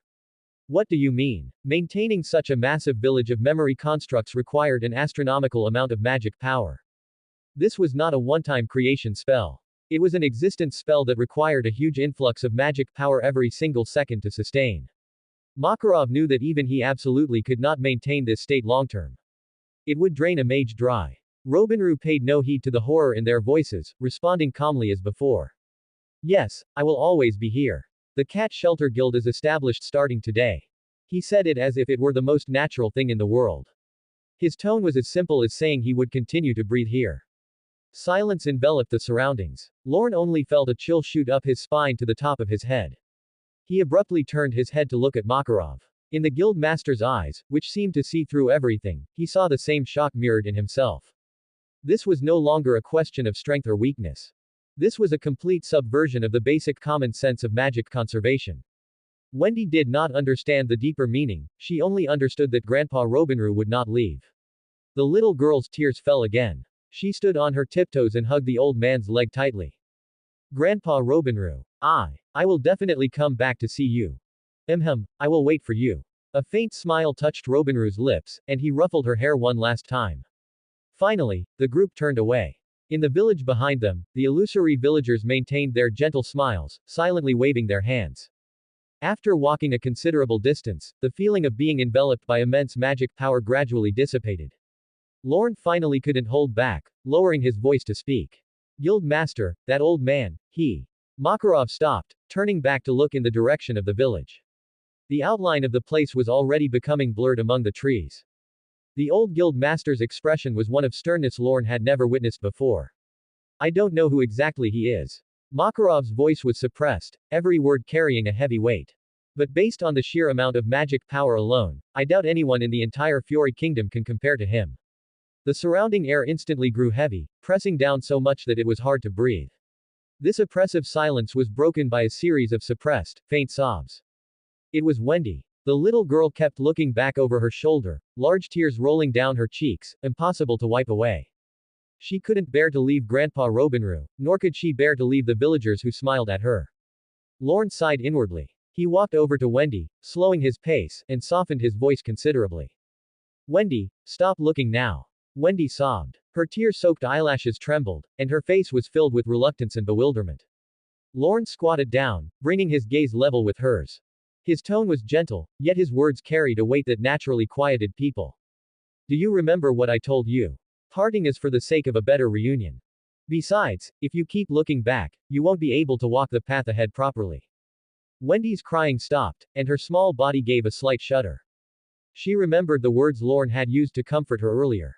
The little girl vigorously wiped her tears away with the back of her hand. Although her eyes were still red, she obediently turned her head, no longer looking at the village gradually disappearing into the woods behind her. She sniffled and whispered to herself in a voice still thick with nasal congestion. I have to look forward. Later I still have to come back to see Grandpa Robinroo. Seeing her trying hard to hold back her tears and straighten her small back, Lorn couldn't help but reach out and gently rub her head. This child was much tougher than he had imagined. He stood up and met Makarov's gaze. No words were needed, a mere exchange of looks was enough for them to understand each other. The truth about that village could not be told to her yet. Let that village, constructed from memory and longing, remain a perpetually warm homeland in Wendy's heart. It wouldn't be too late to tell her when she grew up and could face the storms of the world on her own. Makarov nodded approvingly, clearly holding the same thought. However, just as this unspoken understanding was reached, Jello, who had been silent beside them, frowned. His expression was confused, as if he were struggling to dredge up a fragment buried deep in his memory. Come to think of it, something's a bit strange. Jalal's murmur was soft, sounding like a question seeking confirmation or perhaps self-doubt. The first time I met Mr. Robinroo, in that village, there seemed to be only him there. When did those villagers? Before he could finish speaking, a hand shot out from the side and firmly clamped over his mouth. MMPH. Jalal's eyes widened as he stared, astonished, at Lorn beside him. Lorn grinned, forcing an overly bright smile. He heavily patted Jalal's back with his other hand, the force nearly choking him. Ha ha ha. Jello, you fellow, is your brain still fuzzy from just waking up? Lorn laughed loudly while winking conspiratorially at Jello. Did you forget? Didn't we both meet everyone from Cat Shelter? They were so warm, they even prepared breakfast for us. Are you perhaps confused from sleeping too much and misremembering? Huh. The final, huh, was drawn out long and heavy, every syllable laced with a warning. Jello wasn't a fool. Lorn's action caused a spark to flash in his mind, and he immediately grasped the crux of the situation. Those villagers were problematic. And Lorn and the guild master clearly didn't want Wendy to know about it. Wendy, ahead of them, heard the commotion and turned back curiously, confusion showing in her large eyes. Brother Jello, what's wrong? Jello quickly struggled free from Lorn's grip. He coughed dryly in a somewhat flustered manner and continued along the lines Lorn had set. Ah, maybe I'm just too tired, my mind is a bit jumbled. Oh. Wendy nodded vaguely. Although she felt their conversation was a bit odd, she didn't think too much of it. A small crisis was thus forcibly suppressed by Lorn in a rather high-handed manner. Jello shot Lorn a look, still shaken, and lowered his voice. Thanks. Just then, Makarov, who had been observing Jalal's expression, stopped walking. The usual easygoing smile on his face vanished, replaced by a solemn expression as he stared directly at Jello. Jello. The old guild master's voice carried a gravity that demanded attention. Regarding your homeland, Daedalus, there is something I must tell you in advance. This matter concerns your foothold in this world in the future.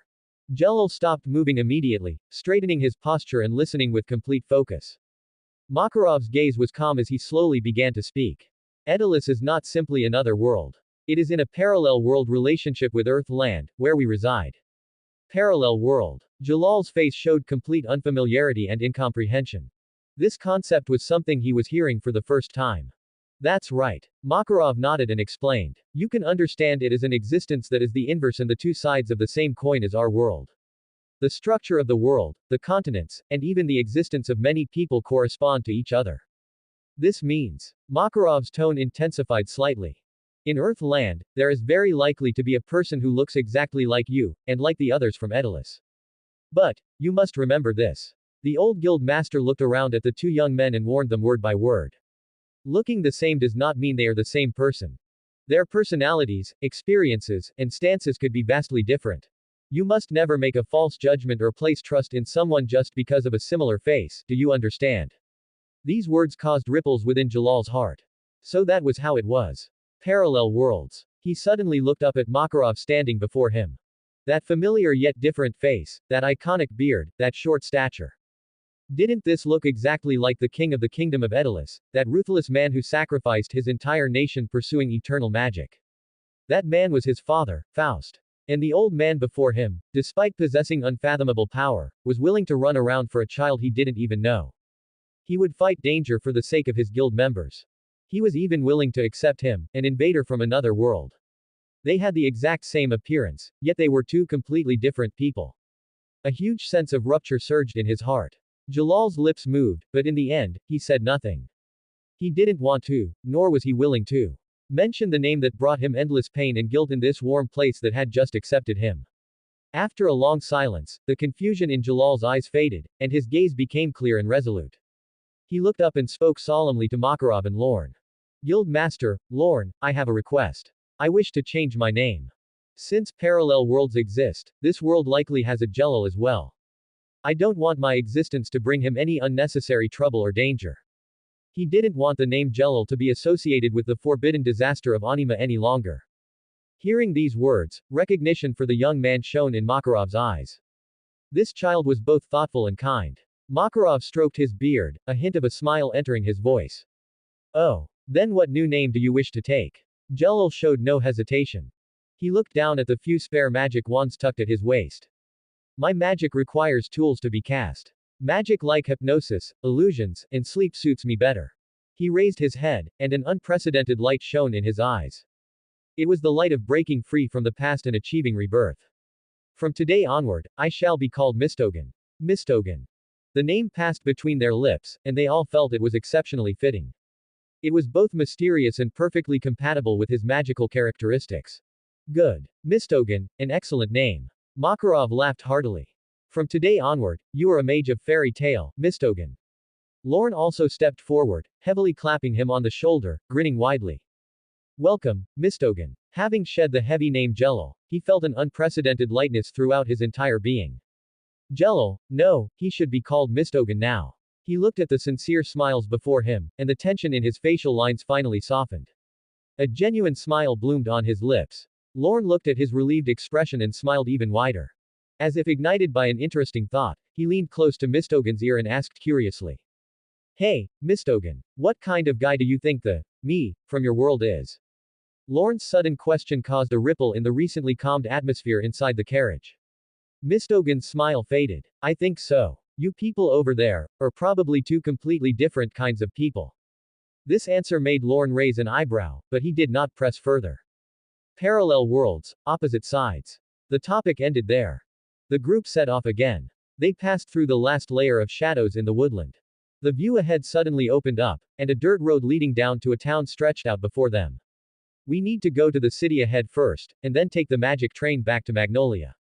Makarov stroked his beard, planning the next leg of their journey. Guild Master. After returning to the guild, I want to borrow some ancient texts on space magic. Mistogen, who was standing nearby, suddenly spoke up. I must find a way to fight the Anima as soon as possible. As he said this, he emphasized every word with an undeniable stubbornness. Moreover, he looked towards Lorn and Makarov, his eyes carrying an apology. Until I find a way to stop the Anima, I might not be stationed at the guild regularly. Makarov and Lorn exchanged a look, both understanding the other's thoughts. Of course, you can. Makarov laughed heartily, clapping him firmly on the shoulder. Fairy tale is not a cage, do whatever you want to do. The guild will always be behind you. Lorn chimed in agreement. That's right, just keep in touch. No matter where you are in the future, just remember the way home. Those few short sentences dispelled the last bit of worry in Mistogen's heart. He nodded solemnly and said no more. But that gratitude was branded into his heart. The four of them soon arrived at the town at the foot of the mountain and successfully boarded the steam train heading to Magnolia. Woo! Accompanied by a long whistle, the giant steel beast slowly started moving. It was Wendy's first time riding something like this. Her little face was almost pressed against the window, watching the scenery outside rapidly recede while she let out small gasps of amazement. Seeing her curious and excited appearance, Makarov's face was filled with affection. Lorn, Mistogen, how about we get off midway at Oniba's town and stay for a day? The guild master suggested. The city scenery there is nice, and they have great performances. It's just the thing for Wendy to relax a bit. I have no objection, Lorn shrugged. Wendy's eyes lit up when she heard there would be a show. She looked expectantly at Mistogen. Mistogen met the little girl's gaze and nodded. A fleeting smile crossed his lips. Okay. The atmosphere of the journey thus became lighter. However, this lightness did not linger long in Mistogen's heart. The train passed through a vast plain, and the sunlight shone on him through the window. He looked at the farmers busy in the fields outside the window, and the cooking smoke rising from a distant town. A heavy sense of suffocation gripped his chest once again. This was Earthland, a world brimming with vitality and abundant magic. And his homeland, his father, was plotting to turn all of this into cold crystallized magic to fill an endless, unquenchable desire. He was the Prince of Edelis. This identity was once glory, responsibility. Now it had become a sin etched onto his soul. He sank into himself, and the previously harmonious atmosphere in the carriage also became heavy. Makarov, holding his wine glass, glanced at Mistogen's tense profile out of the corner of his eye. The old guild master took a sip of wine and spoke in a very casual tone. Kid, remember this, your father is your father, and you are you. No one has the right to make you bear a sin that doesn't belong to you. Those words were light, but Mistogen felt something stuck in his throat. He understood the principle. But emotionally, he just couldn't get past that hurdle. Seeing his still furrowed brow, Makarov sighed inwardly. External comfort was useless for this kind of affliction of the heart. Ultimately, he had to walk out of it himself. However, Lorn, sitting opposite him, closed the book in his hands. He leaned slightly forward, looking directly into Mistogen's eyes. Mistogen. His voice wasn't loud, but every word landed clearly. You don't have to carry everything alone. Whether it's researching Anima or stopping your father's insane plan, count me in. I will help you with all my strength. It was just the simplest promise. Mistogen's eyes were filled with astonishment as he looked straight at Lorn. In those ink-black pupils, he saw Lorn's seriousness.